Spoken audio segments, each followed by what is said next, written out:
In the pitch-black cave, the heavy breaths of beasts echoed occasionally. On the open ground in front of the cave, a few farmers armed with stone axes and pickaxes were edging forward under the harsh supervision of the Lord. Thwack! The Lord raised his whip, mercilessly striking a farmer. The whip was made from rattan vines, lined with small barbs. A frightening bloody scar appeared on the farmer's back with just one strike of the whip. Hiss! Feng Hao gasped sharply. The fiery pain brought him to immediate alertness. He turned around quickly. There, a man wielding a whip was staring at him with a wicked glare. Get moving, and don't come out without the treasure chest or I will flay you alive. Thwack! The man roared, slashing the whip in the air again. Before Feng Hao could react, an alert sounded in his ear. Welcome to the game, Universal Lord. Recruit farmers, collect resources, train soldiers, expand your territory, and use anything you can to survive. Your territory is your sanctuary. Developing it will increase your chances of survival. Treat your recruited farmers and soldiers kindly. If their loyalty decreases, they might slacken their work and even desert you. If you encounter others like you, congratulations. You've just caught a fat pig, unless, of course, you're weaker. Then you are the fat pig. Newbie Protection Countdown. 6 days 23 hours 40 minutes. During this period your territory will not be attacked. For more features, refer to the Book of Lords. Lastly, good luck. Upon hearing the complete prompts, Feng Hao's face drastically changed. He could accept the fact that he had traveled across dimensions. However, his current situation seemed dire. Dressed like a farmer, and the sinister man behind him, who looked more like a lord. Around his waist hung a brown, leather-bound book, which must be the Book of Lords mentioned in the prompts. Damn it, I'm cannon fodder. Feng Hao cursed silently. The 5 villagers were moving at a measured pace. A farmer at the side pleaded tearfully. Lord, we are just ordinary farmers, we can't steal the treasure chest. However, this plea did not invoke sympathy from the Lord. Shut up, just go in. The Lord cursed loudly. His expression was severe and impatient. The 5 villagers had no choice but to continue their way forward. Feng Hao stayed silent all along, and didn't look back. Apparently, the Lord was using the farmers as cannon fodder, betting on their luck to get resources and gain an early advantage. Worst scenario, he would simply sacrifice the farmers, which wouldn't affect him at all. The 5 people moved forward step by step. Eventually, they entered the cave. The deeper they went into the cave, the darker it got. The breathing of the beast grew louder and clearer. The farmers became even more terrified. Their legs began to tremble, and they had to lean against the wall, dragging their feet forward. With slow and painful steps, they finally saw the cave's occupant when they reached the depths. It was a giant brown tiger, black stripes, colossal size, much larger than any tiger Feng Hao had seen on television. At that moment, the tiger's sanguine eyes were firmly fixed on them. They radiated a deadly aura and held a grudge. Tiger, we're doomed. The farmers fell into panic. With their combat power, they stood no chance against a grown tiger. It's injured, Feng Hao whispered. The cave was dim, and the smell of blood filled the air. Looking closely, one could see that the tiger was injured. And grievously so. Its abdomen was filled with dark, fresh blood. Let's try to stick to the wall, grab the treasure chest and leave, suggested one of them timidly. Without retrieving the treasure chest, the Lord would certainly not let them go. They suppressed their fear and carefully tiptoed around the tiger towards the treasure chest in the cave. Hoping in their hearts, the tiger would ignore them due to its injury. They moved gingerly along the wall. The tiger's eyes were glued to them, following their steps and shifting with their movement. When the tiger noted that these humans were attempting to sneak past and go straight for the treasure chest, it roared in rage, dragging its bloodied body and entrails towards Feng Hao and his group. Fight it, kill it, or we'll all die, Feng Hao yelled, swinging his stone axe. Suddenly, the cave was filled with the tormented cries of the farmers and the furious roars of the tiger. Several minutes later, bathed in blood, Feng Hao emerged from the cave, waving to a man gazing off into the distance. Has the monster inside been killed? The man called out from afar. Feng Hao nodded. A sudden, irrepressible look of joy crossed the man's face.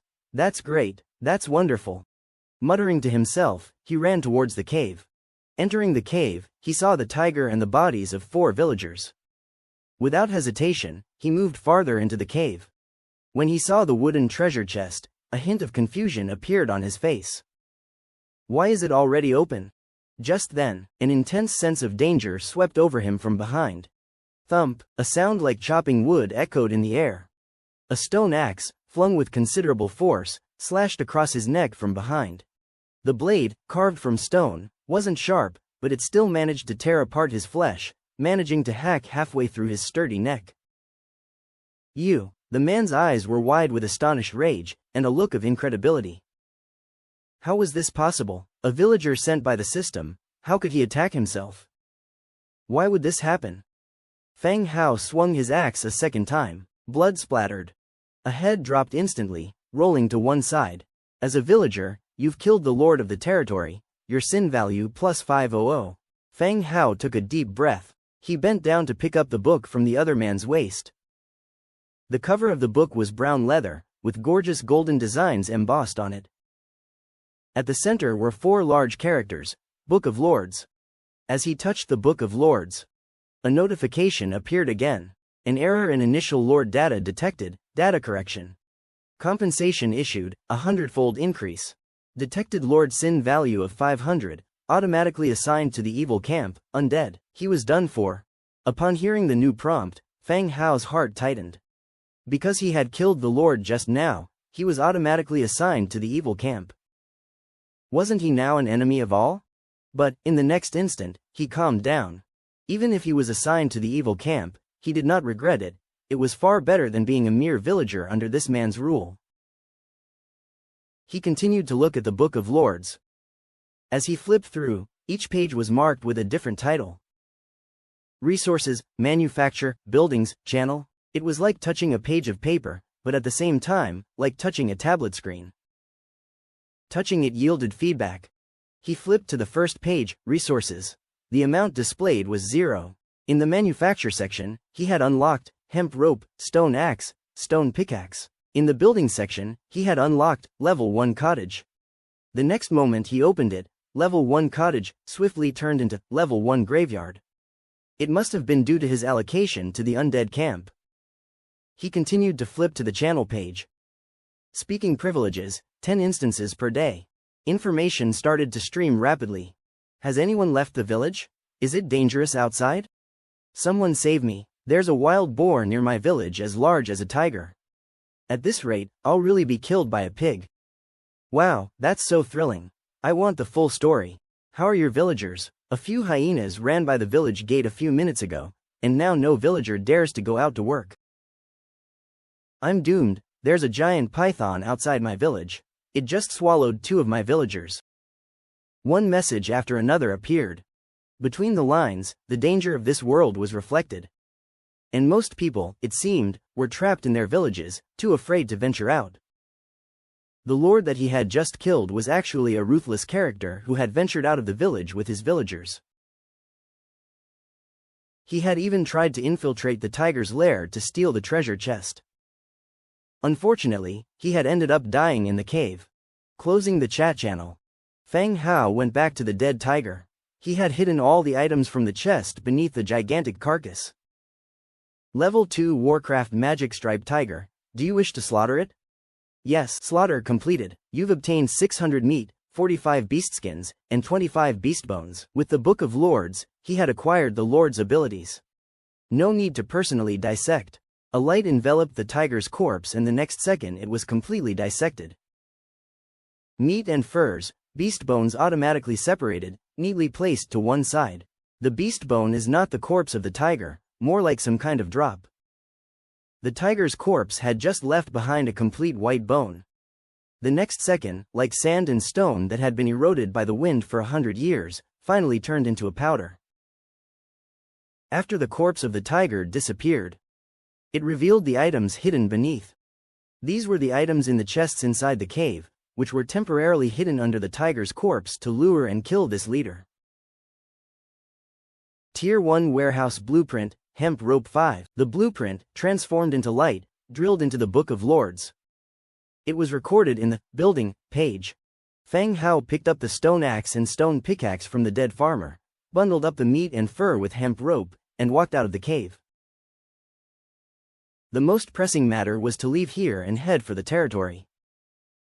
According to the system prompt he heard earlier, every leader has a territory, and the territory has a 7-day novice protection period. It could at least protect his safety. With the residual memory in his brain, he hurried towards the territory. Along the way, he did not dare to pause at all. Finally, he saw the thatched house protected by a transparent light curtain. Tier 1 Lord's Wooden House, owned by Feng Hao. Territory building. Tier 1 Underground Cemetery. Note: core building of the territory. Materials needed to upgrade: 800 wood, 500 stone, 280 thatch, 60 hemp rope. Not far from the simple house, there is also a semi-underground building.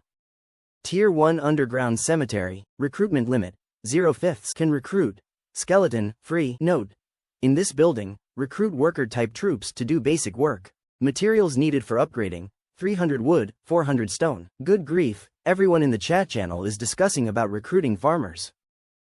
When it comes to him, only skeletons can be summoned. He went straight from the realm of the living to the underworld. Thankfully the Lord's Hall wasn't made underground, otherwise he would have to sleep in a coffin. Feng Hao didn't delay any longer and directly started recruiting. Can recruit skeletons 0/5. Would you like to recruit? Confirm recruitment. The system prompt sounded again. 100-fold amplification triggered, successfully recruited 505 skeletons. White bony arms extended out from the ground in front of the cemetery, and 5 white skeletons climbed out. Before Feng Hao could react, another flash of light, countless snow-white skeletons filled the territory. Even a portion of them stood outside the protective barrier. Skeleton Worker, Tier 1 Faction. Undead. Race Attributes: Undead, Hollow Skeleton, Light Weakness. Innate Abilities: Novice Gathering Mastery. Undead. This type of troop is already dead, unable to have morale, emotions, and also immune to poison, disease, blindness, mind magic. Hollow Skeleton. No fatal weaknesses. Light Weakness. Light magic does 20% bonus damage to self. Note: these skeletons are generally used as laborers and cannon fodder. Don't expect that frail body to do anything big. At this time, Feng Hao was dumbfounded. So this is how the 100-fold amplification he gained was used. Meanwhile, Feng Hao felt relieved. Fortunately, what his quantity amplification procured were skeletons, undead troops that didn't need food. Otherwise, summoning hundreds of farmers, he wouldn't be able to bear the food supply. If he was unable to provide food for the farmers, slack work or rebellion would occur. Who knows, he might even get killed by his own farmers. The skeletons just stood there, staring blankly at him. Your job is to gather resources and collect food. Feng Hao threw the stone axes and pickaxes he had brought back on the ground. The closest few skeletons stepped forward and picked them up. All right, go and work. Remember, don't go too far. Feng Hao issued the order. 500 skeletons turned around, crowding towards the outside of the territory. These skeletons may not be powerful troops, but they won in numbers. Others could only summon 5 farmers, yet my 505 soldiers couldn't compete with them? What a joke! When all the skeletons went off to work, Feng Hao was the only one left in the territory. Sitting on a stone, he pulled out the Book of Lords and casually flipped it open. Stone axe, stone 1, wood 1, rope 1, stone pickaxe, stone 1, wood 1, rope, straw 2. Letting skeletons strip trees and stones with their bare hands clearly couldn't maximize their potential. He needed to promptly make stone axes and pickaxes. Half an hour later, from a distance came the sounds of footsteps and the scraping of bones. Some skeletons already brought back wood and stone. Resources: wood 50, stone 40, straw 80, meat 800, beast skin 30. The skeletons put down the materials and immediately left. Feng Hao directly opened up production. He used 2 units of straw to make a rope. 100-fold amplification triggered, successfully produced rope 101. Damn, even that can be multiplied by 100, Feng Hao exclaimed. Even production could trigger 100-fold amplification, this was just too powerful. With the mentality of giving it a try, he used 2 units of wood, 2 units of stone, and 2 units of rope to each make a stone axe and a pickaxe. 100-fold amplification triggered, successfully produced stone axe 101. 100-fold amplification triggered, successfully produced stone pickaxe 101. It worked. The subsequent stone axes and pickaxes produced also enjoyed the same amplification. Feng Hao had now figured out the pattern. The recruitment of troops would trigger a 100-fold amplification, and so would the production of tools. Without any hesitation, he immediately produced again. He made a total of 202 stone axes and 303 stone pickaxes. Mining takes more time, so he made more pickaxes. In an instant, the tools piled up beside the wooden house, forming a small hill of equipment. He walked to the territory gate and called out loudly, "All those without tools, come back and get some," then continue to work. Skeletons didn't have much intelligence, but they could understand basic instructions. They came back in groups, took their tools, and once again walked out of the territory to continue working. Meanwhile, Feng Hao looked at the remaining tools on the ground and frowned slightly. Damn, in such a short time, I've lost more than 20? They couldn't have gotten lost, right? He made tools according to the number of skeletons, but now there are 28 tools left on the ground, meaning more than 20 skeletons hadn't come back. Running away was not possible. These skeletons didn't even have intelligence, let alone the idea of escape. So they either got lost or didn't hear Feng Hao's call. Just as he pondered whether to go out and look for them, he saw more than a dozen skeletons approach, carrying a mountain goat. The skeletons looked ragged, covered in dirt, one was missing an arm, another had 2 ribs broken. It turned out they went hunting. Not bad, you did well. Seeing the skeletons in such a sorry state, Feng Hao couldn't help but praise them. But the skeletons showed no reaction. Thump, they tossed the goat's carcass on the ground and turned to leave. Wait, take the tools with you. Feng Hao quickly yelled out to stop them. The skeletons turned around stiffly, picked up the tools, and set out again. Watching the slender white figures fade away, he couldn't help but shake his head, so aloof. In the chat channel, everyone was complaining about their farmers' low stamina.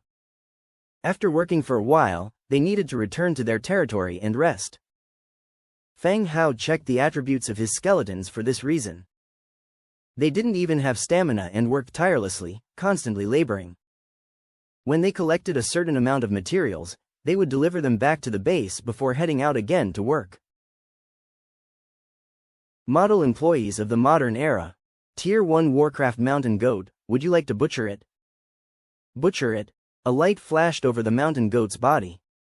The useful meat and materials were skillfully dissected. They were neatly arranged on one side. The leftover bones became a pile of white powder. Butchering completed, obtained meat 500, beast skin 20, beast bone 15. The 500 skeletons, though dull, didn't know what fatigue was when they started working. Moreover, they held an absolute advantage in terms of numbers. They are hundreds of times more efficient than the other lords. It wasn't long before, in front of the wooden hut, several basic resources piled up into small hills. This can't go on. Feng Hao looked at the piled-up resources, frowning. There's no room to step foot now, and the skeletons still kept putting materials onto the open space. Resources: timber 420, stone 340, thatch 250, meat 1100, leather 65, beast bone 40. I need to build a warehouse. Feng Hao opens the construct column. Tier 1 warehouse. Timber 300, stone 280, thatch 100, hemp rope 50. The hemp rope needed 50 pieces. Feng Hao first used the thatch to make a hemp rope, triggering a 100-fold increase, resulting in 101 hemp ropes. He chose a piece of land next to the Lord's log cabin, then chose to build. Tier 1 warehouse, should it be built? Feng Hao confirmed and held his breath. He wasn't sure if the 100-fold effect would apply, resulting in 100 warehouses. Construction complete. The expected 100 warehouses didn't appear. A warehouse with a wooden framework and thatch roof appeared before his eyes. The remaining materials on the open ground were neatly sorted and put into the warehouse. The skeletons passing by Feng Hao consciously bypassed him, putting the resources into the warehouse instead of piling them onto the open ground. Once the materials ran out, Feng Hao sat down in another spot, looking at netizens blowing all kinds of fancy horns. after the resources were consumed. It didn't take long before the resources were raised again, thanks to the hard work of 500 skeletons. The rate at which resources were being gathered was simply terrifying. This time, Feng Hao wanted to upgrade his main city. Tier 1 Lord's Log Cabin, Lord, Feng Hao. Domain Buildings. Tier 1 Underground Cemetery, Tier 1 Warehouse. Note: Core Domain Building. Upgrade material required: Timber 800, Stone 300, Thatch 100, Hemp Rope 20. Without much hesitation, he directly clicked Upgrade. The resources in the warehouse disappeared, and the poor cabin was enveloped by a flood of light. The log cabin expanded a lot and became more sophisticated and stronger. Tier 2 Lord's Log Cabin, Lord, Feng Hao. Domain Buildings. Tier 1 Underground Cemetery, Tier 1 Warehouse. Note: Core Domain Building. Upgrade material required: Timber 1200, Stone 600, Thatch 300, Leather 120, Hemp Rope 50. World Announcement: Congratulations to Lord Feng Hao for being the first in the world to upgrade his main city. Reward: plus 50 influence for all factions, plus 200 influence for your faction, plus 1 lord skill for your faction, 1 special building blueprint, 1 equipment manufacturing blueprint, plus 200 warfire coins. The world announcement sounded 3 times in the ears of lords all around the world. The group of lords, who were once filled with anxiety due to hardship, boiled over in an instant. What's going on? It hasn't been that long but he's already accumulated enough resources? How is that possible? Damn it, unfair. I'm still feeding my farmers vegetable soup to regain their strength, but he's already upgrading his main city. How did the guy above acquire food? I'm so hungry. Wild vegetables, just got them from the roadside. This guy must be cheating. Does anyone know how to report this? There must be a reward for reporting. This isn't a game, where would you find cheats? Everyone was shocked by this world announcement.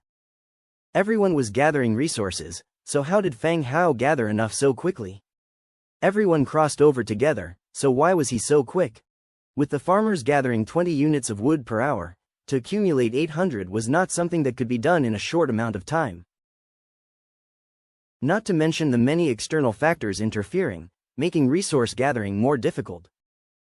Feng Hao shook his head and gave a bitter smile, closed the channel, and checked the rewards he received. Bone Manipulation Technique. Type: Passive Skill. Description: When commanding skeleton undead, mobility plus 5%, all attributes plus 2%. Obtained: Green Equipment Blueprint, Two-Handed Light Crossbow. Description: A handy and efficient light crossbow. Crafting materials required: Timber 5, Iron 2, Metal Parts 3. Obtained: Purple Special Building Blueprint, Rejuvenation Spring. Description: Life is conceived in nature, a spring source of life, reminiscent of the taste of mother's milk. Requirements for construction: 1,000 sturdy timber, 2,200 stone bricks, 22 natural gems, 12 traces of the forest, 10 traces of spring water, 8 essences of magic. Seeing the materials needed for the blueprint, Feng Hao was slightly stunned. What a big pile of messy stuff. Of course, the extra reward still made him happy, even if the materials were currently insufficient and couldn't be built. In the future, when more resources are mined, he would gradually collect these materials. The blueprint turned into a beam of light and merged into the Book of Lords. In the production column, the double-handed crossbow was unlocked. In the construction column, the rejuvenation spring was unlocked.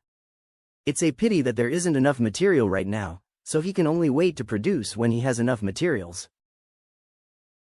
Just as Feng Hao was studying the rewards, some resources were contributed. In order to expand the advantage, Feng Hao decided to upgrade the underground cemetery.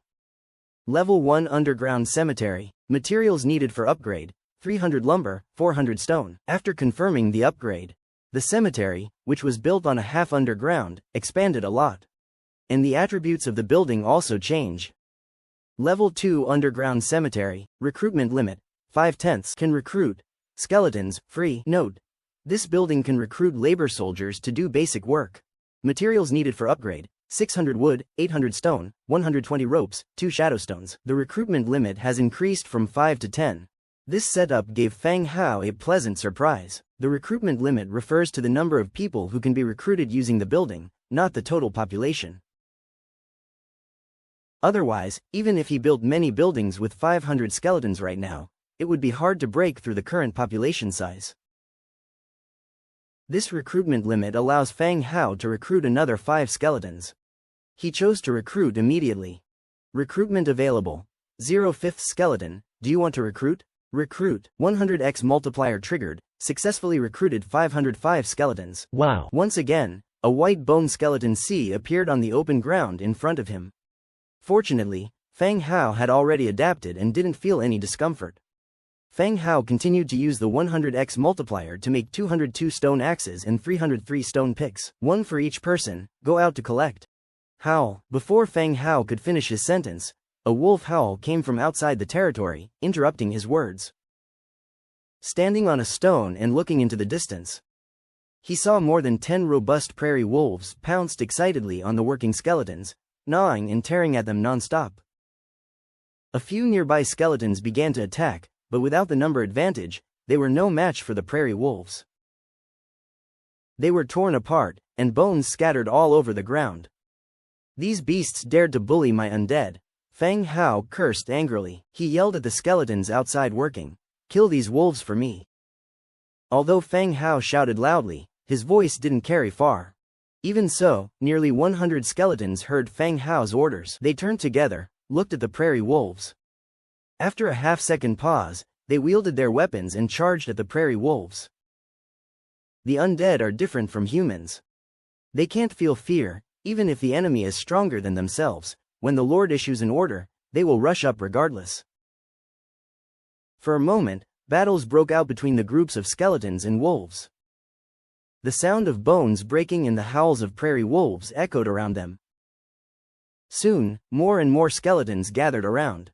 6 wolf carcasses were left behind by the prairie wolves, and the remaining ones broke through the encirclement and escaped. Fang Hao walked out of the territory, looking at the chaotic scene. Bring all the wolf corpses in and pick up the tools that were dropped. The skeletons carried the remaining wolf corpses into the territory, and the rest began to collect the dropped tools. First tier Warcraft Prairie Wolf *6, would you like to slaughter? Confirm the slaughter. Slaughtering completed, gained 2,400 meat, 120 beast skins, 90 beast bones. After the slaughter, he gained quite a bit of meat and beast skins and bones. But Fang Hao was not even a bit happy. Looking at the skeletons that were injured and broken in the battle, his brows furrowed. These prairie wolves are ultimately a danger, hindering the skeletons from working, and maybe one day they would attack himself. Now that the territory's protection is still there, it's the best time to eliminate this hidden danger. Everyone take up arms and follow me, Fang Hao shouted and walked out. Surrounded by over 900 skeletons, they headed in the direction where the wolves had fled. Through the lush green forest. Ahead is a flat prairie where on the grass lay scattered, gnawed animal bones. Over 20 prairie wolves are lazily sprawled out on the grass, basking in the sun. Several of them bear visible scars, their still wet wounds staining the grass in a dark red hue. Behind the pack of wolves is a natural cave entrance. The cave inside is dim and unclear. Based on former experiences with beast lairs, there should be beasts inside, possibly a small boss. Fang Hao hides in the bushes, watching the pack of wolves from a distance. He feels an indescribable heaviness in his heart. If he didn't possess the ability to amplify by 100 times. Like other lords, only having 5 farmers. Facing these prairie wolves, could he survive? Probably very difficult, truly very difficult. Surround them, then launch an attack together. He instructed the skeletons. However, the skeleton army remained indifferent, showing no expression or response. Okay, go, kill all, spare none, Fang Hao said helplessly. Clatter, the skeleton army charged out from the bushes, wielding their weapons and running towards the pack of wolves. There was no need for any tactical deployment, the number of skeletons was too many. They formed a semicircle naturally during their charge, enclosing the wolves and the cave within. The sudden appearance of the skeleton army startled the pack of wolves. But it didn't give the wolves a chance to respond. The fight had already commenced. Despite their ferocity, the prairie wolves were vastly outnumbered. Facing nearly 1,000 skeletons, they seemed extremely vulnerable.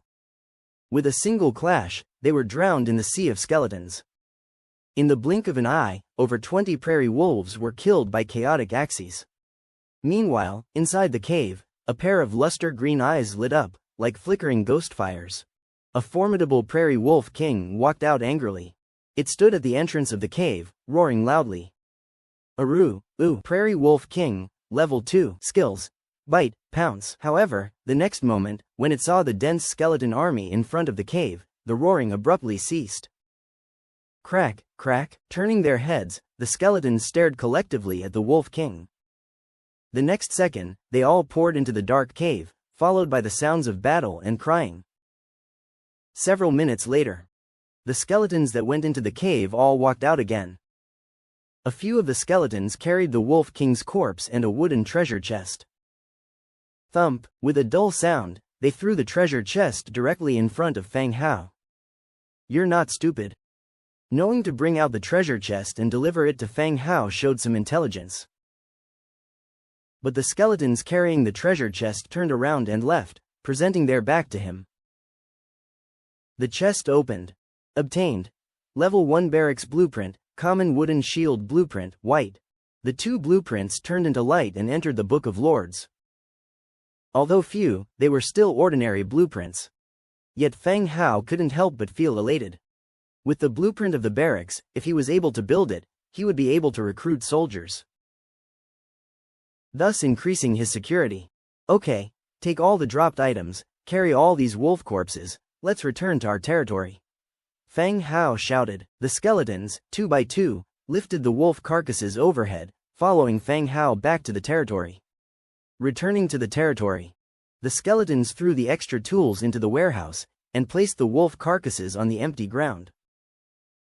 They then turned around and went back out to work. Although the intelligence of the skeletons was low, their diligence and industriousness in not eating or drinking was really not bad.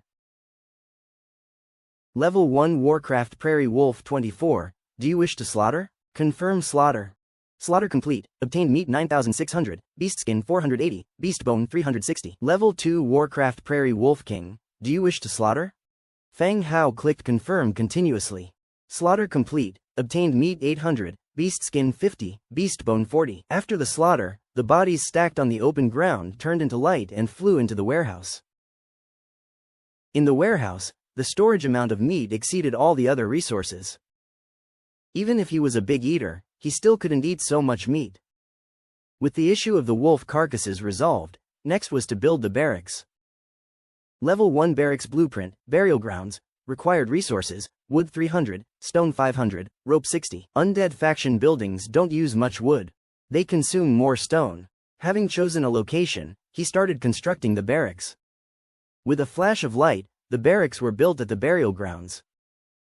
Level 1 Burial Grounds, recruiting. Skeleton Soldier, White Bone 300. Note: you can recruit faction soldiers in this building. Higher building levels can unlock new soldier types and higher tiers. Upgrade materials required: wood 500, stone 720, leather 80, rope 240, shadowstone 5. The burial grounds were larger in comparison to the underground cemetery. The underground cemetery resembled a graveyard. The burial grounds, on the other hand, was more like a mass grave. The recruitment condition surprisingly required 300 beast bones. If it hadn't been for the recent defeat of the wolf pack, the bones wouldn't have been enough. Similarly, someone else in the in-game chat had obtained an item called a soul crystal. It was hard to obtain and was an item used to summon troops. Its function was the same as that of his own white bones. He immediately chose to recruit. After all, they needed to be summoned sooner or later. The sooner they were summoned, the sooner they could work, and the faster his territory could develop. The 100-fold multiplier has been triggered, successfully recruiting 101 skeleton soldiers. A burly skeleton emerged from the underground barracks. Multiple rays of light descended around it, representing the additional 100 skeleton soldiers that had been amplified. Skeleton Soldier, Tier 1 Faction. Undead. Racial traits: Undead, Hollow Skeleton, Light Weakness. Skills: Shield Bash. Innate abilities: Basic Combat Mastery, Basic Swordsmanship Mastery, Basic Shield Mastery. Undead. This unit is already dead and cannot have morale or emotions. At the same time, it is immune to poison, diseases, blindness, and mind-affecting magic. Hollow Skeleton. There is no fatal weakness. Light Weakness. Light magic inflicted on this unit has a 20% damage bonus. Shield Bash. requires shield, smashes the enemy with a shield, causing blunt damage and a chance to stun the target. Note: the skeleton soldiers lifting their weapons, their angular bone arms raised high, they have some combat power, but they're still fragile and can't withstand the enemy's continuous attacks. The skeleton soldiers were slightly bigger than the skeleton laborers and weren't just bare white bones. Instead, they wore tattered clothes on their upper bodies that fluttered in the breeze like a bunch of mop shreds. To be honest, the newly joined combat units did not give Feng Hao much surprise. The first three abilities were the same as those of the skeleton laborers, with an additional shield bash skill added at the end. It also required a shield to be effective. Right, today's acquired blueprints were of the shield type. He immediately opened the crafting page in the Book of Lords. Wooden shield. 3 wood, 2 hemp ropes. Craft. 100-fold multiplier activated. Successfully crafted 101 wooden shields. A pile of wooden shields appeared beside him. Alright, everyone pick up a wooden shield and a stone axe, Feng Hao commanded. The skeleton soldiers stepped forward, each one picking up equipment. Your mission is to patrol the territory and ensure that the skeleton laborers can work normally. Then, gather prey, Feng Hao pointed. The skeleton soldiers received the order and turned to leave. The territory was still in the newbie protection phase. As long as they were within the territory, they wouldn't be attacked by any beasts or enemies. So, as long as they huddled up, there would be no danger. On the contrary, those skeleton laborers needed some protection in case of another beast attack. That would disturb their normal work. After issuing all the instructions, the sky gradually darkened. Hunger rumbles reminded him that he, after all, was still human. He hadn't eaten anything all day. There were flintstones inside the Lord's wooden house. He lit a fire, roughly chopped the meat into chunks with his stone axe, stuck them on wooden skewers, and roasted them over the fire. Immediately, the enticing smell of roasting meat filled the air. While waiting for the meat to cook thoroughly, he opened the chat channel out of boredom. Without a mobile phone, this became his only form of entertainment. Who has food? I'm so weak from hunger. Please, give me something to eat. I'm starving too, but I don't dare to go out. Who can help me? Who knows how to go back? I'll wire you 5 million instantly if I can go back. Wake up, person above. You better face reality now. Exchanging supplies for food. The loyalty of my farmers is dropping. If I don't give them food, I'm afraid they will eat me. Anyone who has food, I'll exchange supplies for food. Online begging for food. I'm the campus belle from the film academy.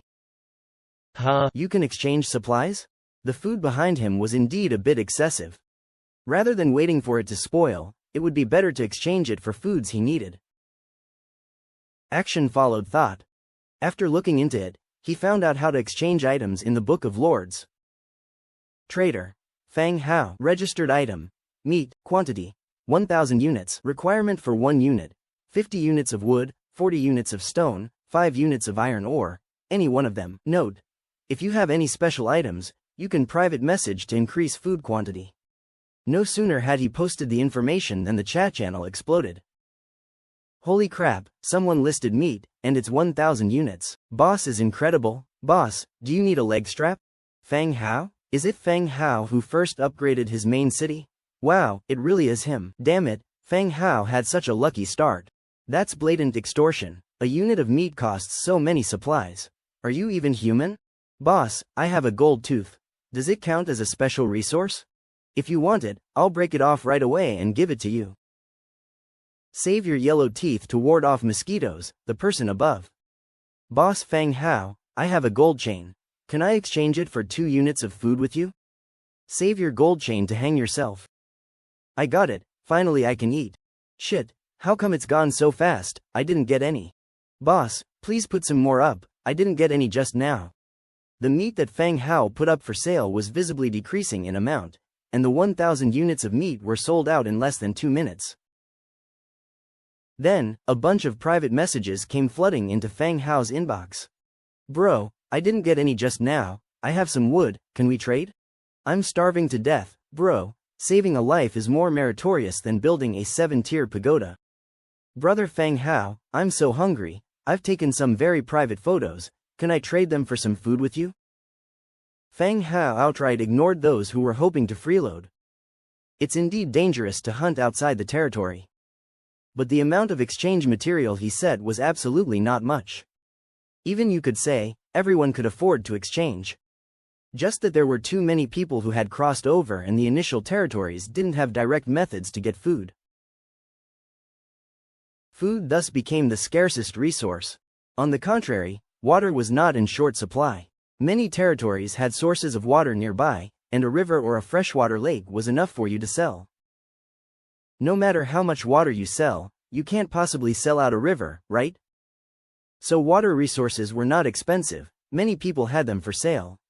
Wood and stone can be slowly gathered, they're always available. But without food, things can get pretty tough.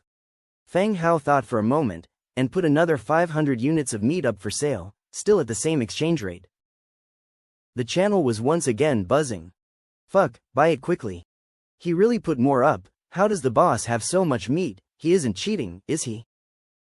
How many times do I have to say, this is reality, not a game? Boss, take me under your wing, your little bro is willing to work like a dog. Is handsome Feng Hao short of a girlfriend? When you're out, having one more friend can give you a hand at a crucial moment, and I can give you a few hands. Fuck, the one above is onto something. Watching the various salty comments roll endlessly in the channel, Feng Hao finally realized how scarce meat was.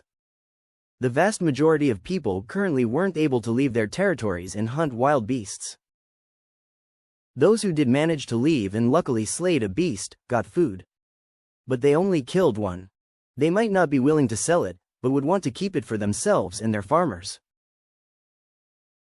On the other hand, Feng Hao had just put up 1,500 units of meat. This proved he still had a lot of stock. The newly put up 500 units of meat also sold out very quickly. 2 transactions in total made him gain 60,000 units of wood, 11,920 units of stone, and 20 units of iron. This number actually surprised Feng Hao a bit. The exchanged material once again filled up the warehouse, and all the empty space in the territory. Only a small path remained in the middle, for himself and Skeleton to pass normally. Ding! A private message sounded. Bro, see how much meat this can trade for, I don't have much resources, need to give some more help in the early stage. Then, a blueprint was sent over. Simple leather armor blueprint, common. Type: equipment, materials, beast skin 2, hemp rope 2. Equipment blueprint.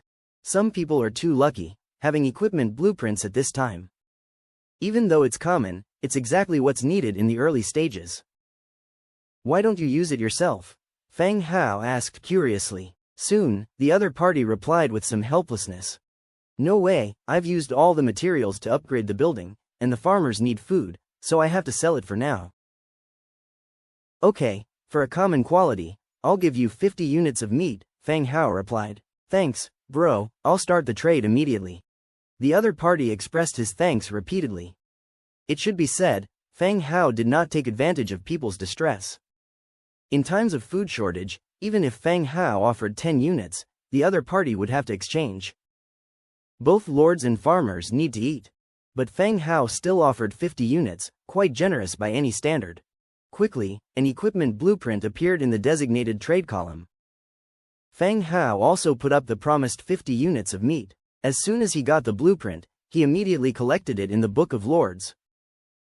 A charred smell came from the roast meat on the grill, and Feng Hao had to close the channel to finish his meal. If he kept roasting the meat, it would have turned into charcoal. After a satisfying meal, Feng Hao decided to make the leather armor first. There might not be any danger at night. He reopened the Book of Lords, simple leather armor, 2 beast skins, 2 hemp ropes. Make it, 100-fold amplification triggered, successfully created 101 simple leather armor. Simple leather armor, white. Category: chest armor, defense. Level 1 defense. Note: a simple leather armor made of leather and hemp rope can provide a certain level of defense. Not bad. Of course, he couldn't ask for too much. He donned one himself, and distributed the rest to his skeleton soldiers. Each skeletal soldier, now clad in leather armor, started to look more like the part. As he finished all these tasks, dusk had fallen. Feng Hao brought a few stacks of straw from the warehouse and spread them out in the Lord's log cabin. He closed the door and fell into a deep sleep. The night passed without incident. Though he slept deeply, he woke up with his back and waist aching.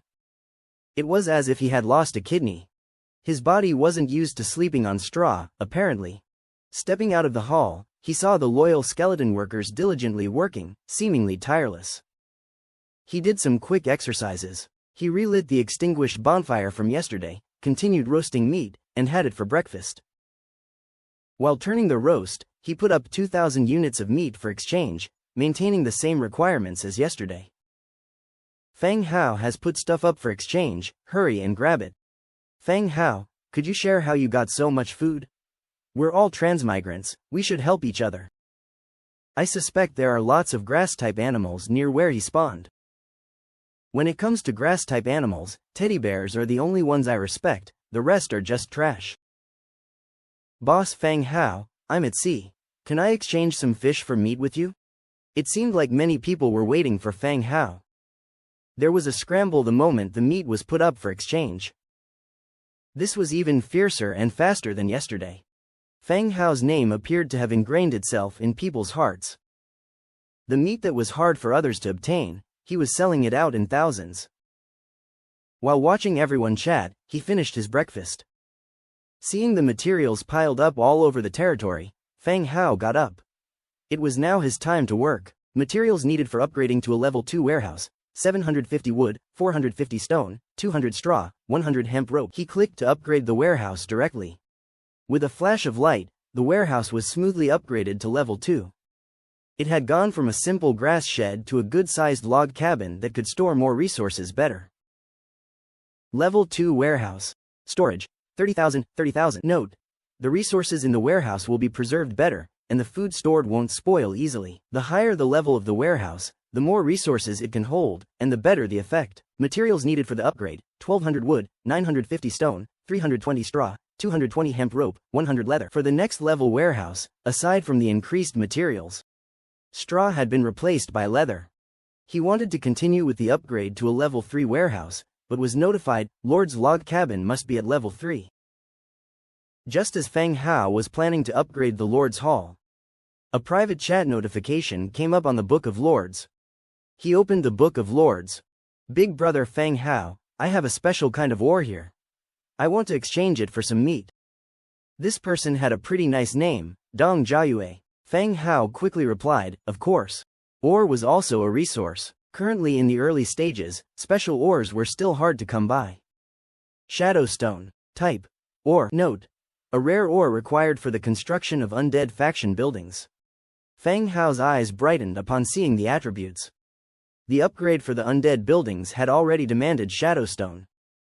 He had also been considering how to obtain Shadowstone and often kept an eye on the chat channel.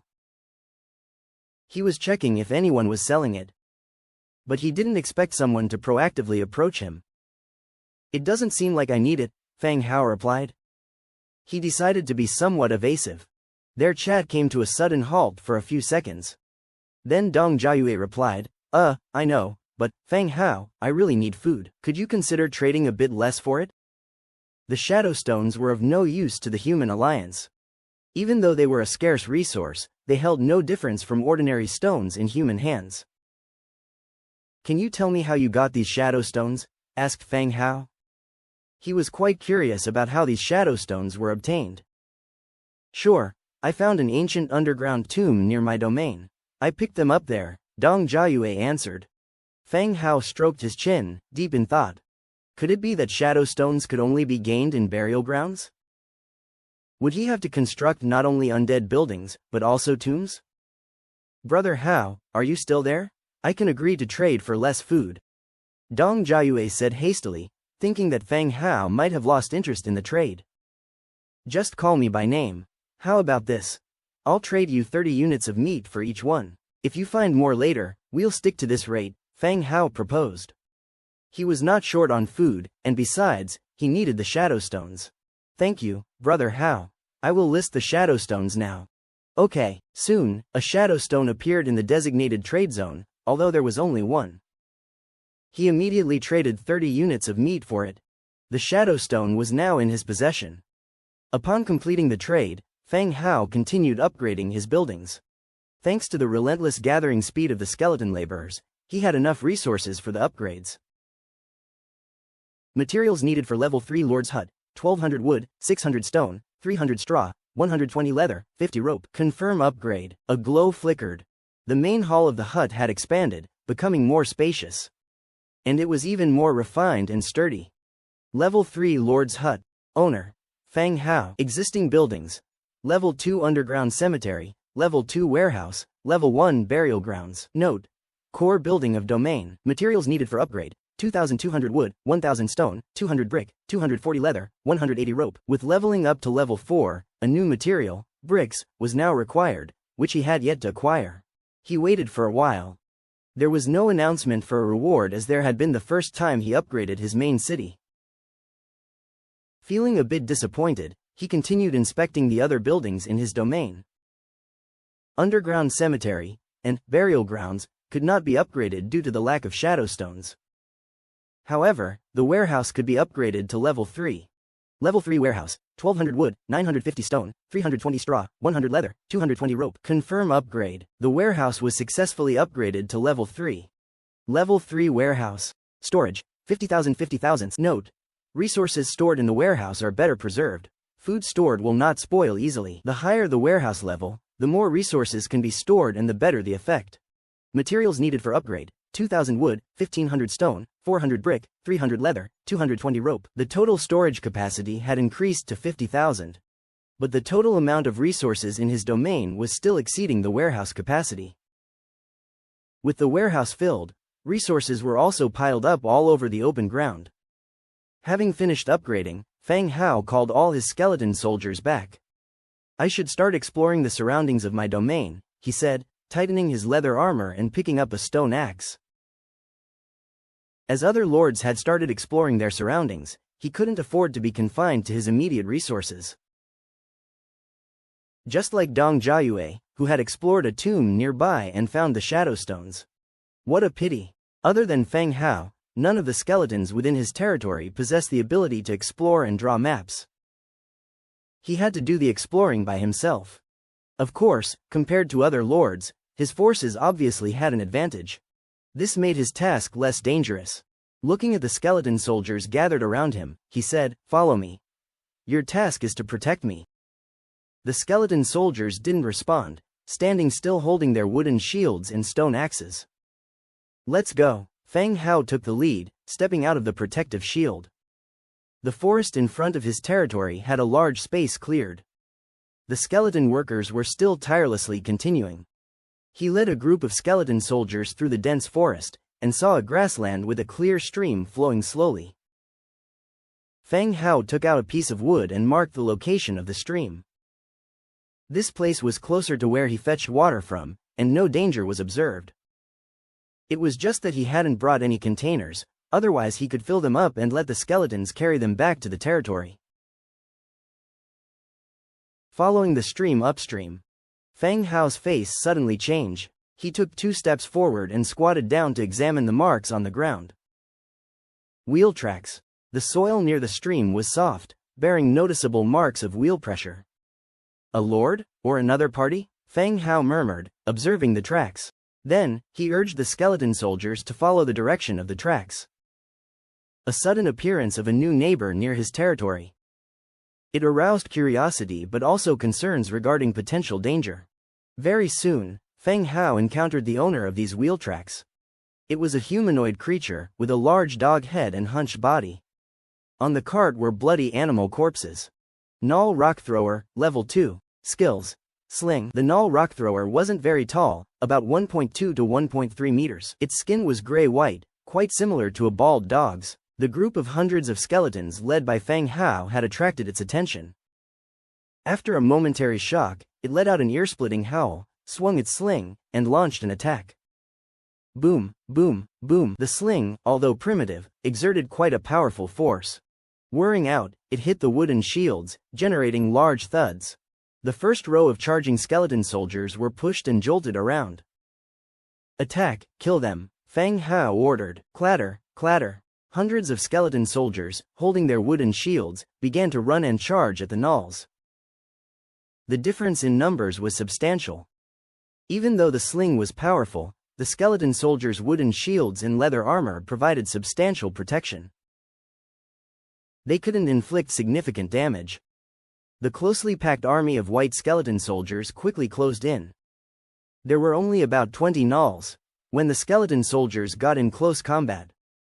They weren't able to resist effectively.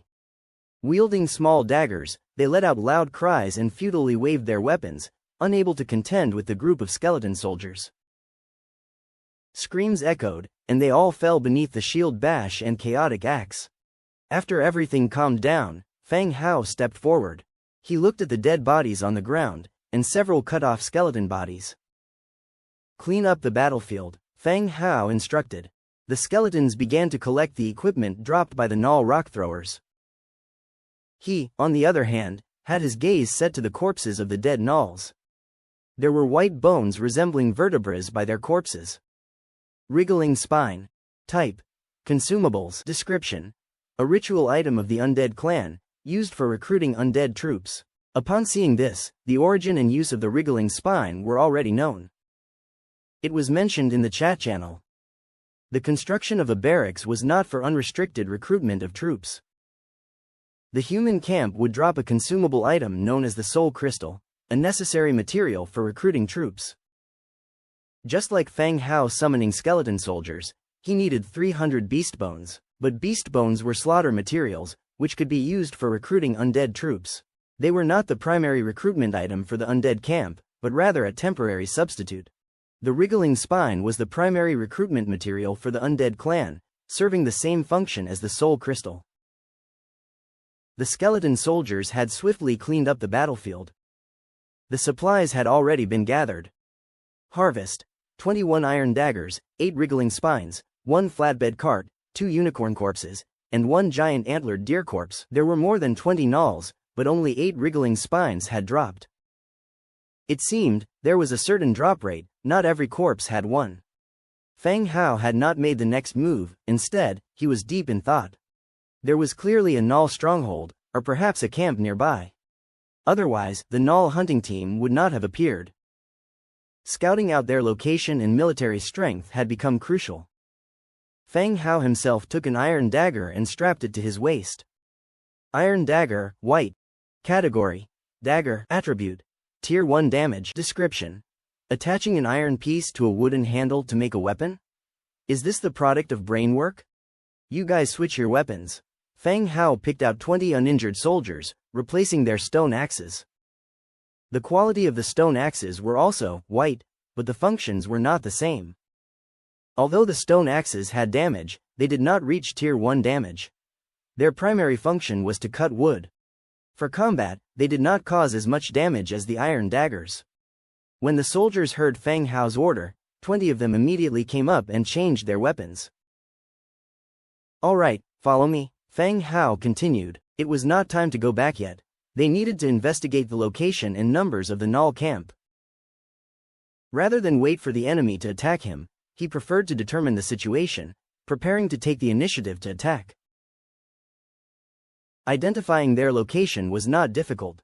Besides the cart tracks left on the ground, there was a path that had opened up in the dense forest.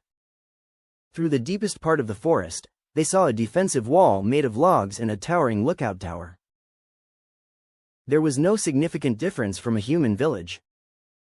Many gnolls were coming and going, cutting wood, quarrying stones, and gathering various basic resources. If there was no protective shield, Fang Hao would think this was also a human territory owned by a special race. Regrettably, it was not. There were other gnoll hunting teams returning. In addition to the bodies of wild beasts on the flatbed carts, there were also humans. Fang Hao roughly estimated that there were about 500 to 600 people in the camp. In addition to a large number of stone throwers, there were also the gnoll warriors with iron swords and the valiant gnolls with iron axes. Let's go back, Fang Hao said, leading the soldiers slowly back. This camp must be eliminated eventually, but not at present. They needed to gather enough manpower to launch an attack. Back at the edge of the forest, along with the previously confiscated flatbed cart and food, they returned to the territory. Upon returning to the territory, the sun was just overhead.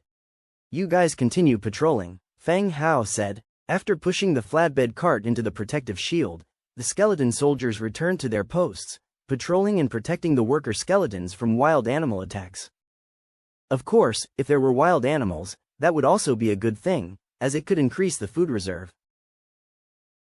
Tier 1 Warcraft Unicorns 2, Tier 1 Spotted Deer, Slaughter completed, gained 1200 meat, 90 beast skins, 60 beast bones. Apart from the acquisition of Wriggling Spine, the cart and food also turned out to be a good harvest today. The most important thing was the discovery of a nearby Null camp.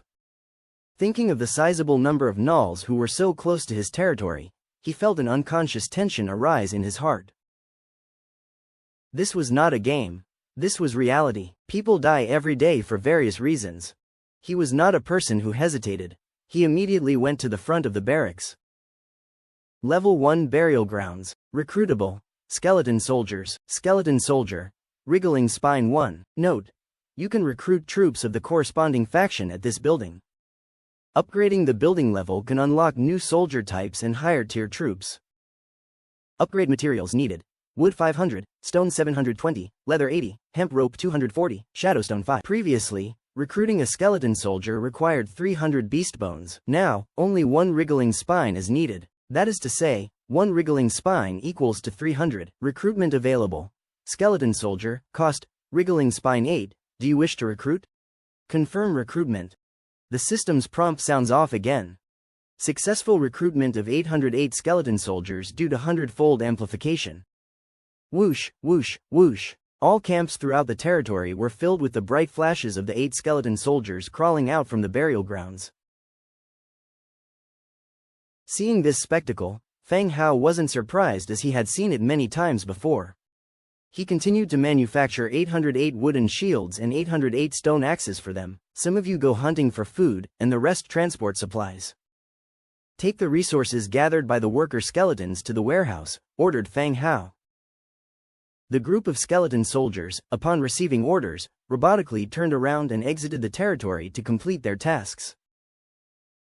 After giving these commands, he reignited the extinguished fireplace and began slicing meat using an iron dagger, getting ready to roast the meat.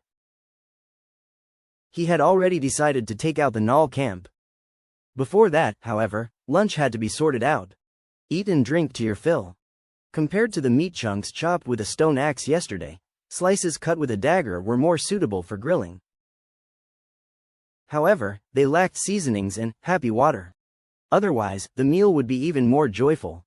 Soon, the aroma of the meat filled the air, stimulating the appetite.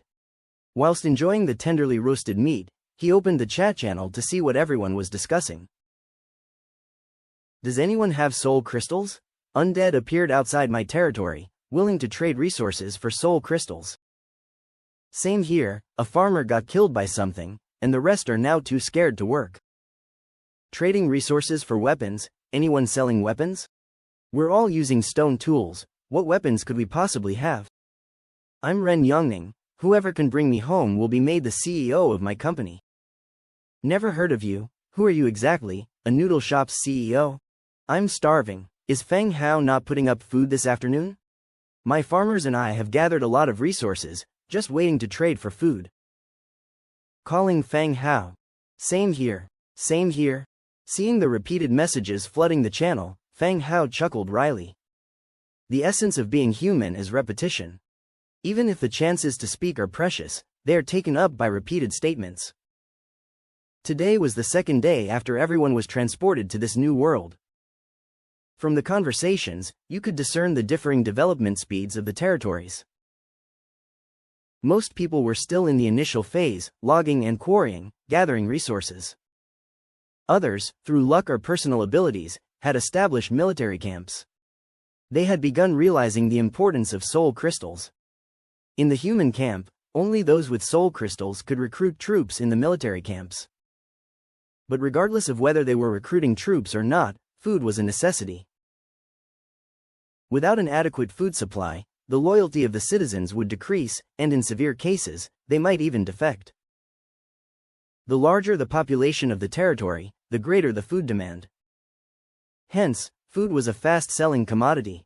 With this in mind, Feng Hao directly put up 2,000 units of food for sale. At the same moment, all chatter within the channel abruptly silenced. Following 2 seconds of silence, exclamations filled the air. The boss put up food. Who said that something happened to the boss?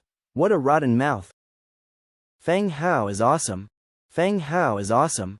Amidst the surprised exclamations, the 2,000 units of meat were quickly disappearing, and in the blink of an eye, they had all been sold out. As a result, Feng Hao acquired a large amount of materials. The materials piled up in his territory are growing rapidly, like a mountain. There were too many people in the regional channel. Even 2,000 units of meat were not enough for everyone. Messages started appearing again in the channel of people who missed out, asking if more could be put on sale. Ding! A private chat notification sounded. Upon opening it, it was the young lady who had sold him the Shadow Stone, named Dong Jiayue. Brother Hao, are you there? Dong Jiayue asked directly. Feng Hao immediately replied, I am. Brother Hao, I've gotten 2 more pieces of Shadow Stone. I want to exchange them for some food, Dong Jiayue said. In the morning, the two had already conducted a trade of Shadow Stone. 1 piece of Shadow Stone was traded for 30 units of food from Feng Hao. Shadow Stone is a special building material for the Undead faction and is essentially useless and non-marketable in the human factions. Obtaining 30 units already exceeded Dong Jiayue's expectations. She was so thrilled after the first transaction that she cheered for a long time. Sure, you can list them, and I will buy them. Feng Hao said. Okay, thank you, Brother Hao. Dong Jiayue agreed and immediately initiated the assigned trade of 2 Shadow Stones. Feng Hao, in return, promptly paid 60 units of meat and made the purchase. Upon completion of the trade, both parties were pleased. Feng Hao acquired the faction-specific material, and Dong Jiayue received 60 units of meat which could last her several days. Moreover, she could potentially exchange these for other resources. If there's one resource that currently acts as a medium of exchange, it would definitely be meat. Having taken care of everything, Feng Hao quickly stuffed the remaining grilled meat into his mouth. After satisfying his hunger, he promptly arrived at the underground cemetery. Level 2 Underground Cemetery, Recruitment Cap, 10 out of 10. Recruitable. Skeleton, free. Note: can recruit labor troops at this building to do basic work. Materials needed for upgrade: wood 600, stone 800, hemp 120, shadowstone 2. Previously, he didn't upgrade, because he lacked shadowstone. In addition to that which he had just traded from Dong Jiayue, he now had exactly 3 shadowstones in his possession, satisfying the upgrade material requirements. Upgrade. With a flash of light, the underground cemetery was successfully upgraded. Level 3 Underground Cemetery, Recruitment Cap, 10/20. Recruitable. Skeleton, free. Note: can recruit labor troops at this building to do basic work. Materials needed for upgrade: wood 1200, stone 1600, leather 100, hemp 240, shadowstone 5. After the upgrade, the recruitment cap has increased from 10 to 20. Feng Hao immediately began recruitment. Recruitable. Skeleton 10, do you wish to recruit? Confirm recruitment. The system's prompt once again sounded. 100-fold amplification triggered, successfully recruited 10 skeletons. A dense light brightened up, and 10 skeletons crowded around. He then created 10 sets of stone axes and stone picks, distributing them to the newly recruited skeletons. Next, he began to create leather armor and wooden shields. 100-fold amplification triggered, successfully crafted 3030 simple leather armors. 100-fold amplification triggered, successfully crafted 20 wooden shields. Currently, the number of labor skeletons are around 2,000, of which several were lost in the beast attack. The number of skeleton soldiers is 900, being the main armed force within the territory. He called all the working skeletons outside to gather. Regardless of whether they were skeleton soldiers or labor skeletons, all were uniformly equipped with simple leather armor and wooden shields. As for weapons, apart from the 20 skeleton soldiers who were equipped with iron daggers, the rest were uniformly equipped with stone axes. The null base must be taken down as soon as possible. Whether it's about eliminating hidden threats or strengthening ourselves, the sooner it is done, the more beneficial it is. Feng Hao stood on a large stone, looking at the vast ocean of skeletons below. Bones and dogs, historically incompatible, tonight I shall lead you all to annihilate the gnolls, and regain the dignity of us undead. Feng Hao raised his arm and shouted, his expression high-spirited. But around him was still silent. The skeletons dumbfoundedly stared at him, like an array of terracotta soldiers, with no movement at all. Well, I just want to tell you that this battle is not just for me.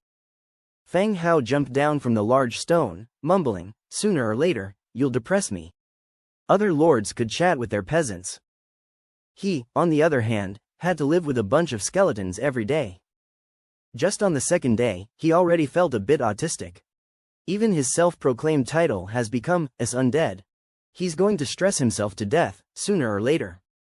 Alright, let's go, Feng Hao called out. The procession set off majestically, with the weapon-wielding skeletons surrounding Feng Hao in the middle, offering him adequate protection.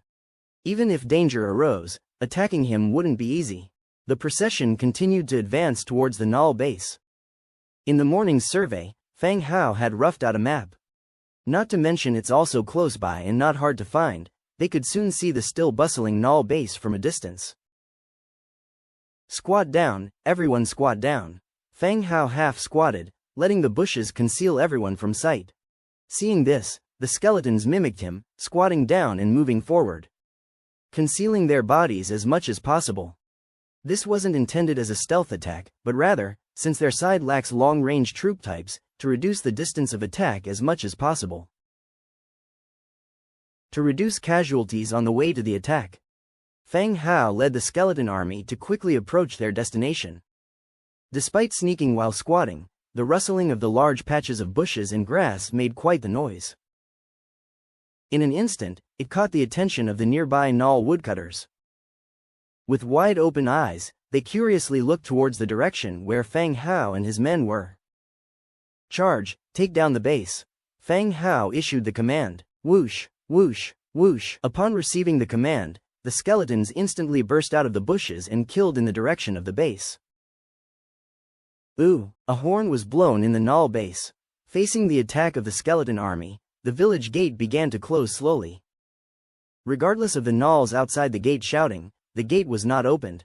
In the end, the gnolls were caught up by the charging skeletons and the chaotic axe ruthlessly turned them into mud. Facing the attack of the skeleton sea, an instant counter-defense was made inside the camp. Gnoll slingers ascended the wooden defense walls and began to swing their slings and throw. The power of the slings was impressive. When it hit the wooden shields and simple leather armors, it could absorb some of the damage. But when it hit the skeleton frame of the labor skeletons, fractures would appear on the hit part, and in worse cases, they would break directly. Feng Hao watched from afar. He was resentful that his troops did not have long-range weapons. Fortunately, he still had an absolute advantage in numbers. At this moment, the skeleton army had already reached the foot of the wall. Like human pyramids, relying on each other's bodies, they successfully climbed up the 3-meter-high wooden defense wall. Seeing this reminded Feng Hao of a scene from a movie he had seen. It was extremely similar to a scene from World War Z. Gnolls are not a powerful race. In past battles, they leveraged their numerical advantage and some simple tactics. Their combat strategies were also quite simple. But now, facing an undead army that outnumbered them, they were clearly outmatched. The skeletons piled up against the walls of the village and struck down the gates with fierce blows. The wave of skeletons flooded into the camp like a rampaging torrent, initiating a brutal melee. The gnoll soldiers within the camp did not coordinate with each other. Each one fought their guild's target. Soon, under the relentless assault of the relentless skeletons, the gnolls were overwhelmed. When the camp once again fell silent, the still, unmoving skeletons waited for orders. It was only then that Feng Hao walked over from a distance. Looking at the chaotic battlefield, he commanded, "Clean up the battlefield. Gather all the equipment and resources." The skeletons, no longer stationary, began to collect the fallen gear from the ground. Logically, there should be a boss in the camp. Perhaps a village or a clan leader. But now, after being pulverized, it became rather difficult to distinguish who were the leaders and who were the followers. In the face of death, all creatures are equal. As the skeletons busied themselves with cleaning up the battlefield, Feng Hao, leading a dozen skeletal soldiers, entered the largest wooden hut of the tribe. This was likely the clan leader's room, or some sort of meeting hall. The furniture was styled in a savage fashion. "We'll take this bear skin rug back. Move the table and chairs out, we'll take them along later," Feng Hao directed from inside the hall. The skeletons began to move, hauling everything outside. All the items would be packed and taken along soon. There's no helping it, resources were lacking in his territory. The only furniture was a pile of hay, which served as his bed. There was another room behind the hall. Upon opening the door, he saw a large bed in the room, draped with a fur blanket. In the corner of the bedroom, there was a black chest with a metallic sheen. Yay! Feng Hao made a fist in celebration. He now had a bed. As for it being previously used by the gnolls, he didn't mind. Given their current situation, he couldn't afford to be picky. He could just clean up the fur blanket once they got back. At least, no longer would he have to sleep on a pile of hay. Once again, he turned his attention towards the chest. The chest in front of him was different from the wooden chests from before. You could tell it was of a higher grade, which also meant that the rewards inside would be more substantial. "Move the bed and fur blanket outside. Be careful not to damage them," he ordered. The skeletons began to haul out the bed. Feng Hao approached the chest, rubbed his hands together, and asked for blessings from the god of luck before opening the chest. Obtained. Marketplace building blueprint, cart making blueprint, battle axe making blueprint, 20 warfire coins. Generous. Just as he had imagined, the reward was generous. He had opened 2 wooden chests before, and their rewards were basically 2 common items. This metal chest contained 3 blueprints, all of which were practical.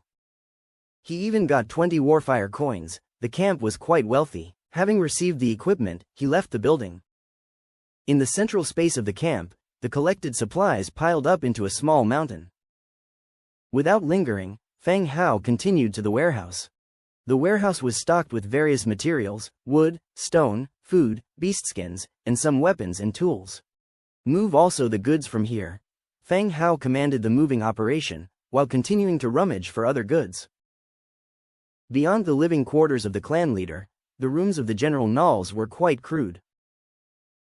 Calling them houses wasn't quite right, they were more like hovels or makeshift shelters.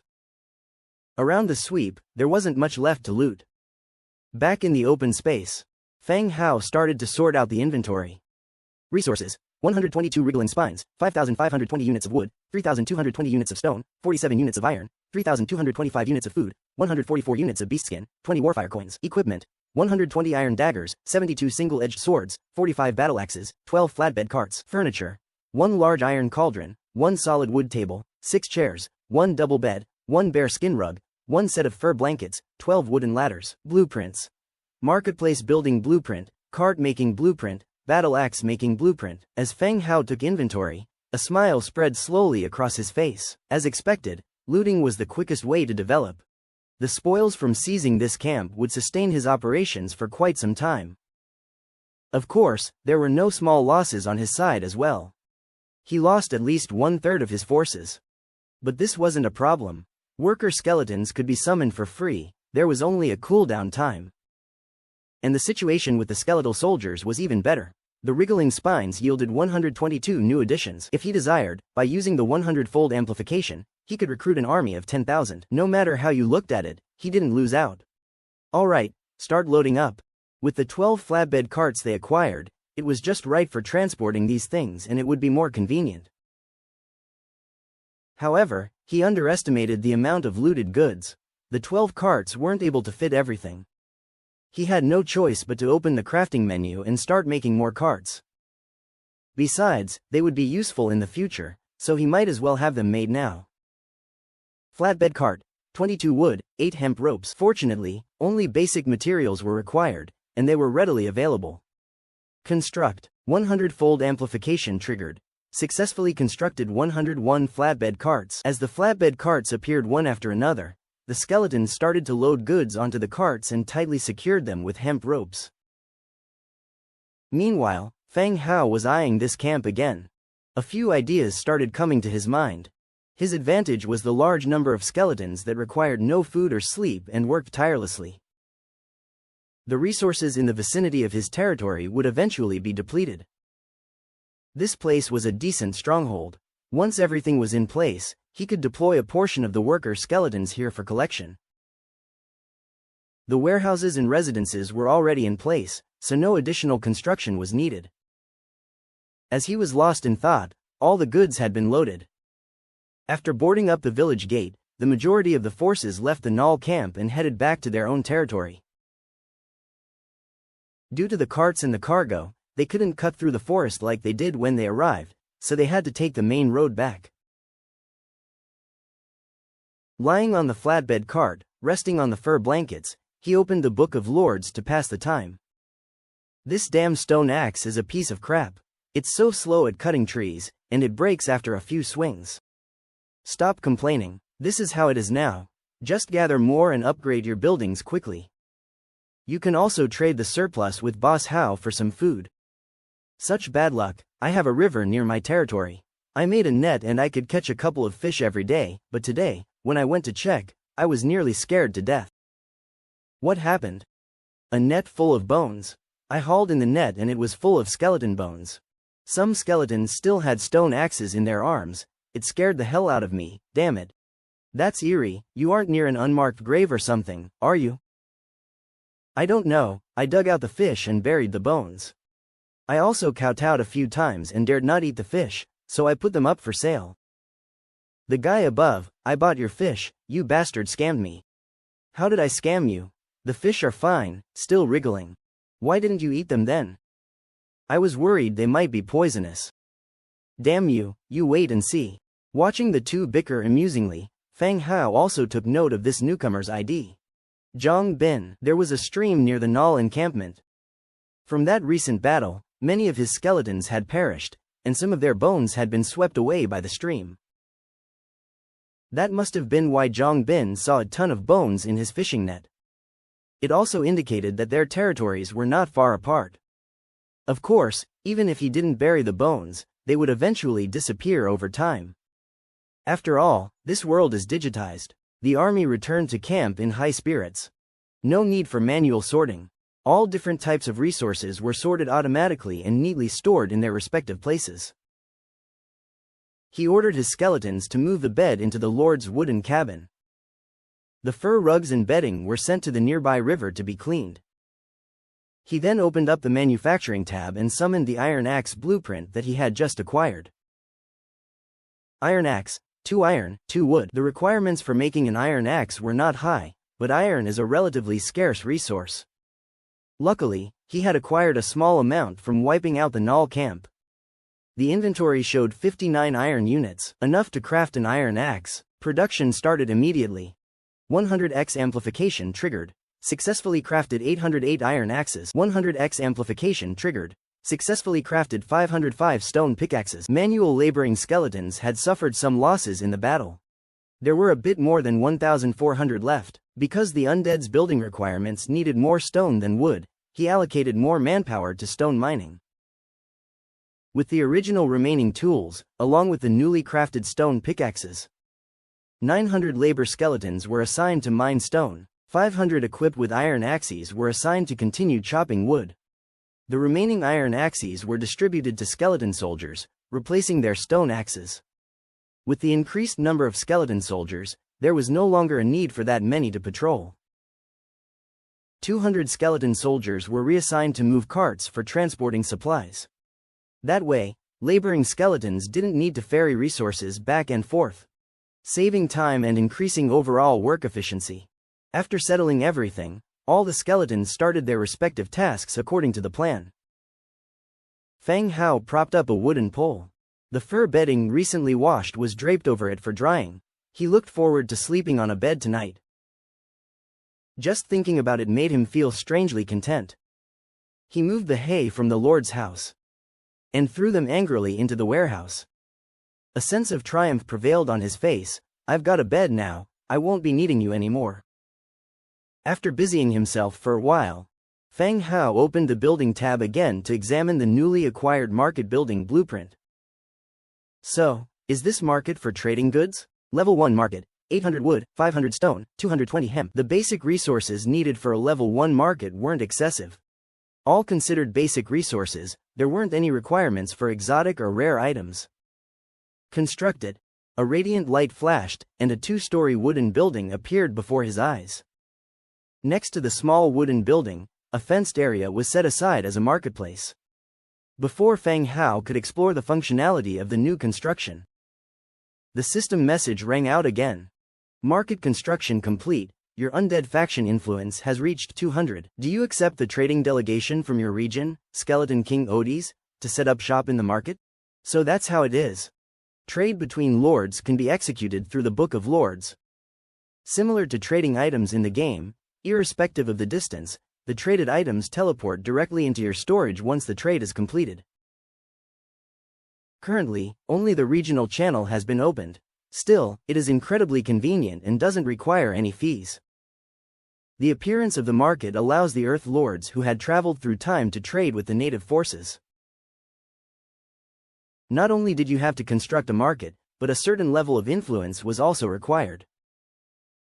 Feng Hao, being the first to upgrade his main city, was awarded a faction influence of 200, which just meets the requirement for the Undead faction's trading delegation to set up shop. Except, there were no second thoughts. A trading delegation meant no danger. You accepted the request from the Skeleton King, Odys' trading delegation to set up shop. The skeleton delegation's arrival countdown begins, 11 hours 59 minutes 59 seconds. Following that, a desolate tombstone suddenly appeared in the fenced area within the market. It emitted a faint green light. The tombstone displayed a synchronized countdown. Damn, are they going to crawl out from there? It gave off an impression. Like this delegation of skeletons isn't walking here. Instead, they are going to crawl up directly from this tomb in front of him. Of course, he was just making a facetious remark and wasn't burdened by it. After all, he had seen so many skeletons crawl out of tombs, and he wasn't afraid of it, nor did he feel any sense of burden from it. Not bothering with his own market having a ticking countdown, Feng Hao began to prepare dinner. Although he'd gotten a cooking pot from the Null encampment, Feng Hao had no desire to use it. From the food scraps left by the Nulls, he could tell these creatures also treated humans as food. Who knows how many people might have been cooked in that pot? Meat is meat, after all. He decided to continue eating roasted meat. He still lit the fire and continued preparing roasted meat. At the same time, he opened the regional channel, looking forward to a friendly chat with others to kill time. Damn it, I've had enough. These stone axes are like paper match. They break after just a few uses. Yes, it's so troublesome having to remake them every time they break.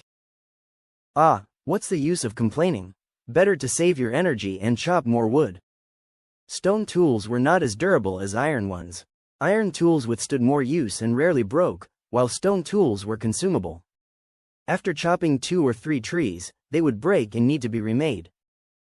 Others don't have the luxury of Feng Hao's 100x amplification.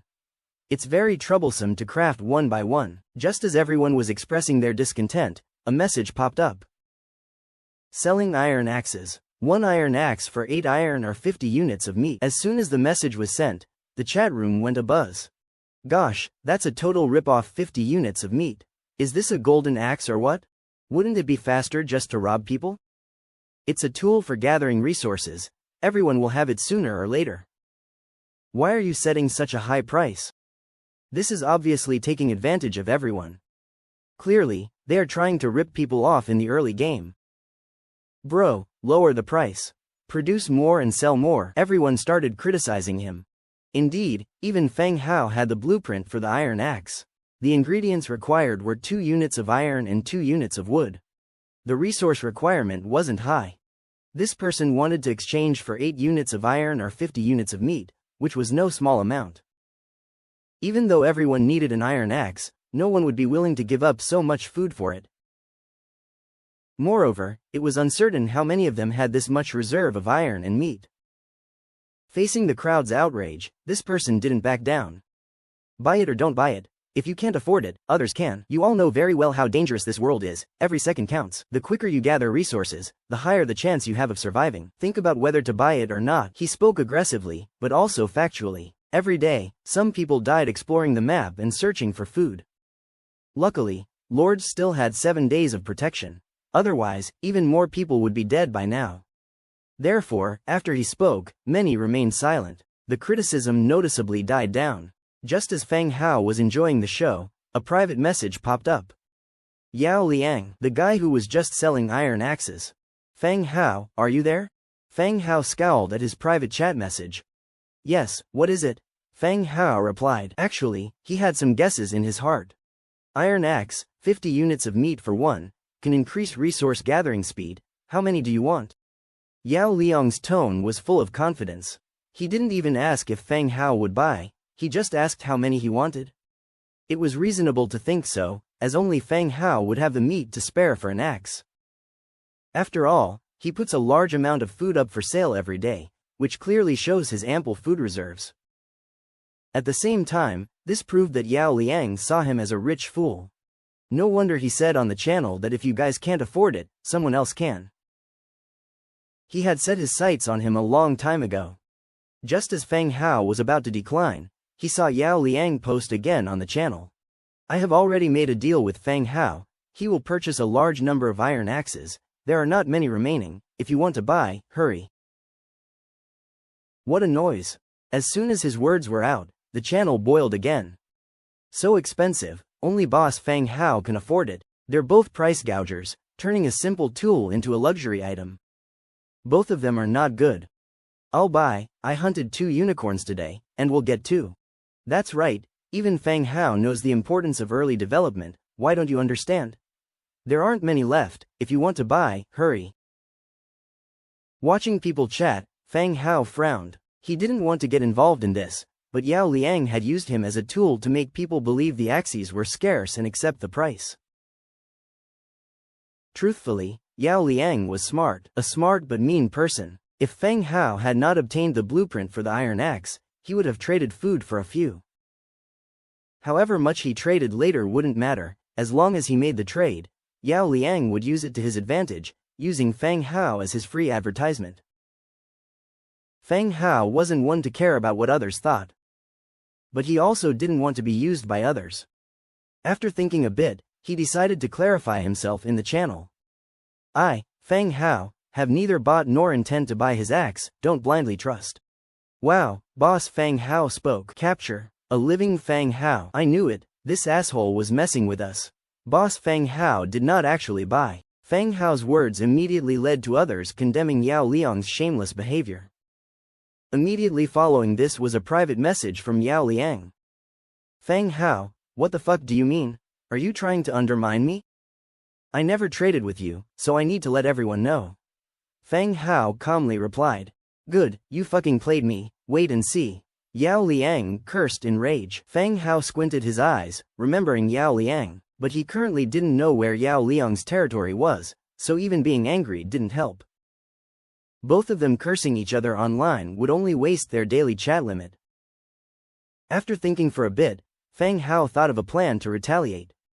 He immediately used the 100x multiplier to make 101 iron axes and put them up for sale. Trader. Feng Hao. Listed item. Iron axe. Quantity. 100. Required for 1 unit. 4 units of iron. Note. If you have a blueprint or special materials, you can negotiate price in private chat. Compared to Yao Liang's 8 units of iron, Feng Hao's 4 units seemed very reasonable. And Yao Liang sent another private message. Motherfucker, you wait. At this moment, Yao Liang was furious. Feng Hao had undermined him and made him lose face in the channel. Then he sold iron axes for 4 units after. Those who just bought from Yao Liang were now chasing after him for refunds. There's no law in this world. Even though they didn't know each other's territories, Yao Liang dared not offend so many people. Under pressure, he had no choice but to refund the others. Feng Hao ignored the enraged Yao Liang. In this world, strength is the most important. With the expansion of territories, those who survive will inevitably meet, and by then it wouldn't be about who can curse better. After listing the trade, the stock of iron axes slowly reduced. Private chat rang again. Boss Feng Hao, I have a blueprint, I want to trade it for your iron axes. The blueprint was sent over. Wooden bucket blueprint, white. Materials for production, 5 wood, 2 hemp rope. I'll give you 2 iron axes for it, replied Feng Hao. Alright, thank you very much. Once the two completed the trade, the blueprint was immediately added to the Book of Lords. Feng Hao immediately started crafting. Triggered 100-fold amplification, received 101 wooden barrels. Just then, a skeleton returned with some supplies. Go fill these barrels with water, said Feng Hao. The skeleton immediately lifted the wooden barrels and set off. At the same time, several private messages came in. All of them wanted to trade blueprints for iron axes. Received white blueprint, wooden bench, 5 wood, 2 hemp rope. Note: a simple wooden bench which can accommodate up to 3 people at a time. Received white blueprint, drying rack, 3 wood, 2 hemp rope. Note: used for air drying raw meat, handy for long-term storage. Received white blueprint, simple single bed, 7 wood, 6 hemp rope, 3 leather. Note: a simple and practical single bed, you can rest assured on it without worrying of falling off. I have a double bed made of solid wood. Feng Hao muttered quietly. Previously there was no bed, and he could only sleep on grass. He always woke up aching all over. Just after getting a big double bed, he had received a blueprint for a single bed. Why does it always happen this way? Either nothing happens or everything happens all at once. Apart from the blueprints, Dong Jiayue contacted him too. Exchanged Shadowstone for 10 iron axes. After all, the food they exchanged last time was enough for her and the farmers in her territory for quite some time. Next, Feng Hao put 2,000 units of meat for sale and then returned to the Lord's loghouse to rest. Next morning, Feng Hao came out of the loghouse and had a big stretch. Sleeping in a bed is really comfortable. The morning sun cast a warm glow over his face, dew shimmered on the grass next to it. The breeze carried a faint scent of plants as it passed. Honestly, the air here is much better than the world he left behind. Picking up a plank placed aside, he etched 3 on it, signifying it was his 3rd day in this world. He lit up the fire to prepare breakfast, while also not forgetting to list more food for others to buy. As he waited for the meat to be cooked, Feng Hao began crafting the drying rack. He only received the blueprint for the drying rack last night. There was nothing to dry late at night, so he waited until the day to craft it. 100-fold amplification triggered, received 101 drying racks. 100 drying racks appeared on the ground. He called over a passing skeleton. From now on, you are in charge of drying food. The skeleton put down the iron axe it was carrying, went to the warehouse, picked up a piece of meat, and hung it on the drying rack. These skeletons are peculiar. Even though they are not very intelligent, they are capable of carrying out basic tasks given by Feng Hao. They work efficiently and adeptly. Just like executing a program, they neatly hung 3 pieces of meat on each drying rack to dry. Watching the skeleton busy at work, Feng Hao took the last piece of grilled meat and popped it into his mouth. After swallowing it, he put out the fire. A notification suddenly rang out. Skeleton caravan has arrived at your territory, it's up to the Lord to inspect it. The market that was built yesterday. The indicated time of arrival was 12 hours. After the night passed, it was already time. You guys, follow me. To be on the safe side, Feng Hao called a few skeleton soldiers along with him. There's likely no danger, but just in case. A few skeleton soldiers immediately walked over, holding axes and shields and following behind Feng Hao. Upon reaching the market, Feng Hao saw that a tombstone that had been built was now completed. A magnificent-looking skeleton sat beside the tombstone. The skeleton merchant was dressed in rich attire, leaning against a wooden staff in his right hand, and wore a gemstone ring on his scrawny bone finger. His hollow eye sockets shone with a blue light, like that of a ghost fire. Upon seeing that Feng Hao was a human, the blue light in his eye sockets flickered with surprise. But soon it calmed down. He spoke softly, "The God of Undead accepts the faith of all believers." Seeing Feng Hao approach, he immediately stood up and said, "My lord, Ruer is willing to serve you."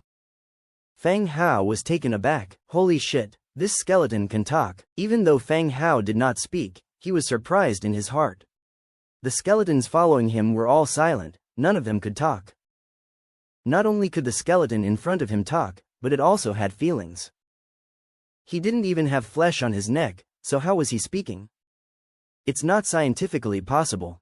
No, he himself had traveled through time, science clearly did not apply here. In spite of his surprise, Feng Hao remembered to respond to the other party. "Hello Mr. Ruer, I welcome your arrival." Feng Hao greeted him with a smile. "It's my honor." Skeleton Ruer bowed gracefully. His manners and actions were like those of a well-mannered nobleman, creating a stark contrast against his skeleton form. "Mr. Ruer, where are the goods? I'd like to take a look at the caravan's goods first," Feng Hao said. "Of course." Ruer tapped his cane on the ground, and a dark tunnel opened up in the adjacent graveyard, and shelves made of bones rose. 6 items were arranged on the shelves.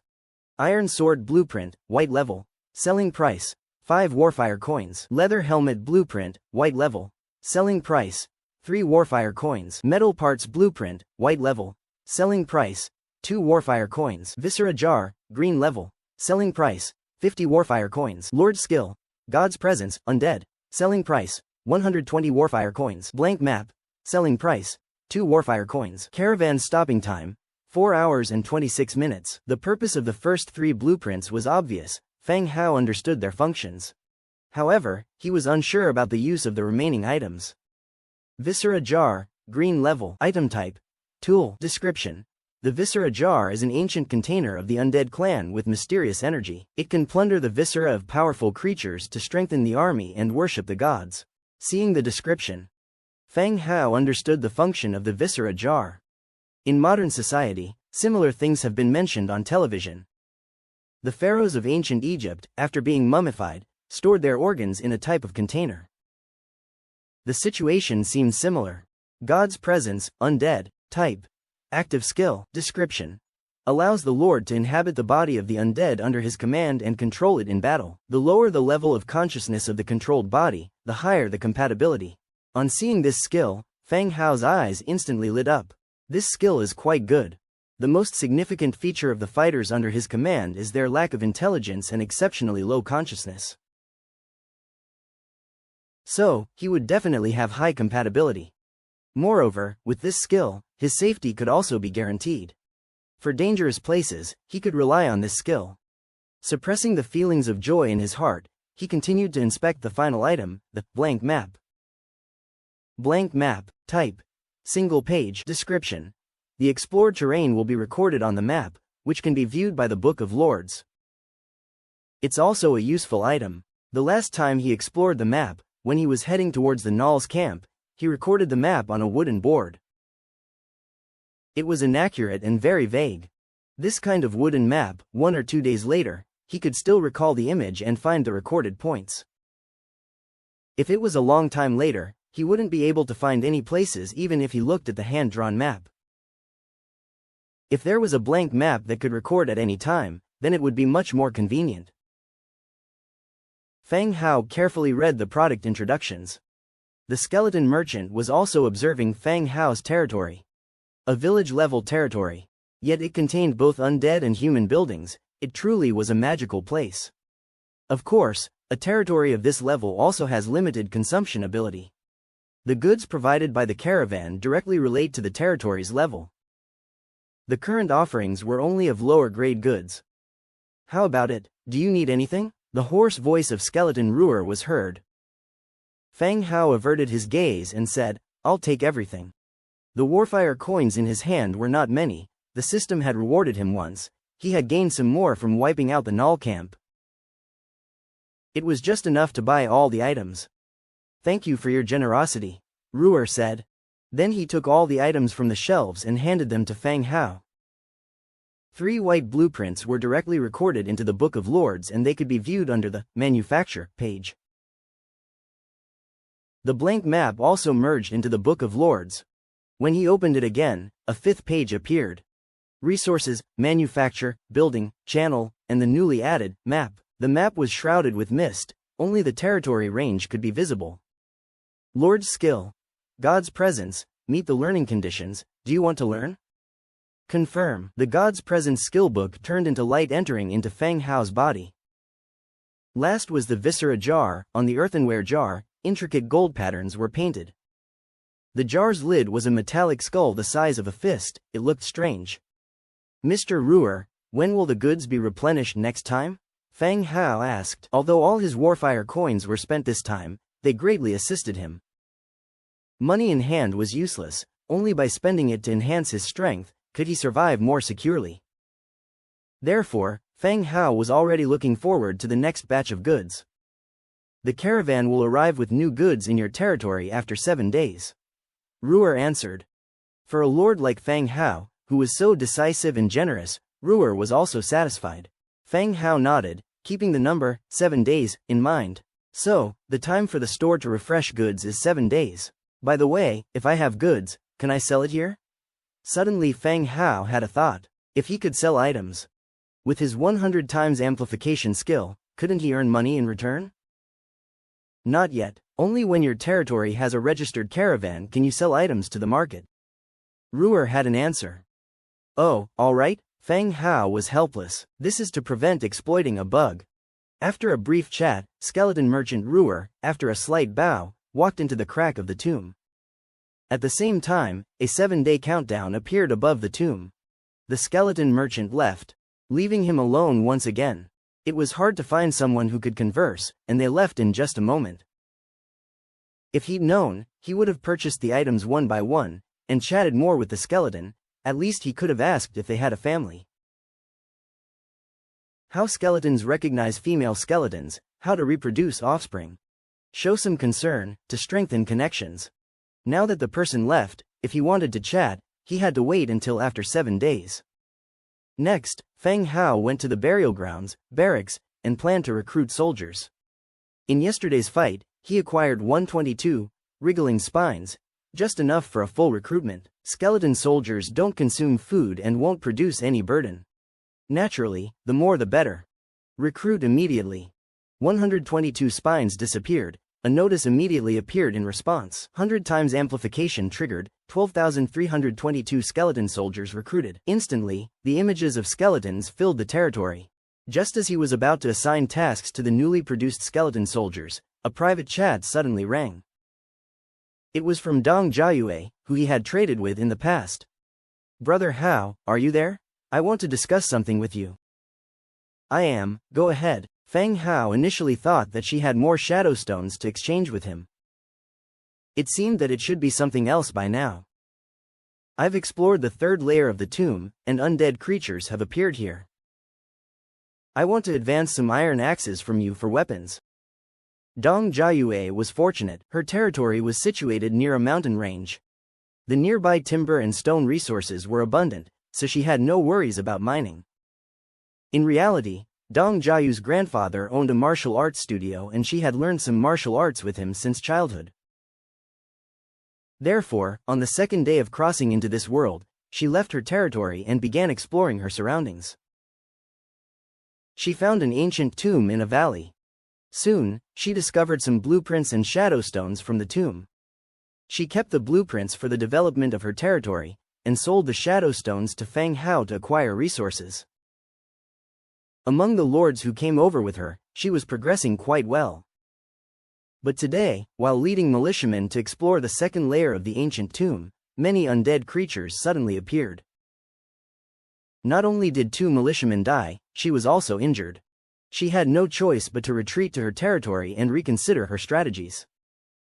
The ancient tomb was the basis of her lead, and despite the danger, she had to continue exploring it. After much thought, she decided to come to Feng Hao, hoping to advance some weapons and equipment.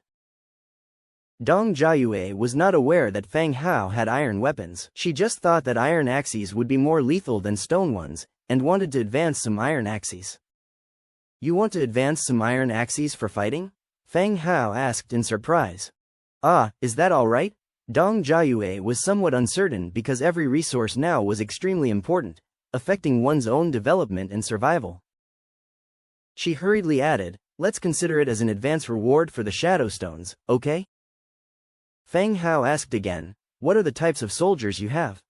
What weapons and equipment are they using? He was not familiar with the information about human soldiers. Just ordinary militiamen, there aren't any special troops yet, Dong Jiayue replied.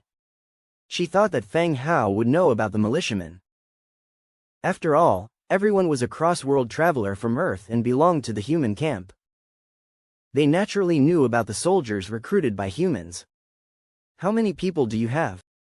3. Previously, she had several Tier 1 militiamen. 2 of them died in the previous battle, leaving only 3. Including her, there were 4. Feng Hao didn't hesitate much. He replied, I can provide you with weapons and equipment. Whenever you find valuable items during your exploration, prioritize trading them with me. Great, thank you, Brother Hao. Thank you for your trust. Jia Yu quickly expressed her gratitude. This was not just a trade, but also showed Feng Hao's trust in her. This kind of trust was especially precious in a place like this. Okay, list a unit of wood or something so that I can trade the items to you, Feng Hao said. The system only allowed trading, not gifting.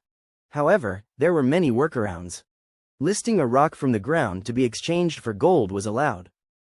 Okay, soon, Dong Jiayue listed a unit of wood in the designated trade. Feng Hao gave her 4 single-edged knives and 4 wooden shields. When Dong Jiayue saw that she had actually received real weapons instead of iron axes, she was amazed. Just how far had Feng Hao's territory developed? On just the 3rd day, he had already acquired real weapons. If he was able to give those weapons to her, that implied that such equipment was not scarce in his place. At this moment, Dong Jiayu's impression of Feng Hao was even more profound and unfathomable. She immediately sent another message to Feng Hao to express her gratitude. Thank you, Brother Hao. Okay, be careful, survival gives hope, Feng Hao advised. Shadowstone, it was a necessary material to upgrade an undead building. At present, only Dong Jiayue could obtain it. Thus, she must be supported to continue exploring the tomb. Of course, after several transactions, although they hadn't become friends, Feng Hao had a pretty good impression of Dong Jiayue. He didn't want her to face any danger. After the transaction was over, both of them started getting busy again. Feng Hao brought up the production page and started producing weapons and shields for over 10,000 skeleton soldiers.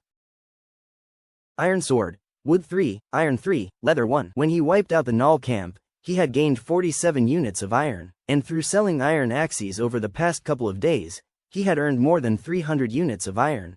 It may not be much, but with the 100-fold amplification, there's enough to equip this team. Make them. 100-fold amplification triggered. You have obtained 13,130 iron swords. 100-fold amplification triggered. You have obtained 13,130 wooden shields. 100-fold amplification triggered. You have obtained 13,130 simple leather armors. 100-fold amplification triggered. You have obtained 14,140 leather helmets. Alright, everyone pick up your weapons and equipment. Feng Hao shouted loudly. All the skeleton soldiers he had recruited stepped forward, picked up the weapons and equipment that had been made, and put them on. You don't go. Feng Hao casually grabbed a skeleton soldier who was about to leave. He was using the God's presence skill directly. Everything went black before his eyes. The body of Feng Hao, sitting on the stone steps, instantly fell backward. And the dumbfounded skeleton soldier standing nearby, in his hollow pupils, suddenly flamed 2 ghastly blue ghost fires. Similar to the skeleton merchant who just left. God's presence on target, skeleton soldier, compatibility 72%. Feng Hao's consciousness transferred to the skeleton. Surprised, he looked at the skeletal limbs, then looked at his own body beside. You too, carry me into the room, place me on the bed. The skeleton's voice sounded dry and hoarse. It sounded very eerie. 2 skeletons picked up the body of Feng Hao and headed toward the Lord's wooden house. Thud, the skeleton used its skull to hit open the wooden door before they dumped him on the bed. Seeing this, Feng Hao was so angry he kicked the 2 skeletons on their backsides with his bone leg. You two are trying to kill me. Both kicked skeletons staggered, still standing there in a daze. Next, Feng Hao assigned work, some to patrol, some to help the workers gather resources. He, however, selected about 2,000 skeleton soldiers for exploration of the surrounding territories. The Book of Lords had added a new page, map. Any places that had been explored would automatically record the terrain and topography. Places which had been explored before would need to be re-explored to have the map record them. "Follow me." Calling out to the 2,000 skeleton soldiers behind him, they headed out of the village. The territory was still under protection. The protection shield could ensure his safety. Adventuring while possessing the skeleton seemed like a sure win. Meanwhile, Gnawl camp. A Gnawl with a saber slung about his waist had a gloomy face, full of rage. He sat on a large stone waiting for the news from the scouts. He had led a team to the Orc Bazaar for trading, but upon return, found his den had been wiped out. All resources and items had been moved out. Not even a chair was left behind. Fuming with anger, he had no choice but to order someone to fetch a stone for him to sit on while waiting for news. "Leader, there's news." A few Gnawls ran over hastily, shouting loudly. Despite not being very intelligent, Gnawls still belonged to the intelligent races. Occasionally, one or two Gnawl priests would appear, their intelligence not inferior to humans.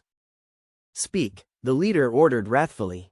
"We followed the cart tracks and found an undead village. There are lots of undead there." "How many?" "From what I saw, at least several thousand." Hearing this number, the leader's face turned even grimmer. The enemy's numbers were too great, they were not something they could withstand.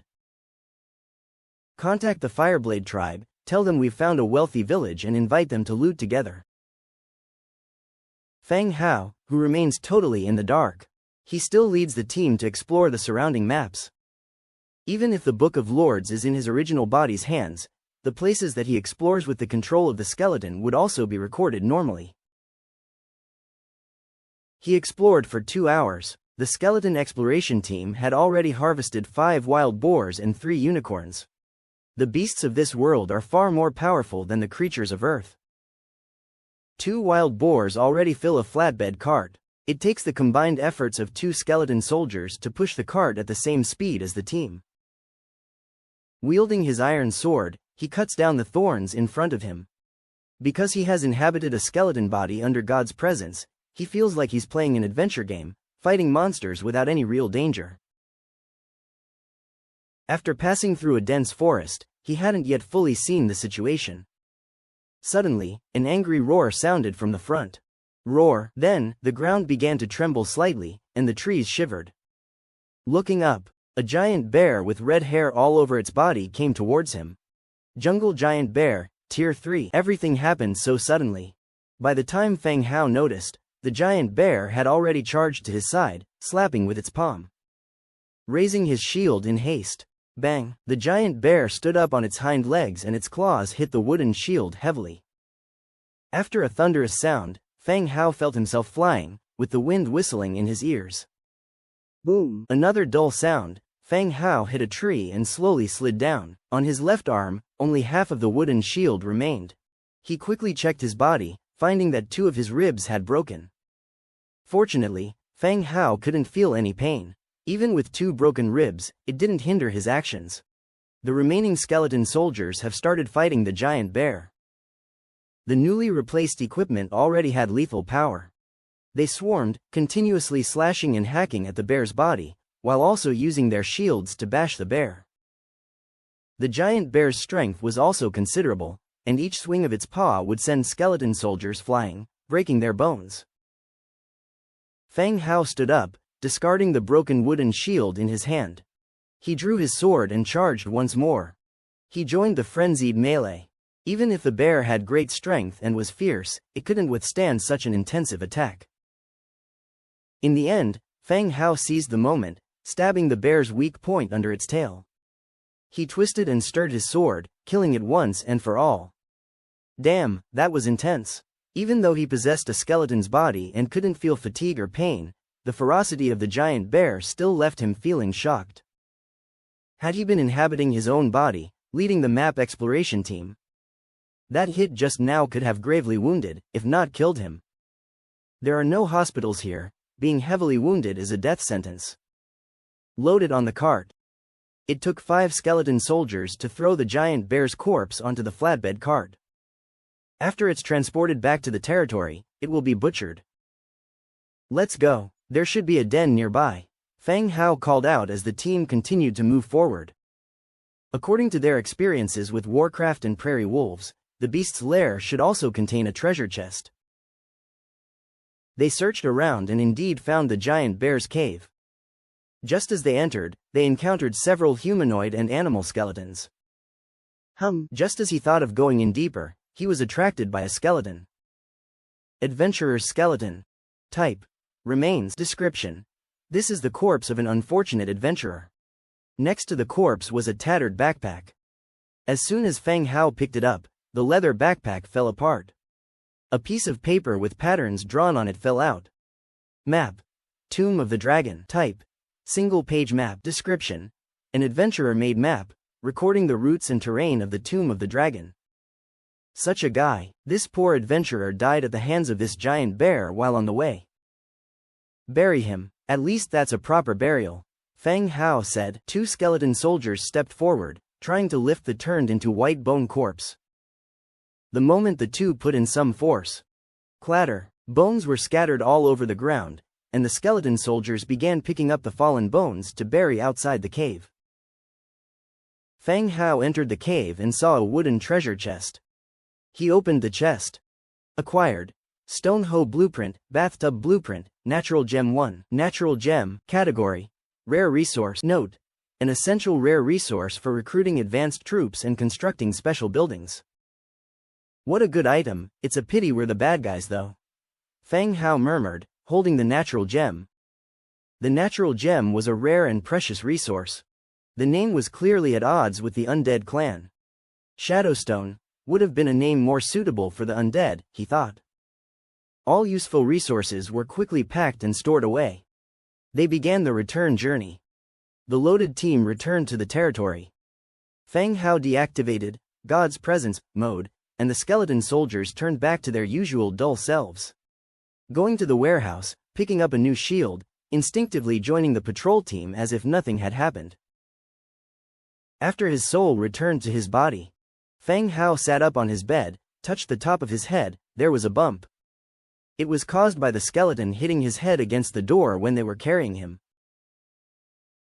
Next time, he thought to himself, he should lay down properly to avoid becoming injured. He left the room. He went over to the loot. Tier 1 Iron Boar 5, do you wish to slaughter? Slaughter. Slaughter completed, acquired 2,500 meat, 100 beast skin, 75 beast bone. Tier 1 Unicorn 3, do you wish to slaughter? Slaughter completed, acquired 1,500 meat, 60 beast skin, 45 beast bone. Tier 3 Jungle Giant Bear, do you wish to slaughter? Slaughter completed, acquired 900 meat, 55 beast skin, 30 beast bone. Throughout the hunt, Fang Hao slowly added to the diminishing meat storage again. The hunting abilities of the skeleton soldiers were quite weak. Although a hunting squad was formed, there were very few times they brought back game. This time, Fang Hao led the team himself, and the efficiency of hunting was greatly improved. He slaughtered several games. We took out a couple more blueprints and maps. The Stone Hoe Blueprint, Bathtub Blueprint, automatically got recorded into a page in the Book of Lords, Craft, section. And the moment the Tomb of the Dragon map came in contact with the Book of Lords, it fused with his territory's map. In the north of the territory's map, a mountain range emerged slowly, the location of the Tomb of the Dragon. Well, it was quite user-friendly, he thought. However, the Tomb of the Dragon was quite far from his territory. Trying to cross the fog and reach the Tomb of the Dragon directly seemed unrealistic. The day was busy and it was already dusk. He provided the others with food first. After all, there were still many people waiting for Fang Hao to provide food every day. As the development of various territories progressed, the demand for food remained huge. Some lucky lords got the blueprint for the barracks and could recruit militiamen. However, hunting was still difficult. If they encountered groups of high-level Warcraft, it wasn't even clear who the prey was. Now, once Fang Hao was late in providing food, people would privately chat with him to urge him, asking whether Fang Hao was in trouble and why he hadn't provided the food yet. Thousands of units were still in short supply. In a blink of an eye, completely sold out. Ding! A private chat rang. Brother Fang, I have blueprints here, I want to exchange them for some iron axes. Fang Hao remembered this person. He was the one who exchanged the simple leather armor blueprint with him. Of course, you can send them to me so I can take a look. Fang Hao replied. They had traded before, so they were much more familiar with each other this time. Iron pot blueprint, wood 6, stone 6, iron 3, so it's an iron pot. Well, I'll give you 3 iron axes, what do you think? Fang Hao thought for a moment and proposed his exchange number. An iron pot isn't exactly an essential item. Moreover, there is already an iron pot in my inventory, obtained from a raid on the Null camp. However, given the psychological burden of having previously cooked human flesh in it, it has been sitting unused. Now, someone is selling an iron pot blueprint, so I can manufacture a brand new one. Can do, the other party replied, then added, Brother Fang Hao, once you've learned the blueprint, I could provide the materials. Could you make me a pot, Hee. Fang Hao immediately understood his intention. Pretty smart idea. At the current level of the domain, 1 iron pot is enough. He sells the blueprint to me in return for 3 iron axes, then asks Fang Hao to make him another pot. He's taking no loss at all. Of course, sell me more blueprints next time. Fang Hao generously says. He wasn't particularly bothered about it. With a 100-fold increase, it's impossible for any deal to constitute a loss. One set of materials can create 100 products, it's the blueprint that is hard to come by, not the materials. Thank you, brother, I'll list it right away. Soon, an iron pot blueprint appeared in the designated transaction list. After giving the other party 3 iron axes, Fang Hao received the iron pot blueprint. Iron pot, wood 6, stone 6, iron 3, craft, triggered 100-fold increase, received 101 iron pots. A flash of light occurred. 101 iron pots appeared in the open space in front of me. The new iron pots are different from the ones seized from the Nulls. The newly crafted pots were one piece, with a wooden pile below and an iron pot on top. He chose one and gave it to the other party, fulfilling their agreement. He kept 3 pots for himself and put the rest, along with the remaining Null iron pots, up for sale. Trader. Fang Hao. Registered item. Iron pot. Quantity. 98. Required for 1 to 5 units of iron ore. Note. If there are special resources, blueprints or items, we can have a private chat. Finished off all the work. Fang Hao summoned a skeleton. You will be in charge of boiling water.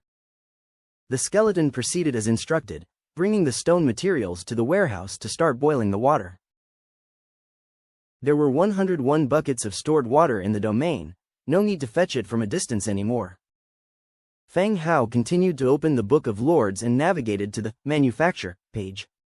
He selected a bath bucket, wood 5, hemp rope 3, manufacture, triggered 100-fold increase, received 101 bath buckets. The iron pots had not all been sold yet when a large number of bath buckets appeared again. He would offer the extra buckets for sale, but not at present. Prolifically selling a large number of items could attract attention from potential buyers. There's no rush, he could sell them in broad daylight the next day. Guided the skeleton to move the buckets to the open space next door. Water was boiling now. After adjusting the water temperature, he quickly took a bath. Having taken a bath, he felt rejuvenated, full of spirit, and relaxed. Stepping out of the bath, he spread his arms wide, waiting for his body to air dry. The feeling of complete relaxation while basking in breezes felt pleasantly good. Next, he started preparing dinner, boiling a pot of meat soup. He idly switched on the area channel to pass time. Hey, have any of you used Brother Fang Hao's pots yet? Any special situations? Nothing at all, why? I foraged for some mushrooms and wild veggies and made a pot of soup. I didn't even add any meat, so why is there oil floating in it? And that meaty aroma, it's like I've boiled a pot full of meat. Stop bragging, man. Is it real or fake? I also made mushroom soup, but it's clear as water. It is true, I just tasted it, and it does taste like meat soup. Damn, brother, you found a treasure, isn't this a daily meat soup? I suspect your pot has a hidden attribute. Would you sell it? I'd buy it at a high price. In an instant, the channel was filled with discussions about iron pots. The iron pots listed for sale were rapidly selling out. Some people need a pot. Others buy it, hoping to get an iron pot capable of brewing a vegetable broth. Fang Hao did not expect such a thing to happen. The pot for cooking green vegetables, which produces oil, should be the iron pot from the Null camp. After all, years of cooking meat in it can leave some traces of grease. Having arranged everything, he went to bed to rest. The next day, early in the morning, he stepped out of the Lord's wooden house. He yawned and marked the 4th day on the side. He cooked breakfast on the fire. After breakfast, he jogged around the boundary of his territory, doing some basic exercises such as sit-ups. His physique was originally quite decent. He had muscles all over his body, but after crossing over, he found that his muscles were increasingly slack. This wasn't a good sign. Thus, he arranged for morning exercises first thing in the day. Having done everything, he changed into a more comfortable position on the bed. He used the God's presence skill to possess the body of a skeleton soldier. Today's task was the same as yesterday's, to continue exploring the surrounding terrain. He chose 2,000 skeleton soldiers and led the team out of his territory with big strides. They passed through a plain to the west. Feng Hao abruptly stopped and signaled for the team to halt. He stared solemnly ahead. Several humanoid creatures were wandering about. Their bodies were entwined like vines, with green sprouts growing in some parts of their bodies. Lost Wood Element Servant Spirit, Rank 3, Type. Summoned Creature, Masterless, Abilities. Entangle, Revival. Description. Servant spirits who have lost their masters gradually lose their purpose. They wander here, attacking all passing creatures. These are Rank 3 soldiers. Moreover, there are 3 of them wandering ahead. After glancing at the skeleton soldiers behind him, he gave the command to attack. Attack. 2,000 skeleton soldiers raised their weapons and launched an attack. The massive charge quickly drew the attention of the Wood Element Servant Spirits. They glowed faintly with green light. Vines grew from beneath the skeletons' feet, writhing and entwining like pythons, grabbing the nearby skeletons to restrict their movements. But the number of skeletons was too large. The entanglement had no effect at all. Soon, the skeleton soldiers rushed up to them. The wood servant spirits transformed their arms into whip-like vines and started fighting the skeletons. The wood servant spirits demonstrated considerable combat power. However, faced with the numerous skeletons' concentrated and disordered attacks, the wood servant spirits found it hard to hold on. In the end, they turned into green lights and scattered in the air. They even dropped items after death, a natural gem, and 3 units of trace of the earth. He collected everything. Search the area, see if there are any chests nearby. The skeletons quickly dispersed. After a while, they actually brought over a black iron chest. Feng Hao immediately opened it. Obtained. Spiritual Field Blueprint, Green, Mindful Necklace, Green, Natural Gemstone 5, Trace of the Forest 1, Warfire Coin 15. In addition to some materials, this time he actually obtained a green blueprint and a piece of green equipment. Mindful Necklace, Green, Category, Neck Ornament. Item Effect. Increases spiritual power recovery. Description. A necklace that keeps you full of energy. Many items in this world have been digitalized. Unlike in games, there is no clear display of health and spiritual power. However, when using the God's Presence skill to possess the body of a skeleton soldier, he could clearly feel mental fatigue. This necklace, although not as exciting as a good weapon, was exactly what he needed. Spiritual Field Blueprint, Green, Type. Building Blueprint. Description. Build a spiritual field in a suitable location to grow crops, enhancing their growth speed.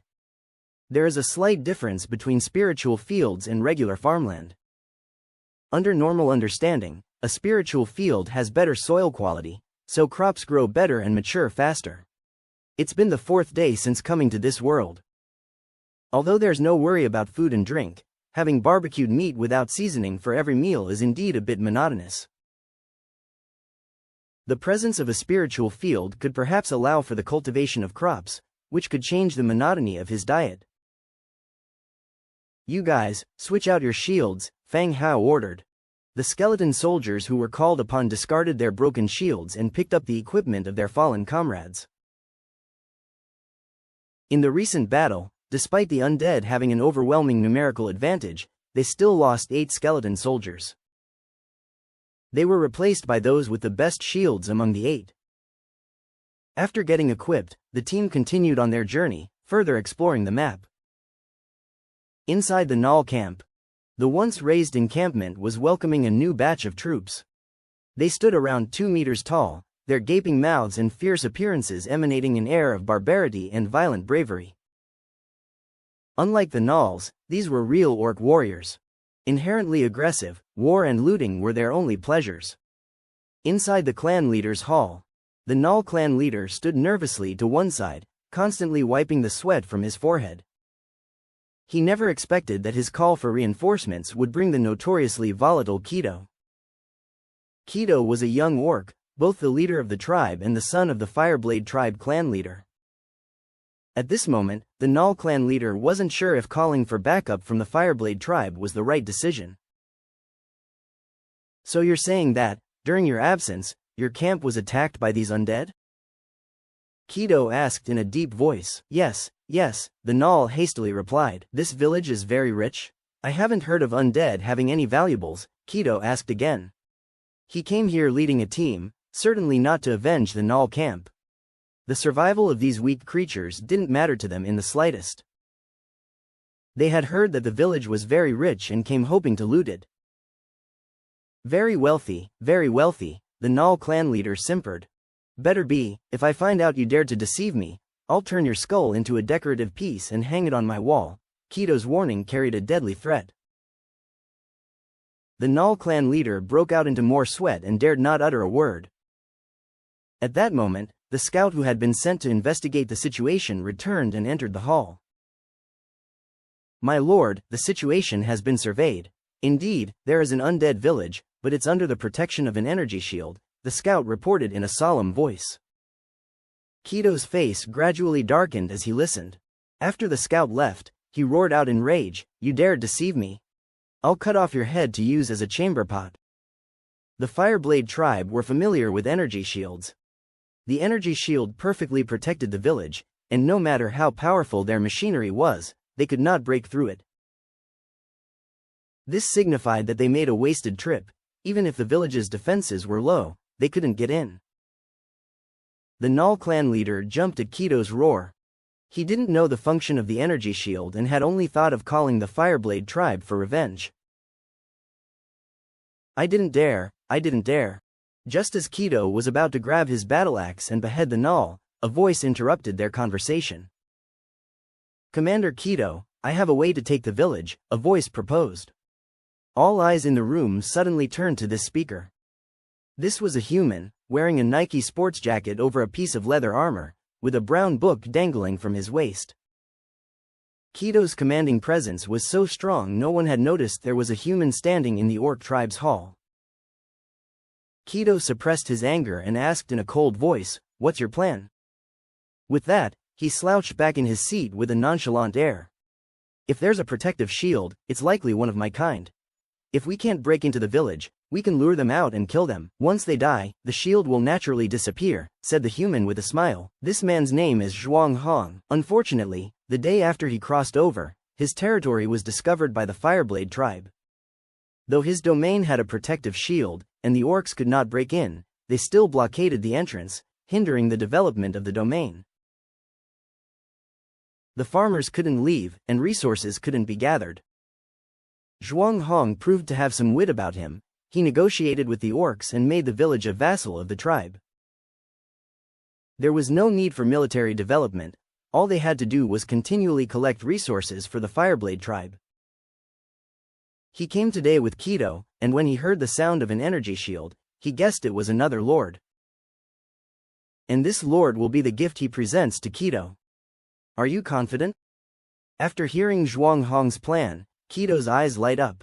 Orcs aren't good or particularly fond of strategic scheming, but they could acknowledge that this plan might work. We can give it a try, said Zhuang Hong. Good, as long as you succeed, I'll speak to my father to give you more power. Thank you, said Zhuang Hong with joy in his heart, hurriedly expressing his gratitude. As dusk approached, Feng Hao led his team back into his territory. In addition to exploring nearby maps, they also hunted a large number of beasts, increasing the reserve of meat and beast skins. After all, every day there's a great crowd roaring to be fed. waiting for him to serve up food. Cancelled the God's presence status and slaughtered all the beasts. Slaughter completed, gained 7,500 meat, 450 beast skins, 300 beast bones. On the 4th day of crossing over, the demand for meat still existed. He could tolerate a little more hardship, eat a little less. But farmers and soldiers also needed to be provided with food to replenish energy and increase loyalty. Imported the spiritual field blueprint into the Book of Lords. Materials required for a level 1 spiritual field: 1,500 wood, 800 stone, 300 hemp ropes, 5 natural gems, 1 trace of the earth. The requirements for a green quality blueprint were high. Among them, natural gems and the trace of the earth were rare resources that were hard to come by. Luckily, the warehouse had these materials. With the Book of Lords in hand, he chose to build on a flat open space outside the village. A wooden fence enclosed a piece of empty ground. The wild grass disappeared and the soil was loose, not as hard as before. He stood on the outside, measuring the distance with his stride. It was approximately a 10-meter by 10-meter square field. However, they had no crop seeds yet. Returned to his territory, he sat down on a bench in front of a wooden hut, concocting soup while opening the area channel. A lot of information scrolled on the surface. Does anyone know how to bandage a wound? I've been bitten by a wolf. What should I do? Could I get rabies? Dinner's ready. I'm sitting at the kids' table. Seriously, guys, I really got bitten. The wound is deep. Don't mess around. Immediately rinse the wound with water, then squeeze out the contaminated blood. Can I use river water? It's best to use clean water so as not to infect the wound. Okay, thank you, brother. Then, Feng Hao's private chat soon followed up. He opened it and saw it was the Lord who just asked for advice on how to treat a wound. Is brother Feng Hao there? Lifesaver. Can I exchange a pot with you? I'd like to boil some water. There is a fixed number of times each person can speak every day. Even though some people use their attempts to chat and joke around, most lords are quite restrained. If there isn't anything important to discuss, they won't waste words in the chat channel. This lord is probably quite desperate. He's almost used up all his chat opportunities.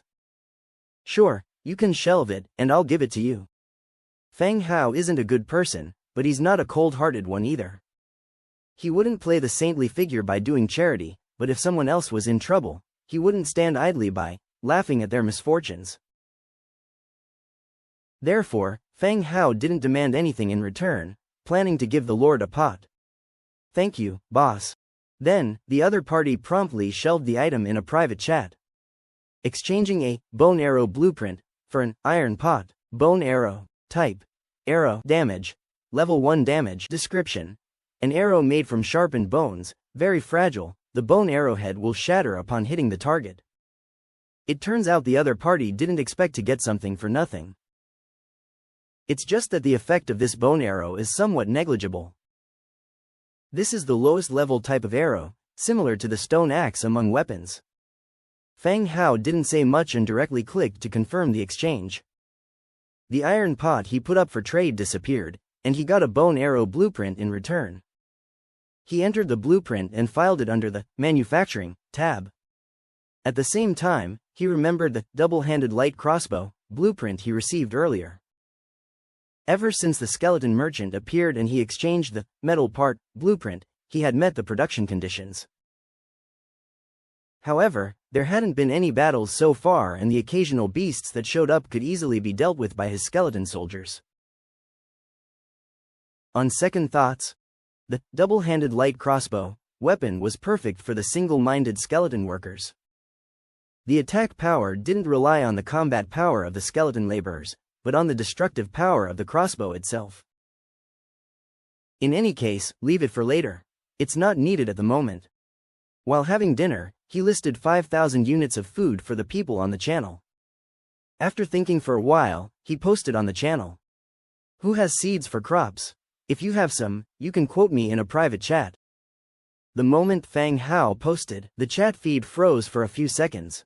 Then, it began to boil over like a pot of stew. Holy shit, is Lord Feng Hao developing agriculture now? What's going on? Are we all in the same world? While we're still eating raw meat and drinking animal blood, the boss has already entered the farming age. Asking for guidance. I planted a seed a couple of days ago. I've been fertilizing it daily, but it's not sprouting. To the guy above, based on many years of clinical experience, your shit is poisonous. How do you know? Did you get mouth ulcers because of this? Puke tilde. The topics in the channel gradually started to get weirder. It moved from agriculture to fertilizers, and finally turned into a food safety issue. The daily limit of 10 chat posts was still unable to stop everyone's wild imaginings and teasing. It brought a touch of joy into this dangerous world. Soon, someone initiated a private chat with a price offer. Boss, are you there? I have 20 potatoes, do you want them? Potatoes are tuberous plants, they don't have seeds. You can plant them simply by cutting them into pieces. Yes, what do you want to exchange for them? Asked Fang Hao. Boss, how does 8 units of meat sound? The other party asked cautiously. He was worried that if Fang Hao disagreed, it would be awkward for both of them after rejection. Looking at the current situation, Fang Hao had considerable popularity throughout the entire region. Many people were purchasing food as well as tools like iron axes and pots from him. No one knew when they would need Fang Hao's help. Naturally, they didn't dare to offend him. Similarly, Fang Hao wouldn't be petty over minor differences. Sure, you can put it up. Okay, the other party happily agreed and promptly shelved the item. Fang Hao completed the trade and obtained 20 potatoes. Then, it was time to make hoes. He had obtained a stone hoe blueprint yesterday while exploring the map and defeating a giant bear to open a treasure chest. Stone hoe. Wood 2, stone 2, hemp rope 2. Create. Triggered 100-fold amplification. Obtained 101 stone hoes. Sigh. There's only so much farmland. Creating over 100 hoes seems a bit overkill. He halted a diligent skeleton worker who was chopping trees with a stone axe and said, "You'll be responsible for farming from now on. Plant these potatoes first." The skeleton laid down its stone axe, picked up the hoe and potatoes, and mechanically walked towards the outskirts of the village.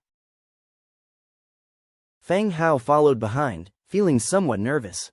To be honest, he had lived in the city up until now and didn't know much about farming. He only knew about digging holes, burying seeds in soil, watering them, and then waiting. But farming is definitely not that simple. If the skeletons didn't know how to do it, and he himself did not know how to do it, there would be a real issue. He would have farmland and tools, but wouldn't be able to farm. But it turned out, all of Fang Hao's worries were unfounded. The skeleton arrived at the spiritual field and skillfully tilled the ground, cutting the potatoes into pieces and planting them one by one. Its movements were proficient. Simultaneously, a faint glow appeared on the planted spots, showing a countdown. Time until maturity. 6 days, 23 hours, and 59 minutes. Nice, this spiritual field is amazing. It takes only 7 days for crops to mature. Doesn't this mean that he can eat potatoes after 7 days? Soon after, more people privately contacted Fang Hao, selling him garlic and chili pepper seeds.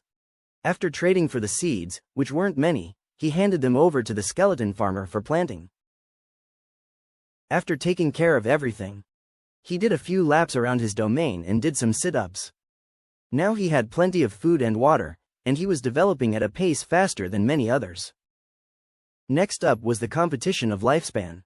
He should not let his body fail him when his domain is doing well. Therefore, proper exercise was still necessary. While he was midway through his third set of sit-ups, 2 skeletons approached him. They held up a wild boar's carcass. Thump, they dropped it right beside him, stirring up a cloud of dust. Fang Hao, who was in the middle of doing a push-up, got a face full of dust. "Are you sick? Can't you see there's a person here?" bellowed Fang Hao. The skeletons paid no heed and just walked off.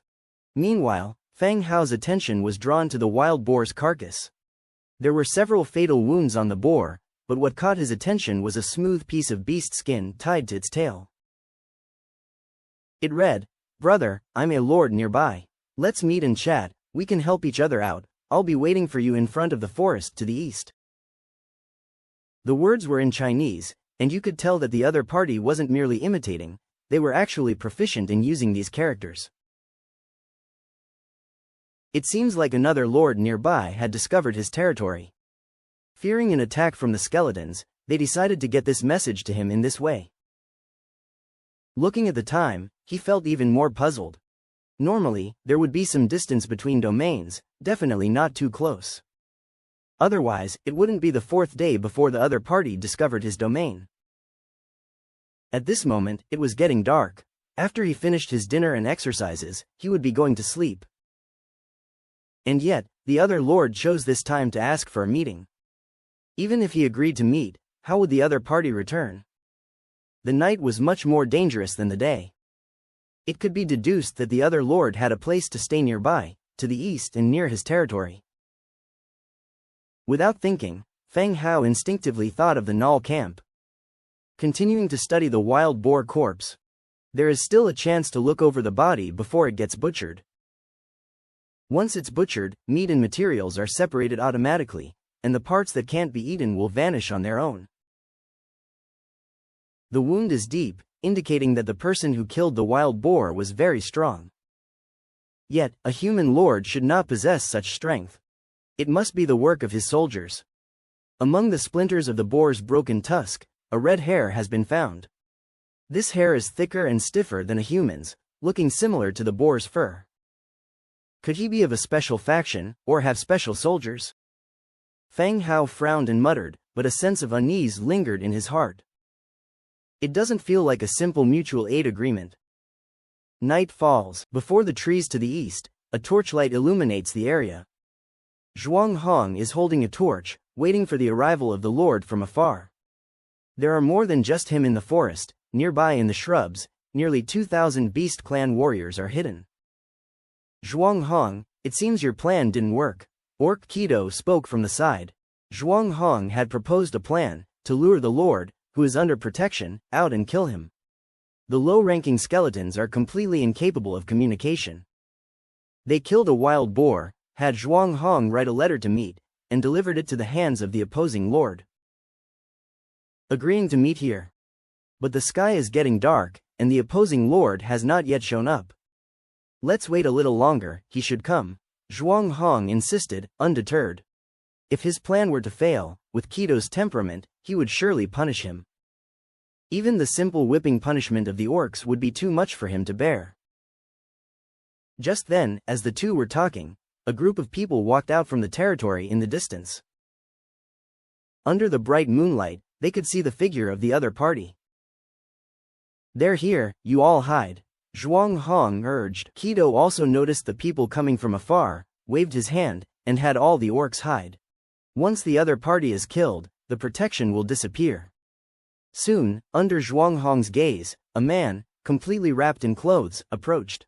Behind him were two skeletons dressed in leather, wielding swords and shields. Zhuang Hong squinted, surprised at the opposing iron sword, but also greedy for it.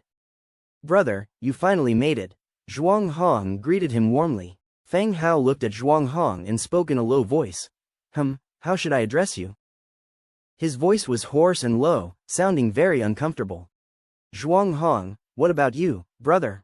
Zhuang Hong stepped forward to greet. Who I am isn't important, where are the people you've hidden? You can have them come out now. Feng Hao spoke directly. There was still a little uncertainty in his heart before. Seeing Zhuang Hong standing alone here, he was certain of the other party's ill intention. Who would dare to stand here alone? Even Feng Hao wouldn't dare to stand here in the night, just to wait for someone purely. What do you mean? Stop pretending, I'm already here, there's no need for you to keep up the act. Feng Hao continued. Whoosh! Just then, a gust of wind was heard. A cold light flew out from the bushes next to them. Crack! Bang! With a crisp sound, an iron knife pierced through Feng Hao's body and nailed him to the tree behind him. At the same moment, a large group of orcs rushed out, slaughtering the two skeleton soldiers with their knives. HMPH. A smart fool, he guessed there was an ambush, but still dared to come. Kido sneered as he walked out from the bushes. The Null clan leader courteously took the hatchet that was nailed to the trunk and respectfully handed it to Kido.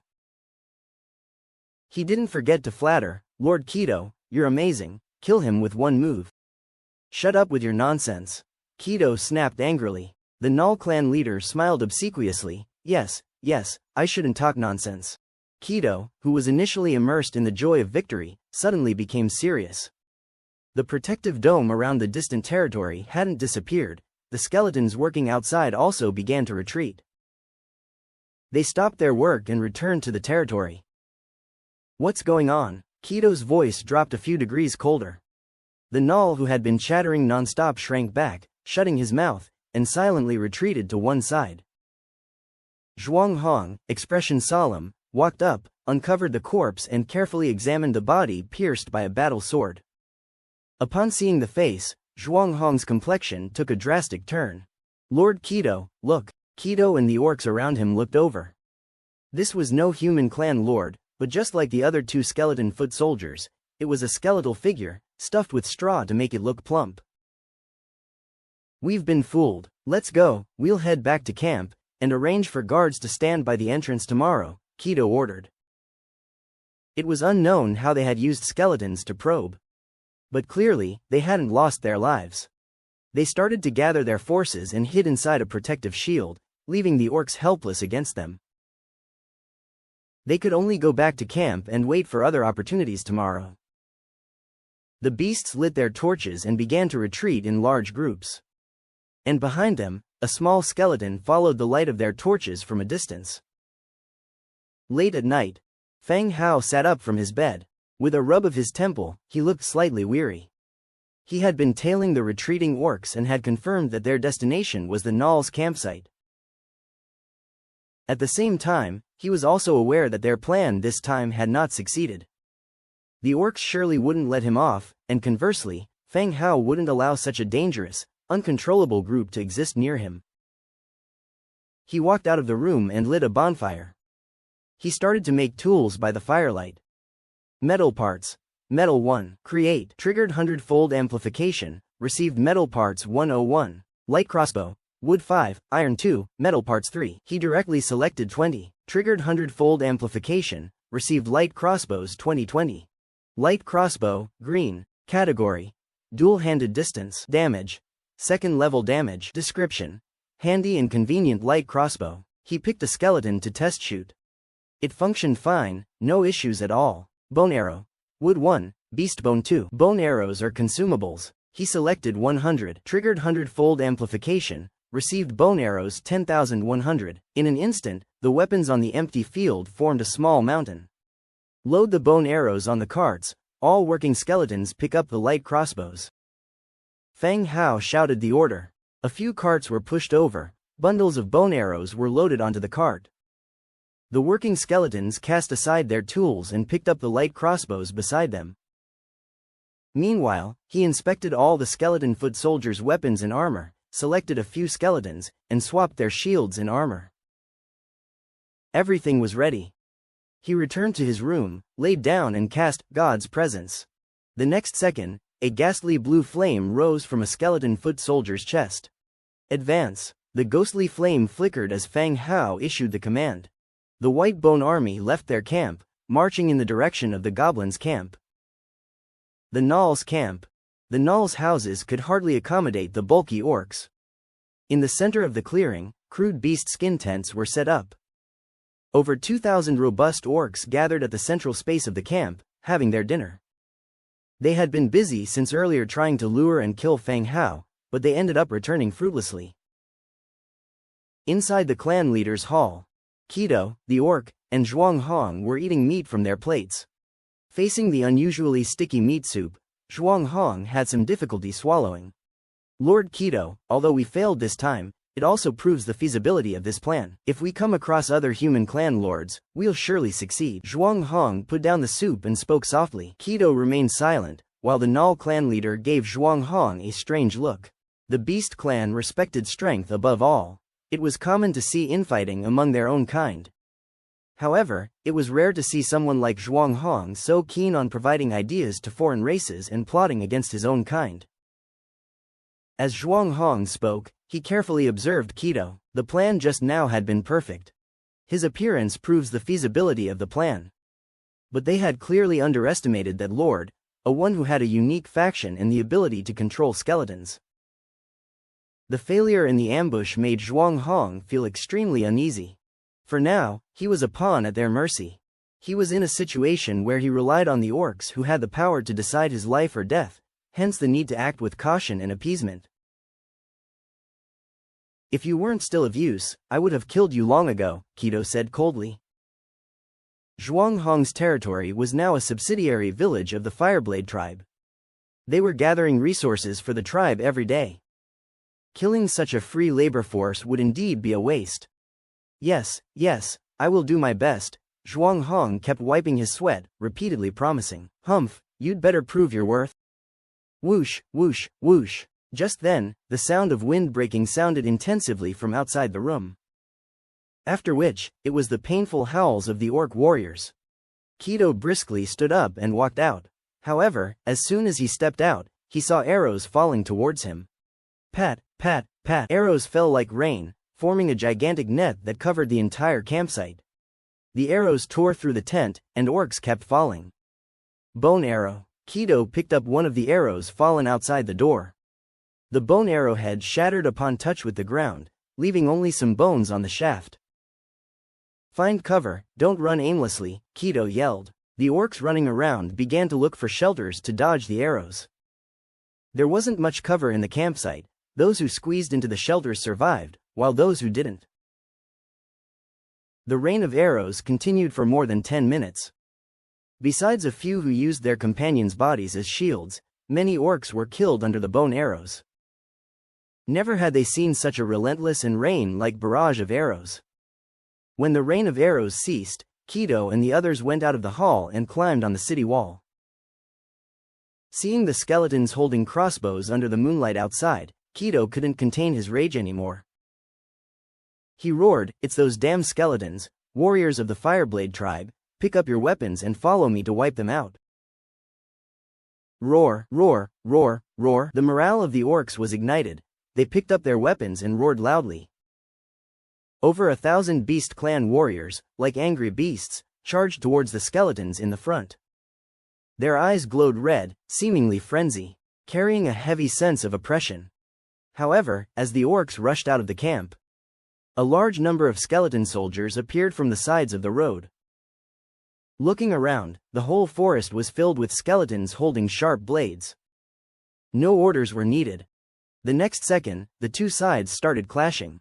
2,000 against 1,000. The moment they clashed, the skeleton sea drowned 1,000 or so orcs, making it impossible to see any signs of them. Only the furious and unwilling roars of the orcs were heard. Half an hour later, the battle came to an end, with all the orcs killed, including Kido, who was hacked to death. No one survived. Feng Hao, controlling the skeleton soldiers, walked into the camp stepping on blood plasma. Zhuang-Hong was hiding in the corner, his body trembling constantly. He was done for. If he had known better, he wouldn't have provoked this person. Why did he have to stand up and advise the orcs on how to provoke this person? Zhuang-Hong, right, I don't think I got your name wrong. Any last words? Feng Hao came to him and asked softly. No, don't kill me, I was wrong, I'm willing to give you my territory. We're from the same place, please don't kill me. Zhuang-Hong begged loudly. He could negotiate with orcs, and he could negotiate with humans. Even though the person in front of him was now just a skeleton, he could confirm that it was once a human. Zhuang-Hong still held onto a glimmer of hope. But his words were of no use to Feng Hao. So these are your last words? I understand. He then raised the iron sword in his hand. Zhuang-Hong shuddered, yelling out loud, what else could I do? My territory is near the orc tribe. I just wanted to survive. What else could I do if not to submit to them? Is it wrong for me to want to live? I just wanted to live. In the end, Zhuang-Hong began to cry profusely. Everyone has different experiences. Zhuang-Hong thought he had a rough start, but Feng Hao's beginning was even more precarious. Zhuang-Hong's fault was choosing the wrong path. Choosing to kill Feng Hao. I get it. If you can go back to Earth after you die, remember to send me a dream. As soon as he finished speaking, Feng Hao swung his sword, effortlessly slashing his throat. Blood splattered everywhere. Zhuang-Hong's face was filled with terror, his hands desperately clutching at his throat, trying to stay alive. But it was all in vain. He could only collapse weakly to the ground, the light in his eyes gradually fading. The victor is king, while the losers are bandits.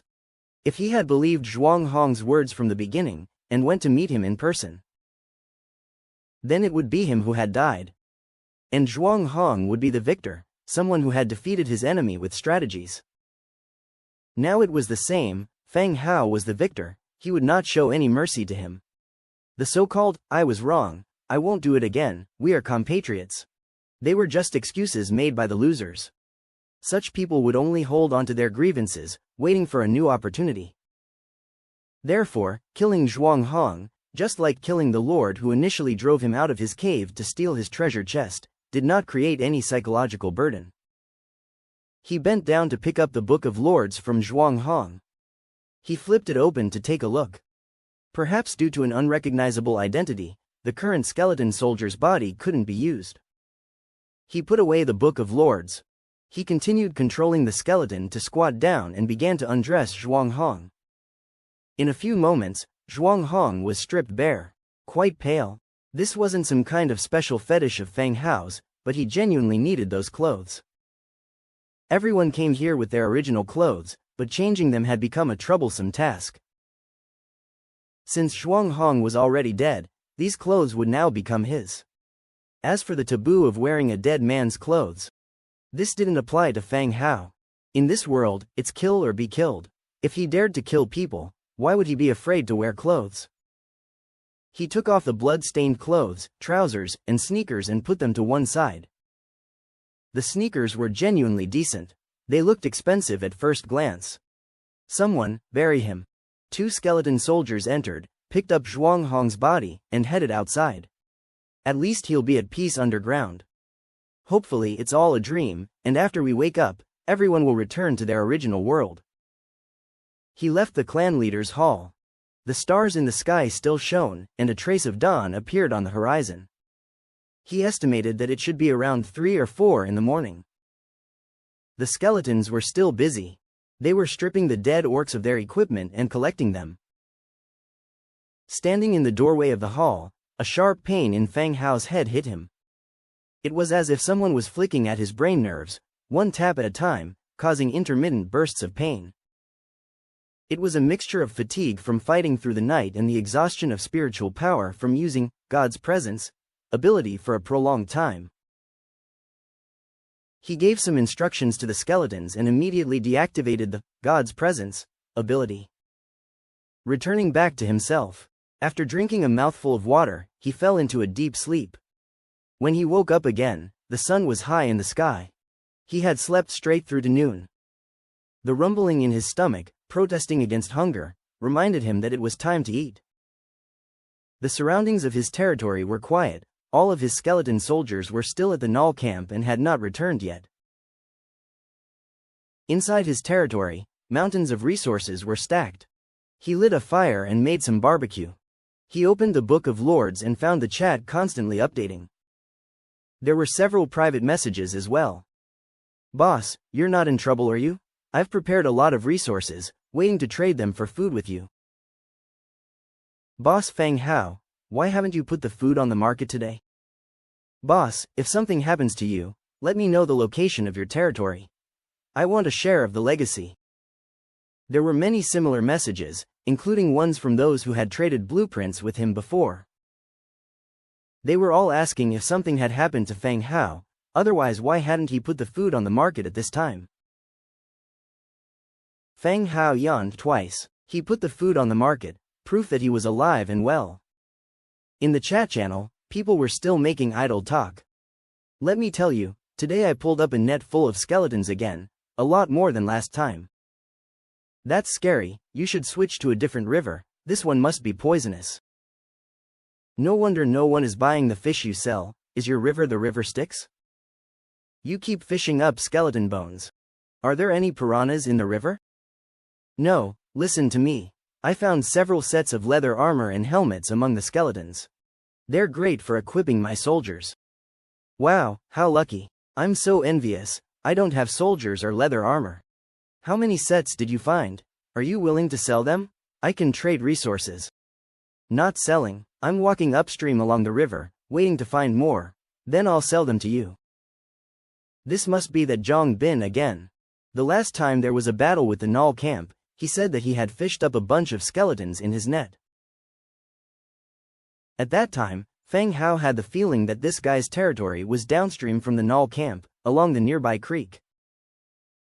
Another battle had taken place last night. Now, he said he had fished out more skeletons, along with leather armor and helmets.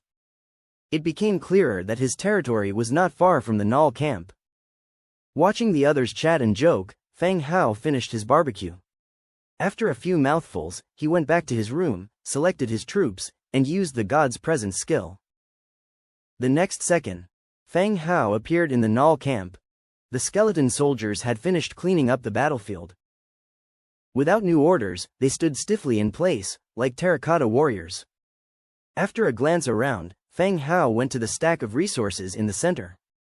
Resource type: Wriggling Spine 1742 pieces, Iron 120 units, Beast Skin 80 units, Warfire Coin 50 pieces. Equipment type: Orc Machete 2012 pieces, Orc Leather Armor 842 pieces, Orc Leather Helmet 655 pieces, Orc Leather Boots 1055 pairs, Orc Iron Armor 32 pieces, Orc Iron Helmet 11 pieces, Flatbed Cart 12 units. Miscellaneous: 4 baskets of fruit, 42 units of salt, Manwha market map. Truth be told, only war can bring rapid development to Feng Hao. To support war with war, under the boost of a 100-fold increase, every battle leads to a burst in the number of soldiers.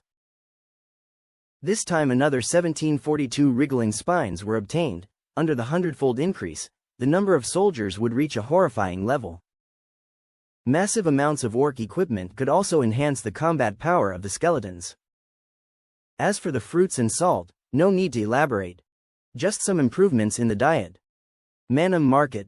Category: Single blueprint. Description: A peaceful market established by orcs, where all fights and looting are prohibited. This was similar to the previous Dragon Tomb map that he had obtained. On the single piece of map was a route leading to the orc market. This suddenly reminded him of his own market. In 5 days' time, the skeleton merchant would bring new merchandise to his territory. And he had not yet prepared enough Warfire coins.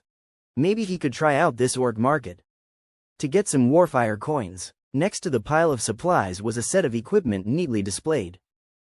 Bloodthirsty helmet, bloodthirsty chest armor, bloodthirsty gauntlets, bloodthirsty boots.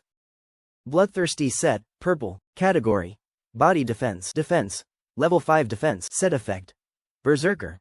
For every enemy eliminated or assisted in elimination, strength increases by 1% for 8 seconds. This effect can stack up to 50 times. Description: The sound of the armor rubbing together is like thick, fresh blood being spilled on the ground. Feng Hao had some impression of this equipment. That was Keto's equipment, and it seems that it is still a rare set. The chest armor was a metal plate wrapped tightly in a layer of black leather, with intricate patterns carved on the leather. The bloodthirsty set was a treasure of the Fireblade tribe, previously worn by the orc clan leader, Fireblade. This time, Keto went on the expedition as one of the most favored sons of the Fireblade chief. He was allowed to wear this bloodthirsty set for safety. But who could have expected that they all underestimated this undead village without even a city wall? Keto ended up staying here for good. Picking up the bloodthirsty gloves and flipping them over, a mangled orc finger fell out of the glove. Needless to imagine, the equipment was too difficult to remove and the skeleton's movements were rather rigid. They simply yanked it off along with the finger. Thinking of this, Feng Hao shook both the glove and the boots. Fortunately, there were no remaining limbs. Alright, secure the cargo, we are heading back to the territory. The skeletons loaded all the spoils of war onto the cart. After securing them with ropes, the large group set off again, majestically returning to their territory. After a few hours of journey, the group finally returned to their territory. They unloaded all the supplies according to their locations, then had all the skeletons return to their posts and continue their work. Life had to continue. To counter the possible dangers that may arise in the future, the pace of development could not slacken. Feng Hao deactivated the God's Presence state and walked out of the Lord's cabin. Looking at the world through the skeleton's body and through his own eyes are quite different experiences. The world is grim and colorless in the skeleton's eyes, giving off an underworld feeling. It was better for him to see the world himself. It surely felt good to be alive. This time, although the fight was involuntary, the gains were quite substantial. Not only did he acquire a large quantity of orc equipment, but also over 1,000 wriggling spines. As a novice protection coming to an end, these spines could be of help to increase the safety of the territory after he starts enlisting soldiers. Skeleton soldiers do not need food, unlike other lords. When recruiting troops, they need to consider their food reserves. In addition to this, there's Zhuang Hong's Book of Lords and Keto's purple level set. Both were precious treasures. Feng Hao descended the steps and drew near the supplies. System prompts followed immediately. Book of Lords can be consumed. As follows, Zhuang Hong's Book of Lords, just like a blueprint, turned into specks of starlight and integrated into Feng Hao's Book of Lords. You have acquired the decision power over Zhuang Hong's territory. Occupy, discard, occupy, will become your subordinating territory, can continue to develop. Discard, will receive 50% to 80% of the territorial resources of this territory, and this territory will be abandoned. Feng Hao did not make a decision immediately, but opened the map and checked. After devouring Zhuang Hong's Book of Lords, according to the rules, Feng Hao had now taken over Zhuang Hong's territory and became the new lord. In the Book of Lords, it is more like a lord's certificate. After being devoured, he gained the decision-making power of this territory. On the map, the location of Zhuang Hong's territory appeared to the east of his own territory. This distance is really not close. With his current strength, he simply can't divide soldiers to manage, especially since Zhuang Hong said that the territory is very close to the orc tribe. In name, it had also become a subsidiary village of the orcs. After deliberation, he finally chose to abandon it. The most important thing is to develop steadily. He has 100-fold amplification and can regain it in the future. You have abandoned the subsidiary territory. You will get 80% of the territory resources, and 50% of the territory building resources will be returned. The light flickered. A large number of materials appeared, transported from Zhuang Hong's territory. They were placed on the open space in the territory. And on the map of the Book of Lords, the territories that had been lit up were once again shrouded in mist, unable to be observed. The Lord has risen to level 2, marching speed plus 1%, resource gathering plus 2%, the number of daily speeches in the regional channel plus 10. Unlock new blueprints: torch production blueprint, ranch building blueprint, logging yard building blueprint. Feng Hao didn't know if he was the first person to kill other lords and devour the Book of Lords. But what can be confirmed is that most people still do not know that the Book of Lords can be devoured and upgraded. In addition to obtaining the opponent's resources, the Book of Lords can also be upgraded, thereby unlocking more features and permissions. The increase in marching speed and gathering speed is no less tempting than top-notch equipment. If this rule is made public, it may intensify conflicts among lords. Even the lords who do not want to participate in the battle are wary of others' covetousness. The newly unlocked blueprints on the Book of Lords. It's also a considerable gain. Zhuang Hong, as a subsidiary territory of the orcs, in order to better mine resources for the orcs, the tribe also provided some aid. It includes blueprints for facilities like ranches and logging yards. Zhuang Hong did not disappoint the orcs. He did indeed mine a large amount of resources for them every day. Now it has been directly abandoned by Feng Hao, and the blueprint has been integrated into Feng Hao's Book of Lords. When checking the Book of Lords, the regional channel was still continuously scrolling the information. And one of them has to do with Zhang Bin, who always catches skeletons in the net. Bro, sell me a few sets of leather armor, you can't use that many. Yeah, Mr. Zhang Bin, sell the extra ones to us. Little brother Zhang Bin, there are many wild beasts outside my village. If you give me 2 sets, I will reward you well when I meet you, okay? Bin is awesome, can you accept me as your little follower?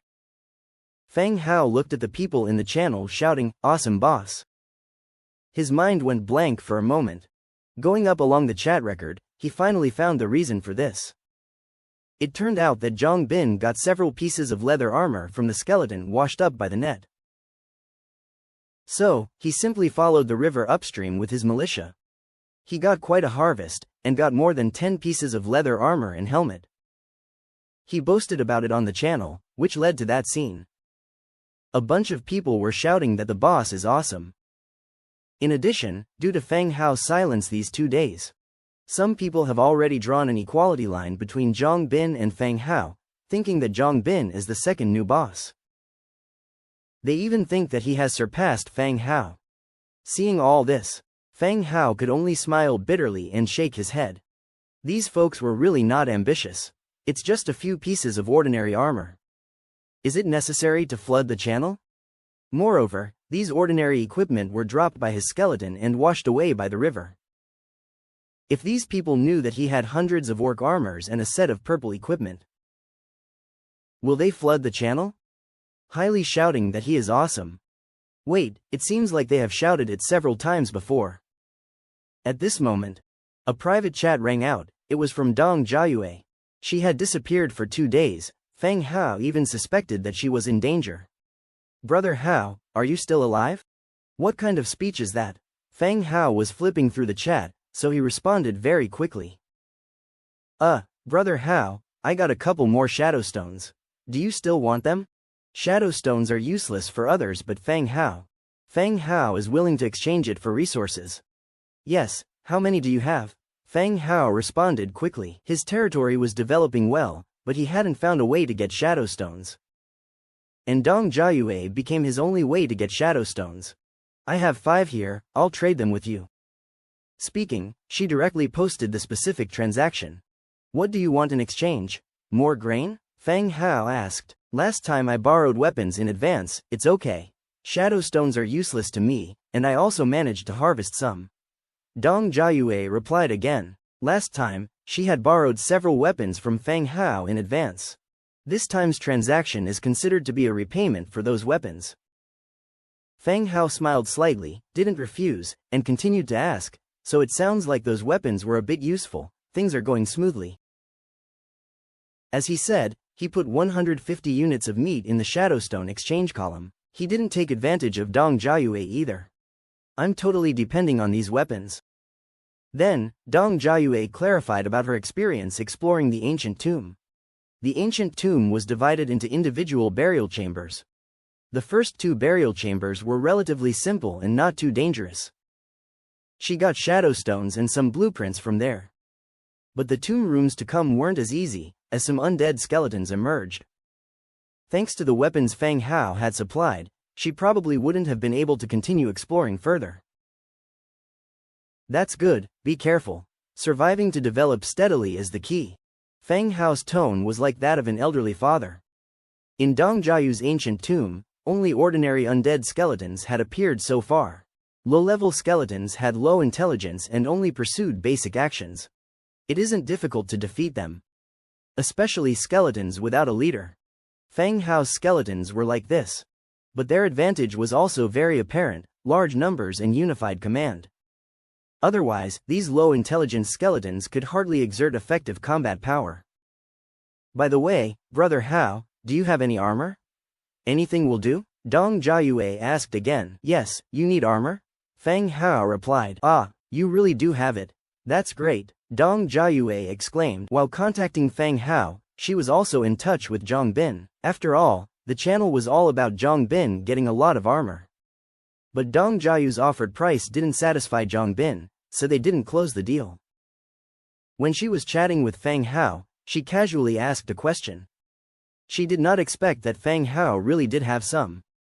How many do you need? I'll prepare it for you. Feng Hao replied. Dong Jiayue looked at the private chat and did not respond for a while. She never thought that Feng Hao had such a substantial fortune. He not only sells massive amounts of food every day, but now he also owns iron weapons and even armor.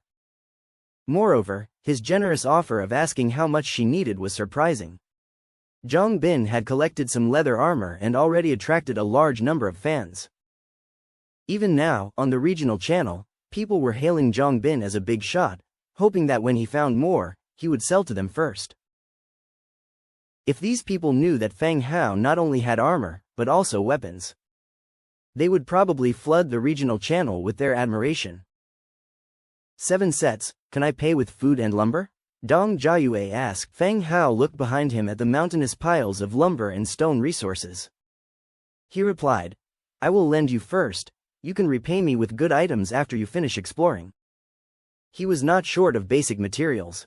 If he wanted to, Feng Hao could use the 100-fold magnification to produce weapons and armor in exchange for these materials. But there really was no need. There were just too many resources within his territory. He had already enclosed a vacant lot behind the Lord's cabin with wooden fences.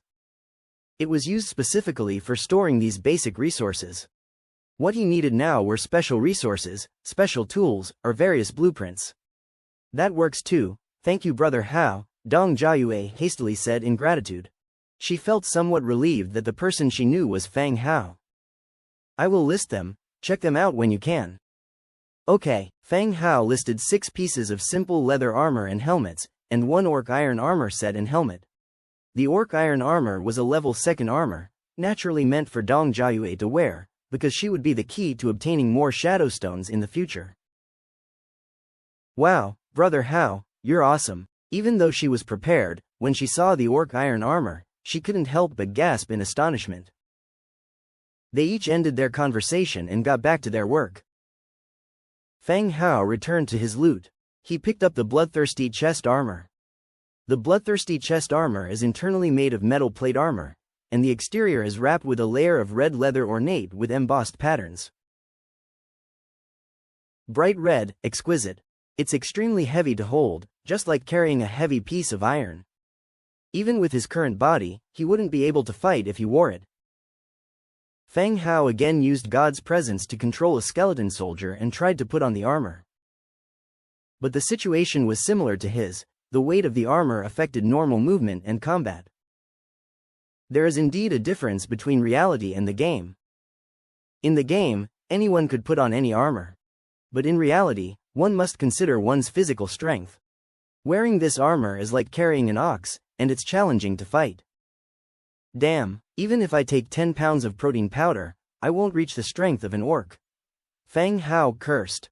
This armor could only be put away for now. He will bring it out when his strength reaches par, or when he acquires higher-level soldiers. As the skeletons washed and dried the acquired clothing by the river, he left the territory. The newly unlocked blueprints needs to be produced as soon as possible. Level 1 wrench, lumber 1000, stone 800, straw 500, hemp rope 200. Outside the territory, he chose a flat piece of land. He began to build. Wooden fences fenced off the plot, and a simple wooden shed was built in the middle. But right now, the ranch is still empty, with no animals at all. It seems he needed to capture some gentle animals for breeding next time. Having settled the construction of the ranch, he continued to look for a location to build the lumberyard. He had initially planned to build the lumberyard at the Null camp, but after careful consideration, he decided to abandon this plan for now. The issue with the orc tribe had not been completely resolved. Better to be on the safe side. He chose a location near the forest to build the lumberyard. Level 1 lumberyard. Wood 2000, stone 1200, straw 200, hemp rope 550, iron 120. Description: lumberyard area, plus 5% wood gathering efficiency. Directly choose to build. A lumberyard appears before your eyes. The skeleton laborers who are chopping trees nearby begin to work around the lumberyard. After assigning a few skeleton soldiers to guard the building against beast attacks, he returns to his territory. 2 out of the 3 blueprints have already been built. There's only a torch left, which Feng Hao feels is unnecessary. He simply rests at night, for the skeletons, as undead creatures, do not need torches for light when they work in the dark. If he needed one later, it wouldn't be too late to make it then. Apart from the blueprints and equipment, the biggest gain is more than 1,700 wriggling spines. This means that if Feng Hao is willing, he could recruit an army of 100,000 skeletons. Enough to vastly outstrip the average lord. For now, Feng Hao does not plan to recruit. An army of 100,000 skeletons is too much and would easily attract unnecessary trouble. It's not conducive to the development of the current territory. After tidying everything up, there's still time. He can continue exploring the map. Feng Hao again uses God's presence and enters the body of a skeleton soldier. The battle with the orcs is just the beginning. The days to come will be more dangerous. To survive safely in this world, exploration and development must not be halted. Setting off with 2,000 skeleton soldiers, he continues to explore the surrounding map. Crossing the southern valley, the trees and plants become denser. Drawing the iron sword from his waist, he chops off the branches and thorns in front of him. Feng Hao notes this place down as a backup wood gathering point. Thinking of this, his footsteps suddenly stop. Instinctively he squats down, staying hidden. All the skeleton soldiers behind him also stop. Though they don't squat, they rigidly stand in place. Ahead in a clearing, a young unicorn sheep lazily munches on grass. There are plenty of games in the forest, so food is abundant. It's easy to come across creatures grazing or strolling around. Feng Hao crouches further low, glancing under the unicorn sheep's belly. Great, it's a female, we'll have sheep's milk in the future. The ranch has just been established, young wild animals can be caught and raised. In the future, he'd be able to drink sheep milk. Quick, surround it, capture it alive, don't hurt it. Feng Hao instructs the skeletons behind him. He fears these simple-minded subordinates might rush up and slaughter it upon sight. The stunned skeletons, upon receiving the order, slowly disperse. Gradually surrounding it. The woolly creature idly grazing perks its ears up, abruptly lifting its head to look in all directions. The next moment, it bolts in one direction. Quick, catch it, Feng Hao shouts out loud. The skeletons surrounding it on all sides no longer hide, chasing after the fleeing unicorn sheep. Bang, a muffled noise. A skeleton trying to block the path of the unicorn sheep gets hit square in the chest. It is flung back like it was hit by a cannon, snapping branches and bushes on its way back. It ends up in a rather sorry state. Capturing it alive is way more difficult than killing. Chase, catch it alive. The unicorn sheep runs in front while a bunch of skeletons chase it frenetically from behind. After about 20 minutes of chasing, the unicorn sheep completely disappeared. Before their eyes stands an ancient castle surrounded by thorns and roses. Shadowwind Castle. The ancient castle seemed to have stood the test of time. The towering gray walls were covered in dark green vines, giving it an old, ominous feeling. All focus was on the ancient castle, letting the whereabouts of the unicorn be completely forgotten. The fact that none of his 2,000 skeleton soldiers were lost gave him a little bit more confidence. Open the doors, commanded Feng Hao. Screech, dust swirling up, alongside a piercing sound. Under the combined effort of the skeletons, the corroded, mottled door was slowly pushed open. No matter how dangerous this ancient castle might be, its proximity to his own territory required an investigation. Moreover, the sudden appearance of a lone ancient castle within the dense forest drenches one in unease. As the door creaked open, the scene within revealed itself to Feng Hao. Behind the door was the courtyard of the castle. The courtyard was covered in fallen leaves, with wild grass growing everywhere. Weeds entwined around gravestones, coiling and intertwining with the miscellaneous vegetation. Damn, I knew it wasn't a living world building. Who could predict that the courtyard of this castle would be a graveyard? Now, it could also be seen that there were walls in front of the courtyard, connected by stone steps and a brick archway. Suddenly, Feng Hao's gaze was drawn to a gray-white crystal stone beside a grave. Shadowstone. Feng Hao unconsciously gasped. The crystal stone not far away looked exactly like the shadowstone he and Dong Jiayue had traded for. Also, Dong Jiayue did mention that this type of crystal stone was obtained in ancient tombs. What was in front of him did somewhat match with that. Upon closer inspection, there were several others nearby. Go and bring those shadowstones over here, Feng Hao said. A skeleton soldier immediately stepped forward, walking through the weeds along the blue brick road towards the shadowstone. The skeleton soldier walked towards the gravestone, just about to take the shadowstone. Suddenly, like boiling water, the ground in the courtyard began to tremble violently.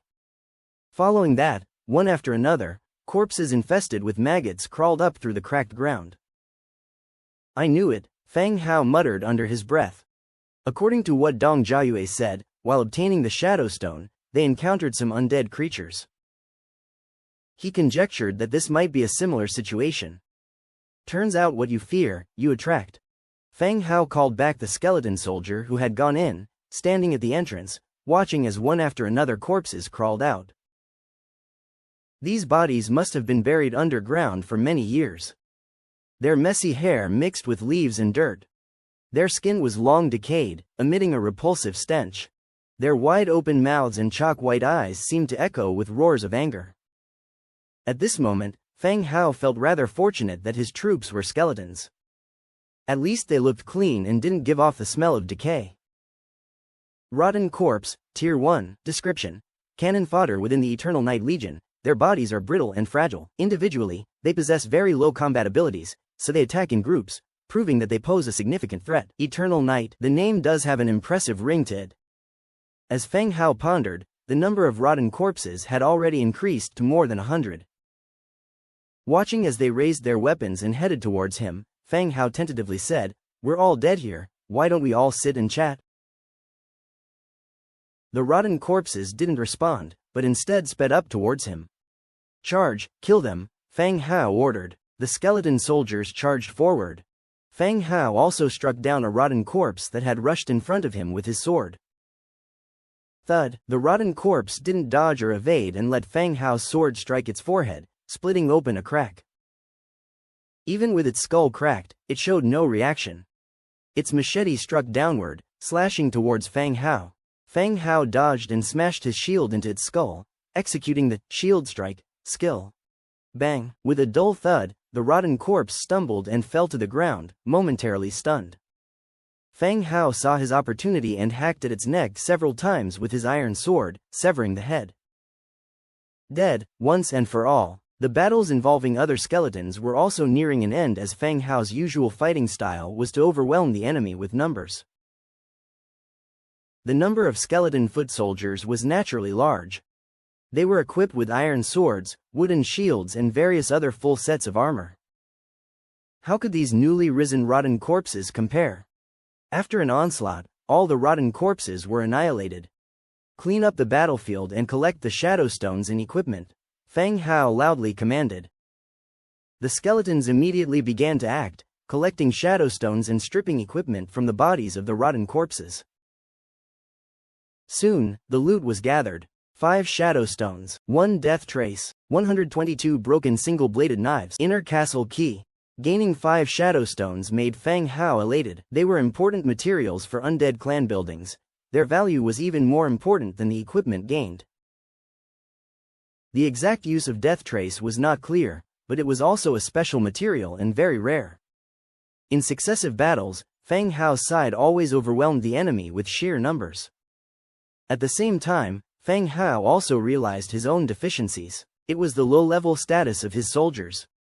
A level 2 soldier can often fight against 4 to 5 level 1s without suffering a defeat. So, the level of the soldier is particularly important in a battle. The only way to upgrade troops is to improve their building standard. Broken single-bladed knife. Category: Weapon, Damage, Level 1 Damage. Description: Corroded broken single-bladed knife. Watch out for tetanus. Well then, Feng Hao suddenly felt relieved, thankful that he and his skeleton soldiers were not human. Otherwise, if he was a human lord leading human soldiers, and they were subject to this small amount of damage with the added risk of bacterial attack, who could sustain it? In this environment, how many people understood medical treatment? If they got sick, were infected, I'm afraid few people would make it through. Key: Shadowwind Castle. Category: Equipment. Description: The key to the second floor of Shadowwind Castle, where the Eternal Night's servants have slept for a long time, awaits your next game. A game? Everyone here is sly, it's not certain who's playing who. Feng Hao was not scared in the slightest. If they consider this a game, then why shouldn't he consider this place as a mission? Isn't possessing skeleton soldiers just like controlling characters to kill monsters in games? He should be more qualified to use the word game. Gather up, prepare to move to the next zone, Feng Hao shouted. The skeleton soldiers gathered around him. He ascended the stone steps, arriving at the gate to the second floor. He inserted the key and turned it gently.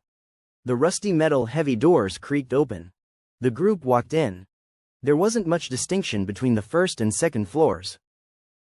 But to proceed to the next level, the path was no longer a city wall but the gate to an old castle.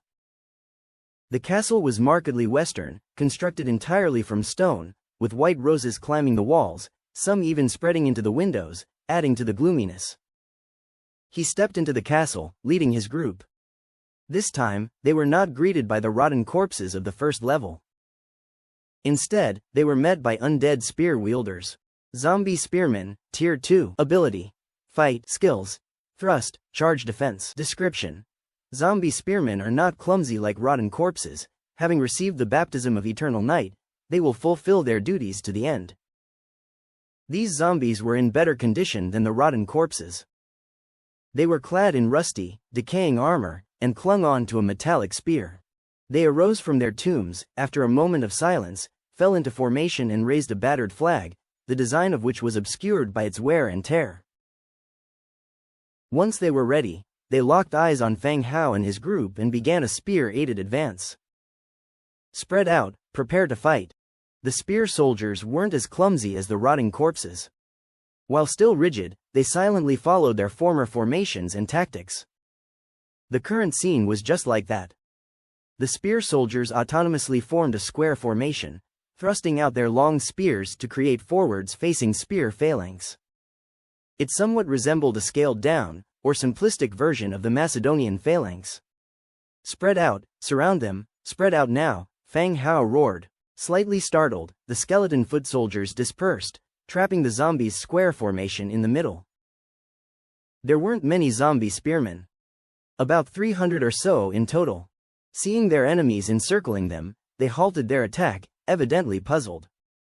Their spear targets kept shifting, like the hands of a clock, changing directions on the spot. Indeed, they can't manage without directions, Feng Hao noted, somewhat amused. Despite the zombie spearmen's ability to form a phalanx in an instant, their intelligence was still abysmally low. Without instructions, they didn't know how to respond to being surrounded by the enemy. Their formation kept changing direction. Feng Hao didn't waste any more words. When the time was right, he gave the command. Attack! Whoosh! Whoosh! The skeleton foot soldiers launched an attack, pouncing on their target like beasts from all directions. The ones attacking from the front were sent flying high into the air by the protruding spears. The spear tip got stuck in the skeleton's ribs, lifting it high into the sky, both parties showing off their claws and teeth, venting their rage. And on the other three sides of the spear formation, the skeleton foot soldiers closed in, slashing out with swords and daggers. Feng Hao initiated his attack from the side, grabbing a spear that had been swung around, his iron sword slashing towards the opponent's neck. Splat! The iron sword smoothly cut open the opponent's throat. The dark-colored blood hung on the wound like thick syrup, not even a drop falling down. Damn it! Feng Hao cursed softly. He tilted his head to avoid the opponent's attack, constantly swinging his iron sword. The wound on his opponent's neck grew and grew until he eventually cut through their bone. The fight was rather intense. Zombie spearmen belonged to level 2 and thus, they had higher basic attributes than the skeleton foot soldiers. When all the zombie spearmen were wiped out, more than 30 skeleton foot soldiers had been injured or killed. Even the soldier controlled by Feng Hao had his left shoulder bone broken by a spear. It hung limp, unable to lift the wooden shield. Fortunately, the skeletons didn't feel pain, otherwise he would have a lot to endure. Clean up the battlefield. Damn, these zombies are fierce, Feng Hao shouted, tearing off a strip from the zombie's rotten flag and attempting to bind it around the ribs. The skeleton soldiers began to clear the battlefield. The spoils were collected.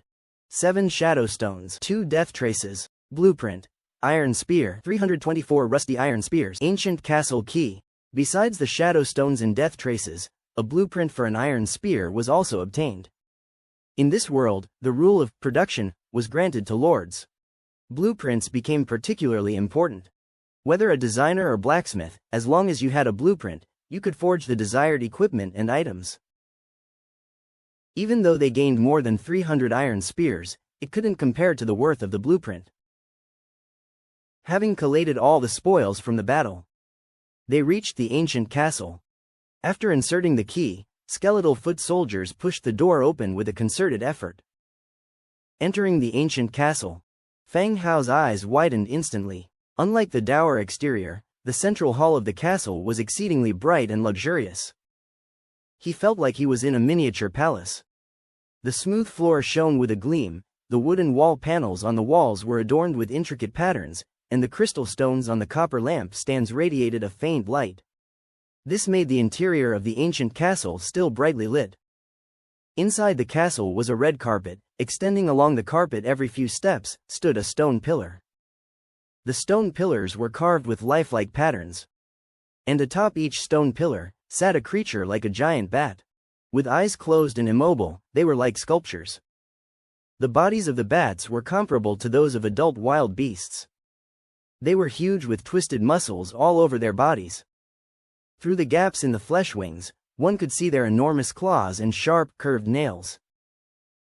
There was no need for any natural alertness nor any understanding of these creatures. Having experienced 2 rounds of battles outside, it was clear that these were new monsters. However, these bat-like creatures kept their eyes closed, completely unmoving, making it hard for Feng Hao to tell if they were sleeping or dead. "Go scout," Feng Hao said. The skeleton soldiers in front walked forward, along the red carpet. After only a few steps, suddenly, a giant bat on a stone pillar opened its eyes sharply, let out a howl, and sprang down from the stone pillar. With its wide wings unfolding and aided by the gliding speed, it grabbed the advancing skeleton soldier into the air. Before the skeleton soldier could react, he was torn to shreds by the giant claws. Scattered bones fell from the sky, strewn all over the ground. Bloodthirsty wolf bats, level 5, ability, combat, skills, flight, bloodlust. Description: when the bloodthirsty wolfbats bare their sharp fangs, it means they have lost all reason. They will tear flesh, bone marrow, and sat their desires in the most cruel manner. When the wolfbats swoop down and get close, Feng Hao could clearly see their attributes. Seeing that it was a level 5 combatant, his heart skipped a beat. How did the level of these creatures suddenly increase so much? With the first wolfbat tearing the skeleton soldiers to pieces, the other bloodthirsty wolfbats opened their eyes one after another. When their rage-filled, bloodthirsty red eyes turned towards Feng Hao and the others who had intruded, they began to howl continuously, leapt down from the stone pillars, and pounced. "Fight, kill these creatures!" Feng Hao roared. Upon receiving the order, the skeletons swung their iron swords to initiate an attack. The space in the castle hall was limited, only a portion of the skeleton soldiers could squeeze in. The rest were blocked outside the castle, unable to enter, nor able to use their numerical advantage. Boom, boom, boom, boom. There were a total of 6 bloodthirsty wolfbats. They swooped down and plunged directly into the horde of skeletons, tearing open the defensive armor with giant claws and biting the skulls of the skeletons with their large mouths. Once the bloodthirsty wolfbats were injured, they would fly into the air, waiting for their wounds to slowly dry up. Then they would continue to charge down and battle with the skeletons. "Close in, don't scatter," Feng Hao continued to command. The scattered skeletons began to converge towards Feng Hao, using the wall behind them as a defensive point, to avoid being dispersed once again. But Feng Hao's command also attracted the attention of the wolfbats. The nearest wolfbat dropped the skeleton it was holding and charged straight towards Feng Hao. Feng Hao dared not make a head-to-head confrontation. His body instantly fell to one side to evade the attack. Bang! The wolfbat knocked several skeletons flying, and its own body crashed into the wall behind it. The huge recoil caused the wolfbat to succumb to a brief dizziness. It shook its head, its body wobbly. "Idiot, kill it for me." Feng Hao cursed and attacked at once. The nearby skeleton soldiers lunged at the same time, swinging their iron swords. Wounds began to appear on the body of the wolfbat, and bright red blood flowed out. With a wail of agony, it took to the air with its bleeding body. Feng Hao cursed his luck silently. It survived such an attack. What a tenacious life force. Looking at the situation on the field, the loss of the skeleton soldiers had already reached hundreds. Continuing to fight would only increase the casualties. "Get out and close the door on them." The skeletons retreated back to the outside of the castle without looking back, closing the huge doors of the castle before the other side could react. A few of you block the main door, I'm going to get reinforcements. Having removed the god's presence status, Feng Hao rose from the bed. After having a sip of cold water, he walked out of the Lord's cabin directly.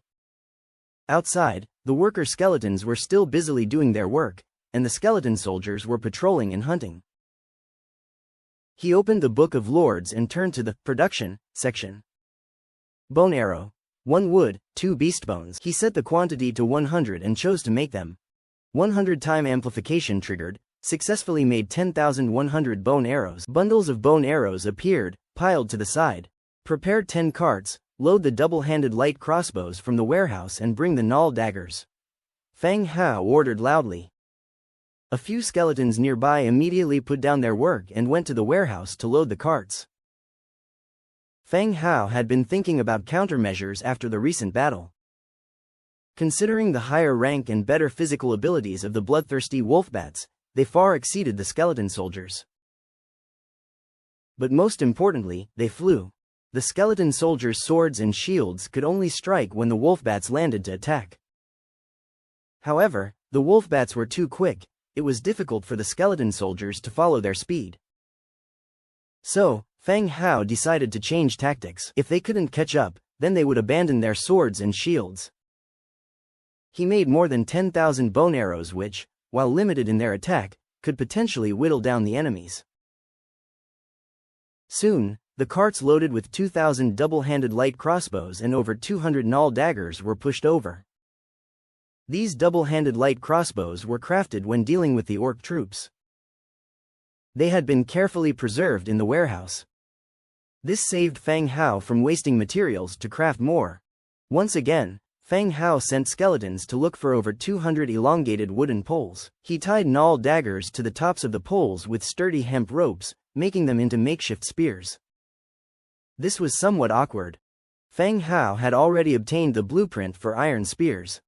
But the blueprint was at Shadowwind Castle, and making them would require the Book of Lords. In other words, he could only make them after the Book of Lords had recorded the blueprint when the skeletons from the Shadowwind Castle returned. Feng Hao didn't want to delay until the evening, so he skipped one of the steps. He simply mounted the daggers on long wooden poles, serving as makeshift spears. Soon, 200 spear daggers were made. Load the bone arrows and the spears onto the carts, Feng Hao said as he moved back to his room. Once again, he used God's presence and possessed a skeleton soldier standing outside the door. The 10,000 bone arrows, 200 spears, and the 2,000 double-handed light crossbows grabbed from the warehouse were all loaded onto the carts. Everything was ready. Feng Hao led 3,000 skeleton soldiers and pushed the carts towards Shadowwind Castle. The road was clear. When they arrived at Shadowwind Castle, more than 1,000 skeleton soldiers were still guarding the fortress's gate. They showed no signs of slackening. Okay, 2,000 of you need to abandon your shields, take up the double-handed light crossbows, and a few of you take the spears, said Feng Hao. 221 null dagger spears, 324 rusty iron spears. A total of 545 spears could be gathered. It was plain to see Feng Hao's reasoning. The diving attack of the bloodthirsty wolfbats was fierce, cumulatively knocking down large numbers of skeletons. If they failed to handle the diving attack, then the crossbowmen would struggle to perform effectively. After thinking for a long time, Feng Hao thought of the spears to thwart the damage of the diving attacks. However, to see if the idea was feasible, they needed to verify it in combat. With everything set, Feng Hao said, "Open the gate." The castle gate was opened ajar, and Feng Hao peered inside. The grand hall of the castle was a mess after the earlier battle. The 6 bloodthirsty wolfbats had once again returned to the 6 massive pillars, motionless as if they were statues. "Good, let's move in," Feng Hao urged. Armed skeletons flooded the great hall with their weapons and the accumulated pile of 10,000 bone arrows. The hall was limited in space and became instantly crowded as the skeletons entered, leaving even more behind outside. The actions of Feng Hao and the others stirred the bloodthirsty wolfbats, which were just resting. When the bloodthirsty wolf-bats opened their eyes to discover it was still these low-grade skeletons, their rage became difficult to contain. An angry roar resounded through the air.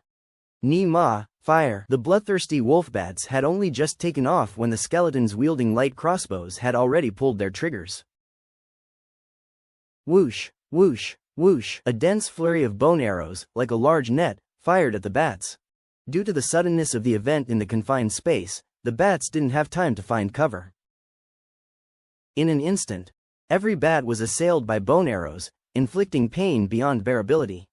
The bats, furious, dived to attack just as the crossbowmen were reloading.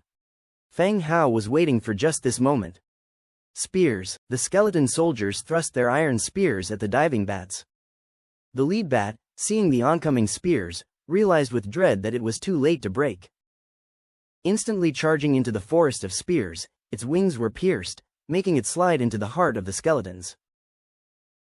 The skeletons with swords and shields, naturally, took advantage of this opportunity to kick them while they're down.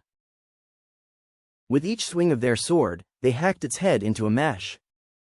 The remaining 5 bloodthirsty wolf-bats watched the scene in front of them in terror. They never imagined that these skeletons, who had just exited and re-entered, managed to kill one of their companions. Blood of the deceased still glistening broodingly on the iron spears. Just a few seconds later, new bolts were reloaded once more.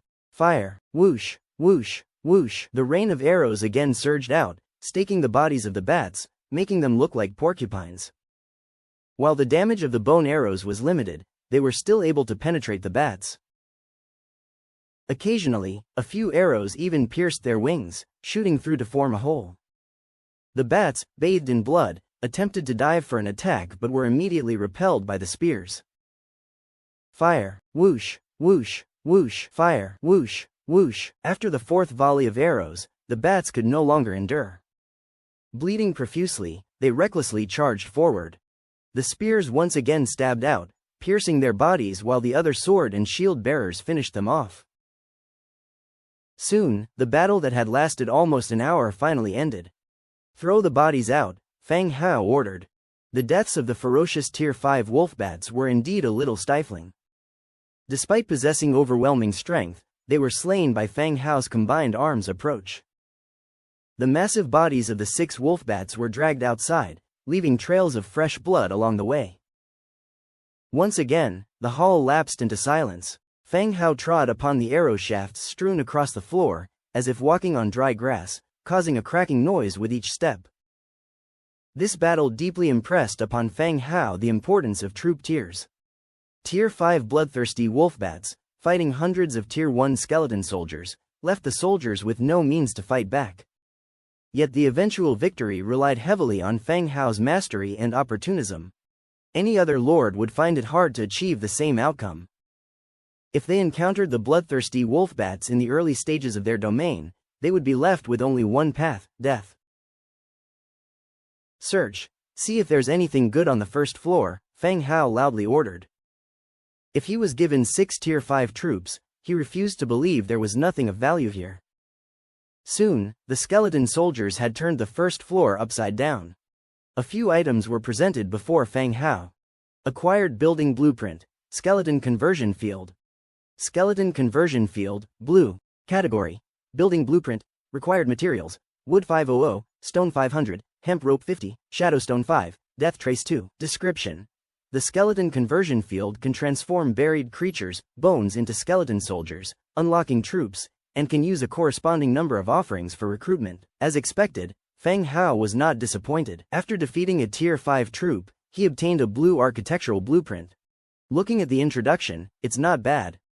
It can bury dead creatures and transform them into corresponding skeleton soldiers. After the first transformation, the building will keep a record, and then you can use the corresponding number of offerings for recruitment. The offerings refer to the wriggling spine. Whether there will be new recruiting offerings in the future is currently unknown. This is a pretty good blueprint. It's just that now the Book of Lords is not with him, so he can only keep it safe and record it when he goes back. There were no other spoils in the hall. Some decorative items like carpets and lamp stands will be searched when leaving. Follow me to the second floor. Feng Hao took 10 skeletons, went up the stairs and headed to the second floor. It's not that he didn't want to bring more manpower, but the space on the second floor was narrow and divided into many rooms. There weren't enough people to fit, and even if a fight broke out, it would be difficult to fight with sheer numbers. Feng Hao took a few skeletons, searched each room one by one. The second floor room is nicely furnished, but it can be seen that it has not been lived in for a long time. There was a thick layer of dust on the furniture. Came to the last room on the second floor. It was a study, with beautifully carved tables and chairs, and heavy blue curtains, showing the love of the castle owner for this study room. After confirming that there was no danger, Feng Hao stepped in. The bookshelf was neatly filled with books, as well as some ornaments that the original owner liked. A golden lampstand and a half-read book were placed on the desk. There was a luminous stone on the lampstand. Same as the light fixtures on the staircase. Nightstone. Category. Ore. Remark. An ore with the function of light accumulation, can emit a soft glow at night or in darkness. Wow, it's a night pearl. Search around, see if there are any other good things? Feng Hao said as he casually picked up a book from the table to glance at. When the lords came to this world, they were also endowed with certain abilities by the system. They could communicate normally with various races and understand the language of many races. So they wouldn't come here and be completely disconnected from this world. The skeleton soldiers started to search around. Feng Hao was attracted by the first sentence in the book. Life is a cancer, but I have found a cure for it. Prompt then sounded. Collected a clue to the elixir of immortality, 1/5. This suddenly interested Feng Hao. For humans, immortality has always been attractive. If he saw such a statement in his original world, Feng Hao would decisively throw it aside and phone the police. But after coming to this world, filled with different races and powerful creatures, he belonged to the Undead faction, where even skeletons could talk, so the elixir of immortality was not a lie. So, under circumstances allowed by strength, perhaps clues to the elixir of immortality can be collected. He roughly browsed through the book and gathered some information about this world. Like the previously encountered Eternal Night Legion, the Eternal Night represents the vampire faction.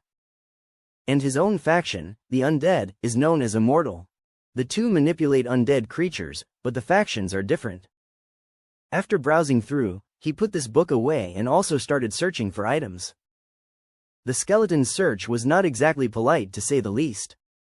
Maybe for them, the order of searching was only to find treasure, and did not include handling things carefully.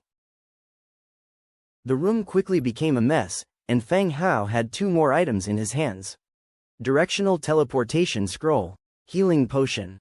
Warfire coin 27. Bloodstone 5. There weren't many precious spoils in the study apart from the furniture. He obtained a magic scroll. Teleportation scroll. Category. Magic scroll. Description. Can record a target point, used to teleport to the target area. The teleportation scroll, resembling the town portal scroll he'd used in games before. Once used, it would teleport him to a specified location. It was pretty decent, you never know when it might come in handy. He stowed away the teleportation scroll and continued to examine the next item. Healing potion. Category. Potion. Description. Can heal certain injuries. Feng Hao looked at it and quickly stowed it away. In this world they've crossed into, there were no hospitals or doctors. Even slight ailments could prove fatal here. Just like a player who was attacked by prairie wolves outside the territory before. Despite rushing into the protective barrier alive, he'd sustained serious injuries. If there had been a healing potion then, it would have been extremely helpful, allowing the injuries to heal faster and better. One more protection. There were 27 Warfire coins in the desk drawer. To live in such a huge castle yet only leave this much money, really frugal. Bloodstone. Type. Ore. Description.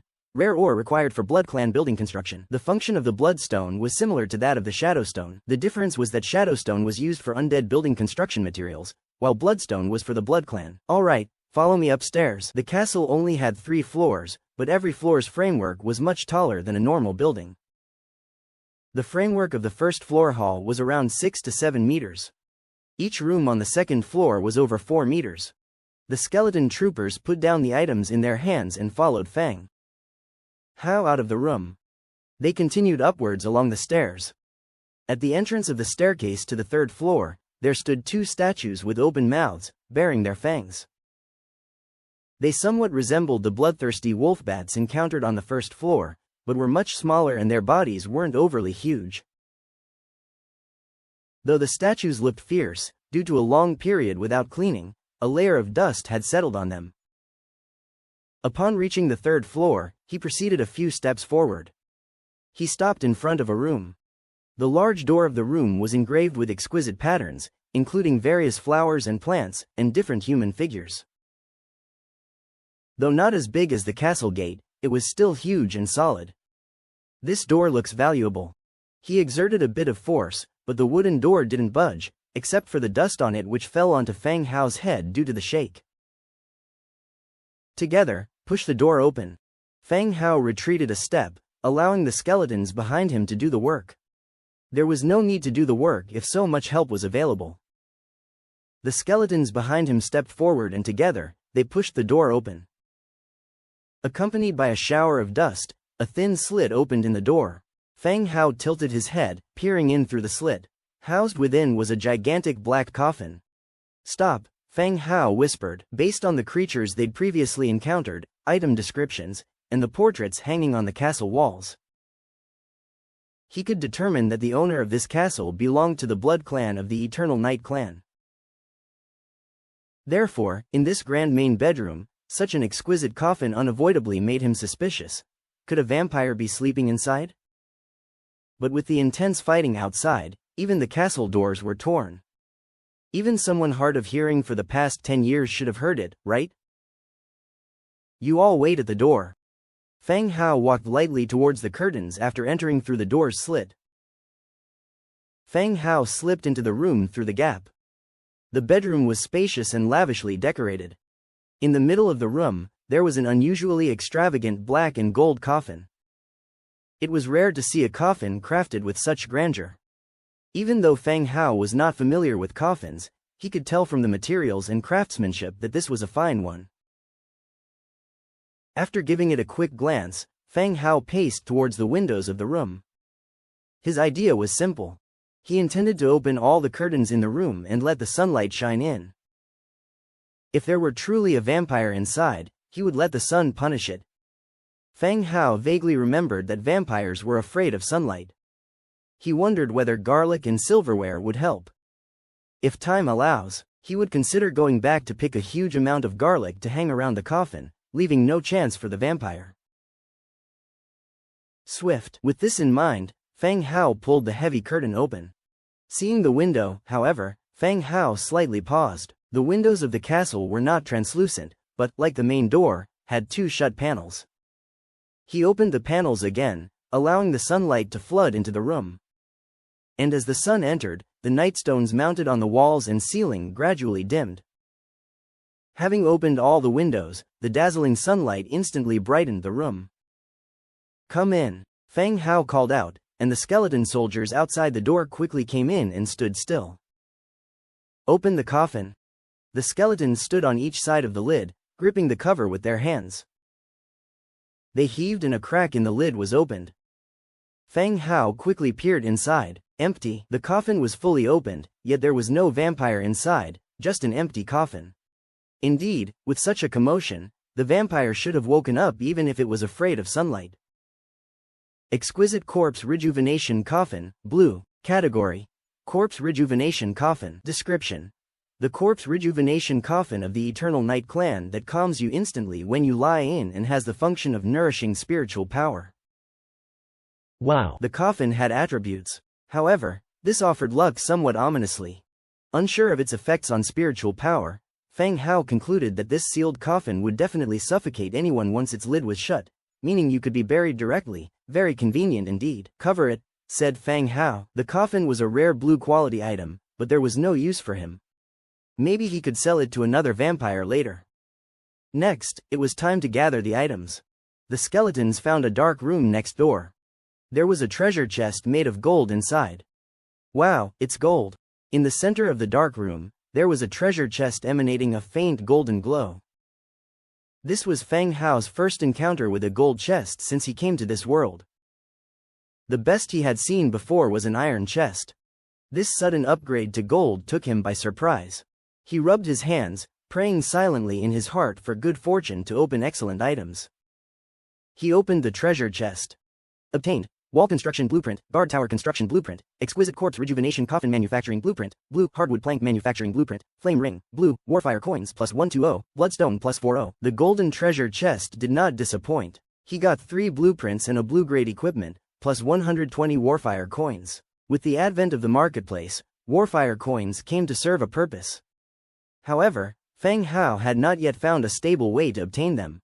Level 1 Wall Construction Blueprint, Lumber 1200, Stone 500, Thatch 300, Hemp Rope 800. The number of materials required for building level 1 walls was more than for other constructions. But it made sense, considering that walls needed to enclose buildings within a property, thereby requiring more resources. Guard Tower. Category: Special Construction. Required materials: Wood 500, Stone 300, Thatch 120, Hemp Rope 100. Description: Troops, heroes stationed in the guard tower will gain plus 2% in all attributes and can detect all dangers in the guarded area. The guard tower is a special construction. The term, guard, doesn't specifically refer to guarding the territory, but rather to guarding specific locations. That is, building a guard tower in a key area allows troops or heroes to be stationed there to guard that area. If Feng Hao were to build a tower, the place he would consider first is right in front of the Lord's wooden tower. By the time the territory's protective shield disappears, his own safety would have significantly improved. Hardwood Board. Wood 2, Exquisite Corpse Rejuvenation Coffin, Hardwood Board 12, Leather 6, Cotton 5, High Quality Fabric 6. Well, looks like they're planning for me to open a coffin shop. I wonder if the funeral industry is booming in this world. Flame Ring, Blue. Category: Ring. Skill: Flame Fireball. Description: A ring imbued with destructive energy. Flame Fireball shoots a fierce fireball at the target, causing level 3 damage and continuous burning damage, cooldown 1 hour. It's actually a magic ring. It allows the use of a magic skill called Flame Fireball. Feng Hao was absolutely thrilled. He finally had some attack power. Overall, he was quite satisfied with this adventure in the ancient fortress. Not only did he obtain the much-needed shadow stones, but he also acquired numerous blueprints and a flame ring. This significantly enhanced his strength and chances of survival. Feng Hao carefully stored his items and descended the stairs. All of you come in, take everything you can carry out to the courtyard. Feng Hao ordered the waiting skeleton soldiers. The territory resembled an old, run-down village. Everything they saw seemed valuable, so naturally, they wanted to take it all. The skeleton soldiers entered and started moving items out of the fortress. Bang! While leaving the hall, Feng Hao tripped over a stone slab under his foot. Despite not feeling any pain in his skeletal body, he could tell the force was quite strong. Stone brick, construction material. A thought crossed Feng Hao's mind. He traced the source of the stone brick and looked upwards.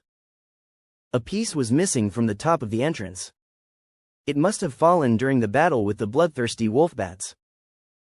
Due to the limited space indoors, the skeleton army struggled to demonstrate their advantage in numbers. So, Feng Hao gave the order to break down the fortress's main gate. Because of the improper dismantling, the stone brick fell off. So, do I have upgrade materials now? Feng Hao muttered, as an idea struck him. The materials required to upgrade to a level 4 Lord's wooden house were stone bricks. But he hadn't obtained the blueprint for stone bricks yet, and no one in the channel had mentioned obtaining stone bricks or blueprints either. So, seeing the stone brick sparked an idea. To dismantle the fortress. If he took apart such a large fortress, wouldn't he get a lot of stone bricks? As he thought about it, he deactivated the God's presence state again. He woke up in his bedroom. Feng Hao rubbed his tired temples. The God's presence state was too demanding, especially when it involved continuous combat. He left his house and started rallying all the busy laborer skeletons. The laborer skeletons had participated in the earlier battles. The original number of 2,000 had decreased to about 1,700. Despite this, Feng Hao still had a far superior workforce compared to other lords. The number of farmers other lords had ranged only from 5 to 10. Compared to 1,700, it was simply insignificant. Grab your tools and flatbed carts and follow me. Feng Hao led his laboring skeletons out of his territory. The team was a long, thin dragon, carrying pushcarts and tools, heading towards Shadowwind Castle. Within the territory, the quantity of wood and stone far exceeded the need. The skeletons mining, plus the material from food sales every day, it far exceeded what was needed for the development of the territory. Feng Hao had even specifically cordoned off a vacant lot outside his territory with wooden fences, just for storing the surplus basic supplies. Since no one would steal or take these supplies, there was no fear of loss. So when Feng Hao discovered a way to get stone bricks, he called up all the laboring skeletons, except the farmers. He suspended the collection of basic resources and provided the castle with bricks instead. This time Feng Hao chose not to utilize God's presence, but led the team to the castle himself. Previously, controlling the skeletons in combat had put a huge strain on his spiritual power. Plus, all the monsters in the castle had already been eliminated, so there was no need to worry about any danger. He lay on the cart, guiding the skeletons in the right direction. Soon, the group arrived at the castle. The castle courtyard was now in total chaos. All the furniture and items in the castle had been taken out, piled up into a small mountain. A crushed copper lampstand was yanked out from the piled junk, apparently scrapped. It was obvious that the skeleton soldiers could execute the order to loot, but were unable to discern the value of the items, or how to place them without damaging them. But there was no way around it. The intelligence of these skeletons wasn't high. To be able to do as much as this was already quite commendable. All the retrieved blueprints were entered into the Book of Lords. The collected scrolls, bloodstones, and other items were put into a bag. The bag wasn't a system bag, he made it himself from leather ropes. As for the flame ring, it was worn directly on his left hand. He spread out his left palm and thought, "Flame fireball." Whoosh! A fireball the size of a fist, with flames swirling around it, floated above his palm, exuding intense heat.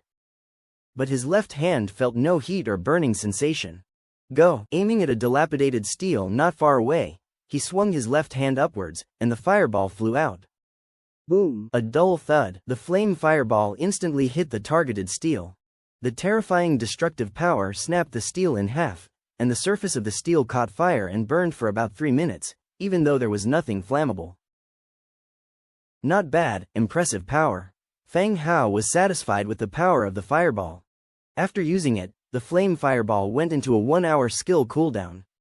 After testing the power of the ring, Feng Hao turned his attention back to the laboring skeletons standing by.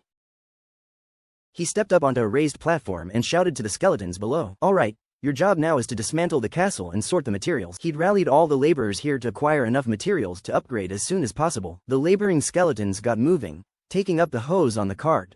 "You guys are in charge of the cart. Transport all the goods back to the territory." Feng Hao kept 5,000 skeleton soldiers. Among them, 1,000 were responsible for transporting the materials gathered by the laboring skeletons back to the territory. The remaining ones were in charge of the nearby area's safety. There were some wandering beasts and warcrafts around, which might come to harass. The skeleton soldiers loaded the furniture in the castle courtyard onto carts and headed towards the territory. Feng Hao got back into the cart, opened the Book of Lords and passed the time. As soon as he opened the Book of Lords, several private messages popped up. "Feng Hao bro, do you have any more iron pots? Can I get one with Trace of the Earth?" Trace of the Earth, a necessary material when building a blue-grade spiritual field, had been encountered. However, most people were still unaware of the use of this material. Once they got it, they didn't know where to use it. Feng Hao thought for a while and said, "There are many materials needed to make an iron pot. If you add a piece of iron, I can make it for you when I get back." The other party fell silent for a while and then replied, "Okay, when can it be made?" "In about 20 minutes, I'm currently in the field, I'll do it when I return."